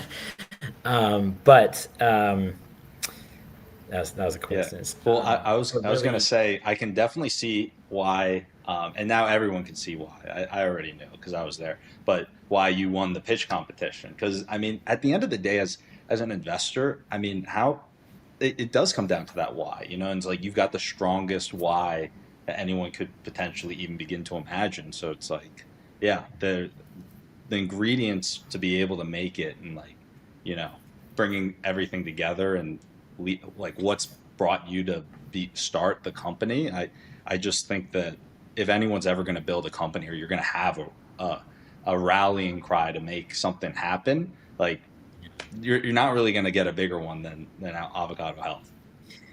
Yeah, and it's funny because I was just as you were saying that, I was thinking about the Simon Sinek, that TED Talk about lead with your why, or start with your why.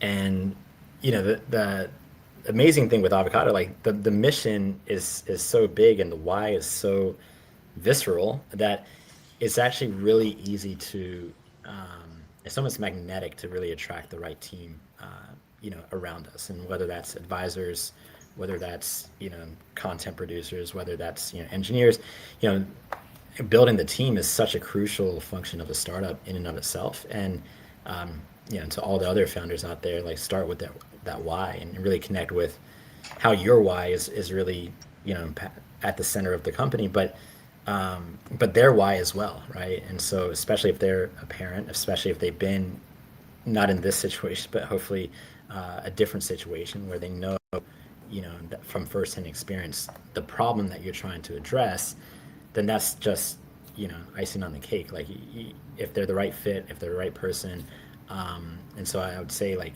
because of that, building the team has actually been easier than most other startups I've been a part of. So yeah, I mean, you've been in the startup world for a while now, right? How many years has it been? Yeah, well, if you don't count the business, selling physical goods out of my dormitory in college. I mean, I would count that a little bit. I mean, I guess we could segment it into like, I do the exact same thing, actually. Yeah. I'm like, I feel like I need to say, like, I've been Were a you tech selling stuff founder. out of your dorm? Yeah. Well, so ever since I was a little kid, I was doing like, I did so many different like projects, hustles. When I was in college, I had already started moving into tech, like my first tech company. But when I was younger, I mean, I did so many different businesses. So I mean, I kind of like grouped that all into like one time period, and then like, oh, my tech entrepreneur side. Yeah, That's how I the kind of non-tech, segmented. the tech side. Yeah, that makes sense. And Yeah. yeah, I always knew I wanted, obviously to go this route. Obviously, it's a matter of building the skills, networks, and trying to figure out how, right? But it's like a big puzzle, right? It's like a Rubik's cube. I love Rubik's cubes, but you're trying to figure out what the how to fit the pieces of the puzzle together. And product market fit's one thing, which is almost the thing, but we know that like team market fit or team problem fit is a really big one, right? Founder market fit we talk about, but there's a lot of different pieces. You kind of have to figure it out. So Yeah, it's fun. And I mean, I think that it's crazy because I'm not sure, was Pegasus your first accelerator or had you been through one before? It's not the first. So I was part of the Tampa Bay Wave Accelerator when I was head of product for the previous company I was with. And we also did something called GrowthX, which is a revenue accelerator, which was all about, defining your ICP, your messaging, your UVP, and all that.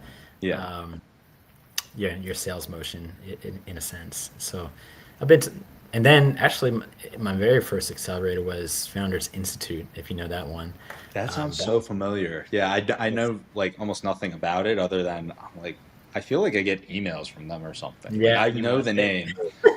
They've got a great marketing engine that's led by Adair Vesey, who's like good friends with Elon Musk. But he and they're global. They have every single city almost covered. But 2011, I was starting something called Taxi Buddy, which was based on the frustration of having to pay like $70 for a taxi ride from JFK Airport in New York down to Manhattan, right?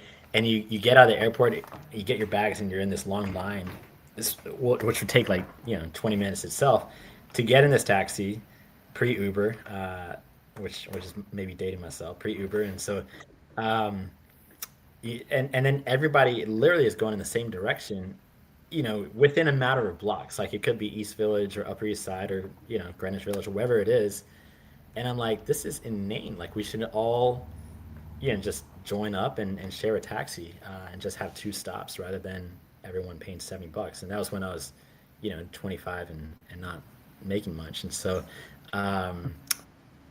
yeah, so you had the Uber idea uber early. Yeah, no, I'm serious. Like, yeah, like it was literally that. You saw it. And obviously, you think about like the network effect and things like that. It was basically put the cart before the horse because eventually Uber did have shared rides, but you had to figure out you had a limited window of like 10 minutes for someone to download the app, to know about Taxi Buddy, the awareness side, and then for a taxi driver to come, right, and have the app itself, and then find someone else that's going the same direction. So you think about how difficult that matching problem is, supply demand kind of thing. Yeah. And it always and everywhere, you know, it was much easier to start with just the one passenger, one taxi driver, one direction, and then they eventually build into the carpool route, right? So yeah, dude, that's amazing. So you actually like really like thought through this and like pursued it. Like I attempted it. It was I would say it was more half-hearted, right? It was more like, this is a good idea. Let me go through this whole accelerated program. Let me see if it's actually a good one. Obviously, there was no product market fit, but let me see how I can like build a tech company behind it. So I only got to the point of like having a simple prototype. It wasn't even, we didn't even have one pilot. So well, at the time, it was also way harder to build. Like, but funny, like long story short is a lot of the skills I learned, like all the modules that we did in that 2012 or 11, I basically applied to the next company I started, which is called Econocast, which eventually that was acquired, and so everything kind of went full circle. Right? So yeah, that's awesome, man. It's a full loss. But, well, you definitely make very good use of the sessions we have with like the partners. Like you're really good at like asking good questions and staying on top of it, and like I like it because I'm kind of like I was in the course with you or on the calls, and then I'm like, all right, Hans has got some good questions coming. I was it's like a whole additional module. Like we got like the normal ones, and then I mean you didn't ask that many questions, but like you asked like good pointed like additive questions. Yeah, I mean they might have been redundant questions, but like I was kind of perplexed why no one else asked questions, because that's for me that's the quickest way to learn is just asking questions. I'm a questionaholic by nature, which means I have affinity for questions. I like receiving them too, like from like interns or anyone that's working with us. If you're not asking questions, then you're not learning. Like, like sometimes they're out there on the island. I'm like, yo, like I'm here on Slack. Like, ask me something. Yeah. Right. I don't know why. Like I've always I guess everyone is to a certain extent, but I've always been like, I'm just gonna like do this, which like maybe you've seen, but like I'm always like let's just do it and then like figure it out as we're doing it, and then I learn by like fucking up, or maybe not messing up, but as I'm doing it, I'm like, all right, I piece it together kind of. For me, it's always been very hard to fully understand it just by like talking through things, like more so than I think like other people. Like in both regards, like learn more during the doing and like retain less during the talking. Yeah, that's true. That's definitely true. But I think a lot of people are the other way, where it's like they can kind of just like hear something, and then like it's like kind of like they've done it, to a certain extent. Yeah, it's trying to find the shortcuts, right? Obviously. Time is probably the most critical element, right? I don't know if that's about you, but like, I'm just trying to search for more hours in the day, right? Yeah, absolutely, man. Well, dude, we got to rip more pods, like more podcasts, man. Like honestly, honestly, like when we start Avocado, we're gonna interview you. I'm down. The audience is probably child development experts, but there's always a session for you. Yeah, dude, it'll be fun. I mean, we got Riverside, so if you want me to create the studio, or I mean, you guys are gonna have a studio if you're doing the podcast. Let me ask you, like, how long does it take from research to recording to outreach to editing to publishing? Like, what's your full life cycle? Your total team's hours that you spend per podcast. I mean, we turn it around the next day. So like we have a bit of a backlog because my schedule, it's like I might not be able to record every day. And if so I think we're like 3 days behind on stream, something like that. But if there's something, recording a podcast every day I'm streaming for like 5 hours or something. Yeah. So, dude, in the first like streaming, like sometimes with just yourself. Yeah. No, most of the time I'm by myself on stream. Yeah. And it's just you working? It's just me working. Yeah. Okay. So I will literally be like, like Dude, this is how I do it. I'll give you the playbook right now. Like, this is exactly what I do. I need 30 minutes before I go live. In that 30-minute time frame, I use ChatGPT to come up with the entire list of every single like trending piece of news. And like, I also chat with it like a producer. So I'm like, I want to work on this stuff today. Could you put together like work block segments that I can do on stream? And so like I do the news, I do like my work blocks, like I get all the hooks for all of those segments generated by GPT.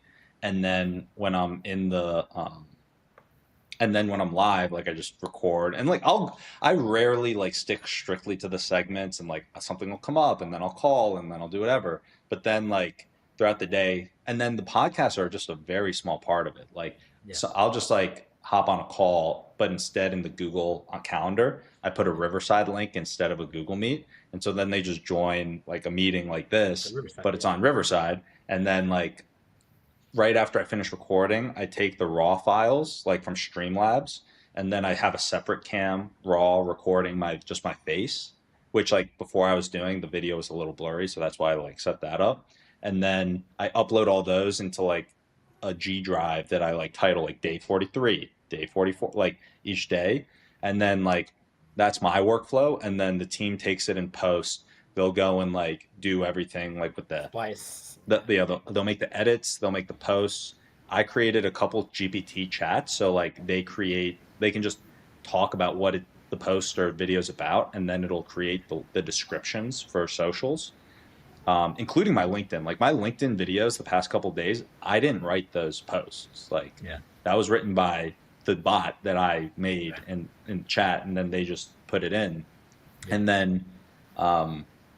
And then like they take care of all the post production, everything, post the 4 clips and the YouTube video every day.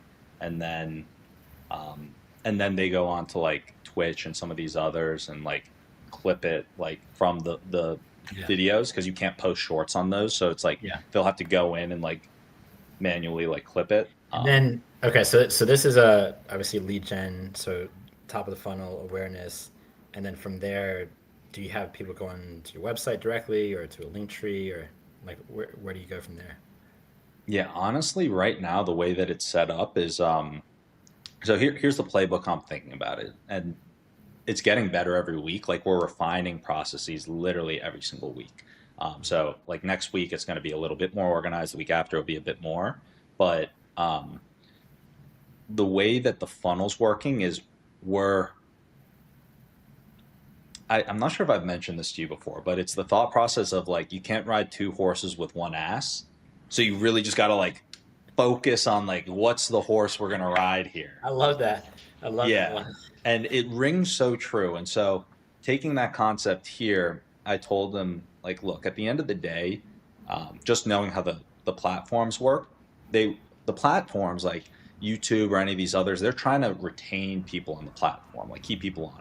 And they judge you in the algorithm based on your like ability to keep people on the platform and engage. So like they have their own algorithms, but like the big one is like watch time, like retention, click-through rate, like those things. So I said, look, let's just put stuff out and get like where our baseline of these metrics are, and compare it like to the best performing channel. So I basically took and figured out the best performing YouTube channels, and some of those, like what's their click-through rate, what's their watch time, what's their view duration, how many people are still watching at the 30-minute mark, because these are the things that YouTube cares about. And how do we nail those, and what do we need to do with the content to nail those? Because if you can nail that, then you start getting promoted more, and then it's like everything falls into place. Yeah, you back out to what's important for them. Yeah, exactly. And so our metrics, like our click-through rate has over tripled like since we've started doing this. Our view duration, like we used to lose most of our viewers within the first like 7 seconds. Now we're like on some videos we're like elite level, like that some of the biggest channels are. And so those videos that we nailed it, like some of them are almost at like 1,000 views. The very initial image, right? Are people even clicking on it with?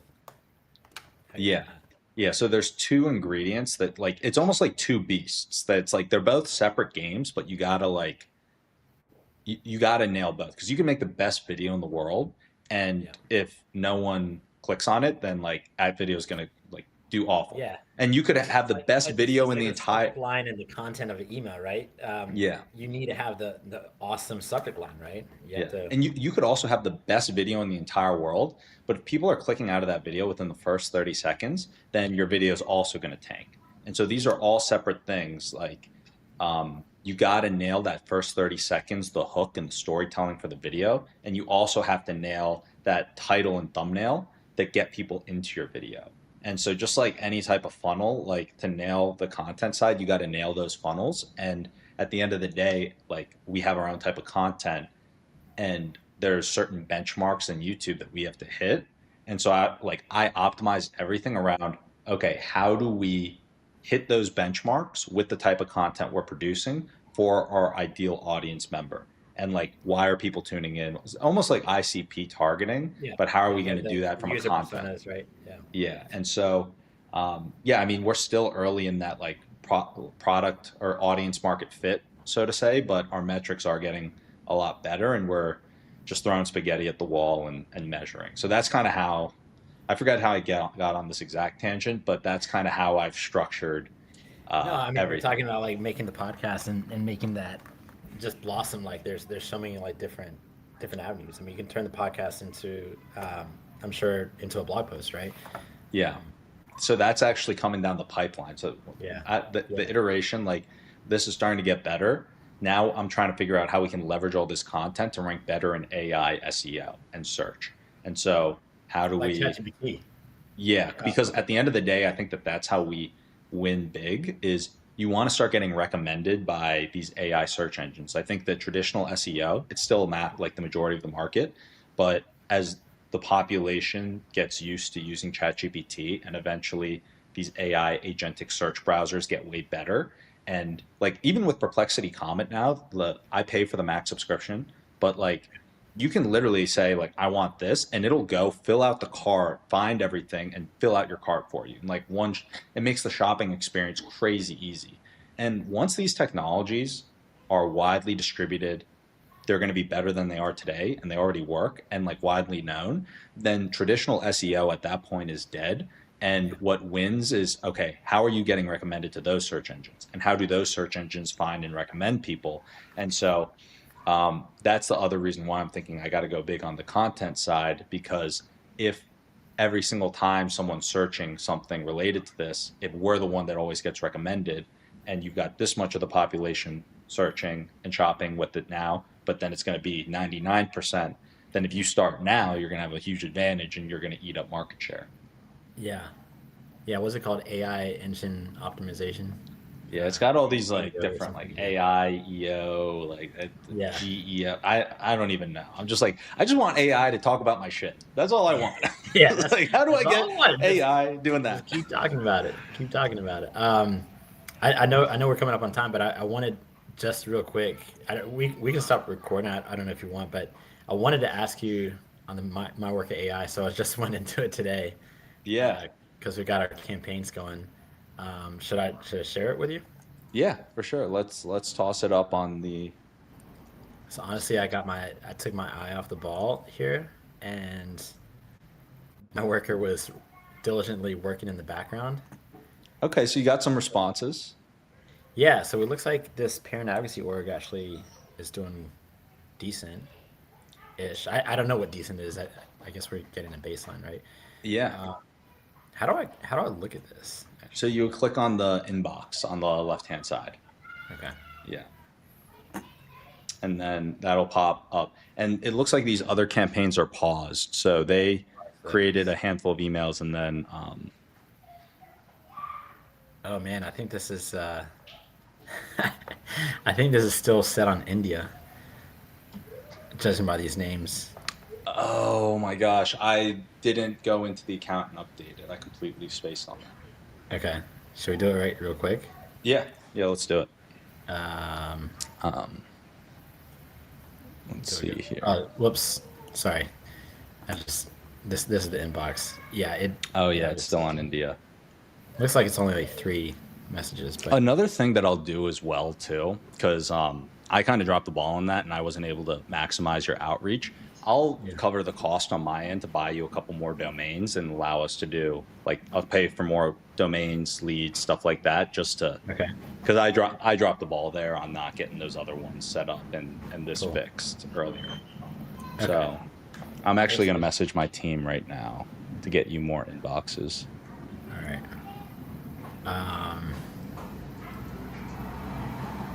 Should I go to lead personas? Yes. So the one, which lead persona were we going after in that campaign? Well, we need a change for both, but it's executive director for parent advocacy orgs. Yeah. So we have solutions and objections.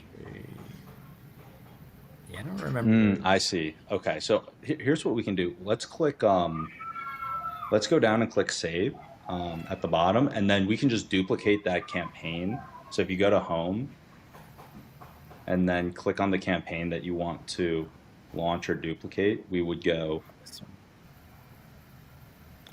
Yeah. And then click the pencil and it'll bring you in there. And then you could just call it like whatever, B2 or new or, yeah. And next. And you can put a Calendly link in there if you want, but you don't have to. Yeah. Or like any meeting link. Yeah, yeah, I'll just go ahead and do that. I will message the team right now, get you some more domains.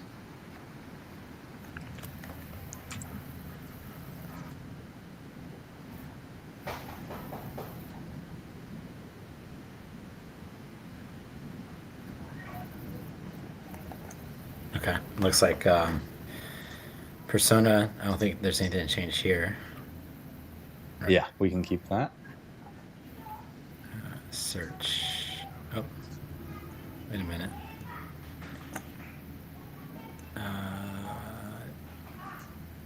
Okay, next. Let's see, next.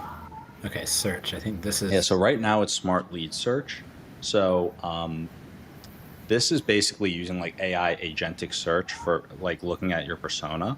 I think that here, if we want to not take off AI lead search, we would just uncheck that top box and then click generate AI filters. And then, oh wait, actually it already. Yeah, it looks like it had United States.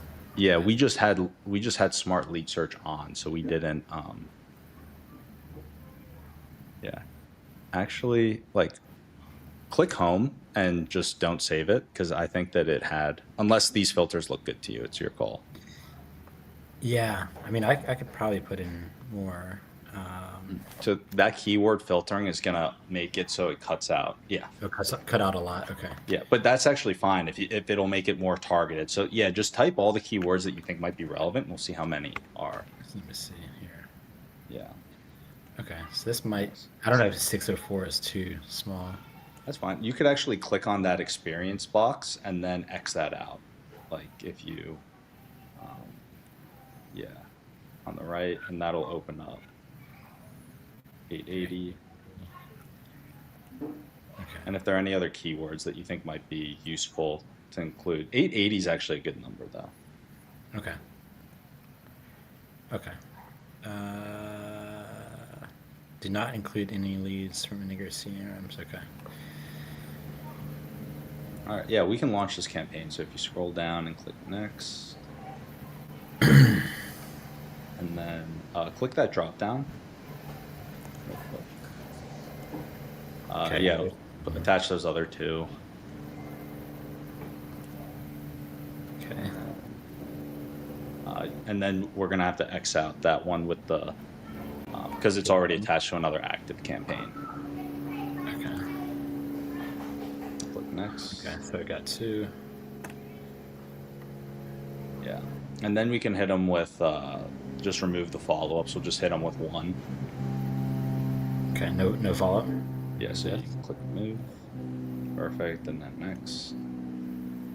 And then here, I would put the daily email quota to maybe like 20. Okay. And then for start time, I would put like 10:53 or something. Just something like. Okay. All right, nice. And then this is in New York. Okay. And then I'll heard click. that you're not supposed to track opens. I heard that can hurt deliverability. Is that not right? It can. Right now, we're still in the like the data gathering phase, but it will hurt deliverability. So we could turn it off if you just want. Yeah, we could turn it off. Actually, I think that this will be. Okay. Yeah. Take campaign. Okay. Because I've been doing a lot of cold emails to parents specifically, but so I have a lot of good data. Oh, nice. Yeah, then perfect. And then active. Yeah, then I'll get going. Oh wait. Oh, it ended. Okay, shit. Oh, okay. I'll take you off the screen real quick. Oh, okay. So I should subscribe. Yeah, I can also add more domains to your account to catch up for the other month if we didn't reach the full amount. Okay.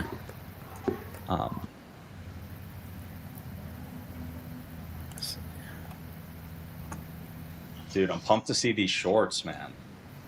Yeah. Are these shorts from this? from the pod today. Okay. I think as you were going through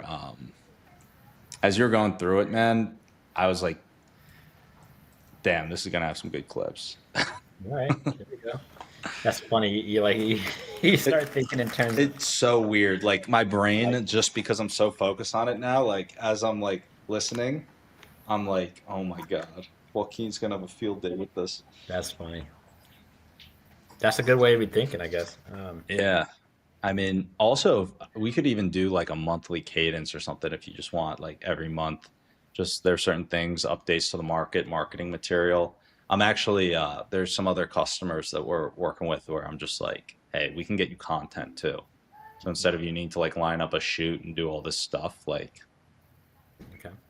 It's like another value add, you know? Yeah, we can do like every other month or something. So, yeah. Also, I realize I'm running late for another call. Yeah. All right. So I'll go ahead and activate it to subscribe, and then because it's month to month, right? Yeah. Yeah. Okay. All right. So I'll subscribe to this, and then hopefully get this activated. Get some US accounts. Yeah, I'll get some US ones, and I'm gonna have them add more emails to your account as well, so we can spruce up the outreach potential for it. Okay, I definitely want to pay more attention to this over the next 2 months, maybe three, and kind of evaluate at that time. So I know you're coming out. Sounds great, man. A lot. All right. Awesome. Appreciate it. Well, let's we'll get this rocking and rolling, and I'll send over the clips once the clips are ready. Yeah, man. We'll see you later. All right. Hope to see you in LA. Absolutely, bro. Yeah. All right. All right. Brother. I'll catch you later. I think that I think it just uploaded the recording right away, so I think we're good. Yeah, looks like it's good. All right. Peace. Away. All right, guys. So we actually, let me get this Nvidia cam up. There we go. All right. So, guys, quick heads up here. Let me just get this. Send this voice message. Say, hey, just to, I guess, provide a little bit more clarity on the last message. We want to add, let's add 4 more domains to this account for Hans. So 4 more. He didn't add them within like requests in MyWorker, but just find similar ones to this domain, Avocado Health. That was the username for his account. Feel free to reach out if there's anything not clear about this message. But yeah, we're going to pick up some more domains from him and just add them to his account.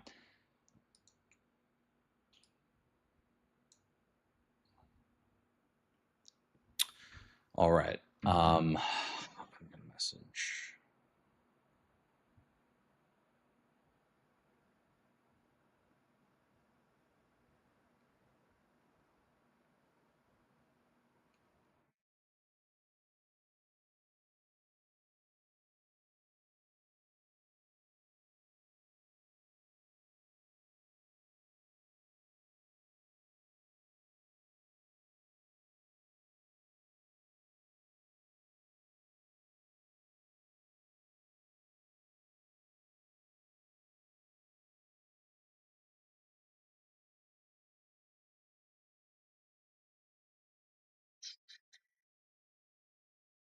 Set my alarm.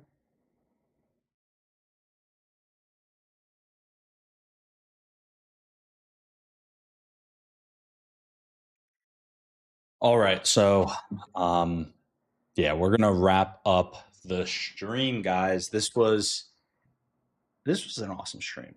Covered quite a bit, lots of calls. You guys are seeing us build this live.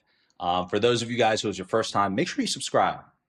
17 of you here across the different platforms. It's much appreciated that you guys tune in. Make sure you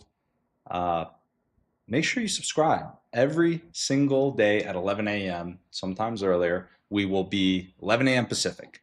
We will be building these companies live on stream. Many different types of approaches, many different types of segments. We're going to be talking with many amazing people.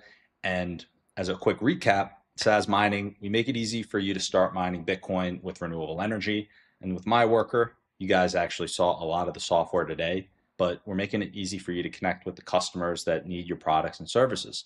So come join us. It's going to be amazing. You guys are going to have a great time. You're going to learn a lot. Come co-work. Come just listen in while you're, I don't know, you can replay the video when you're sleeping. I don't know. But make sure you stay here. Make sure you subscribe. And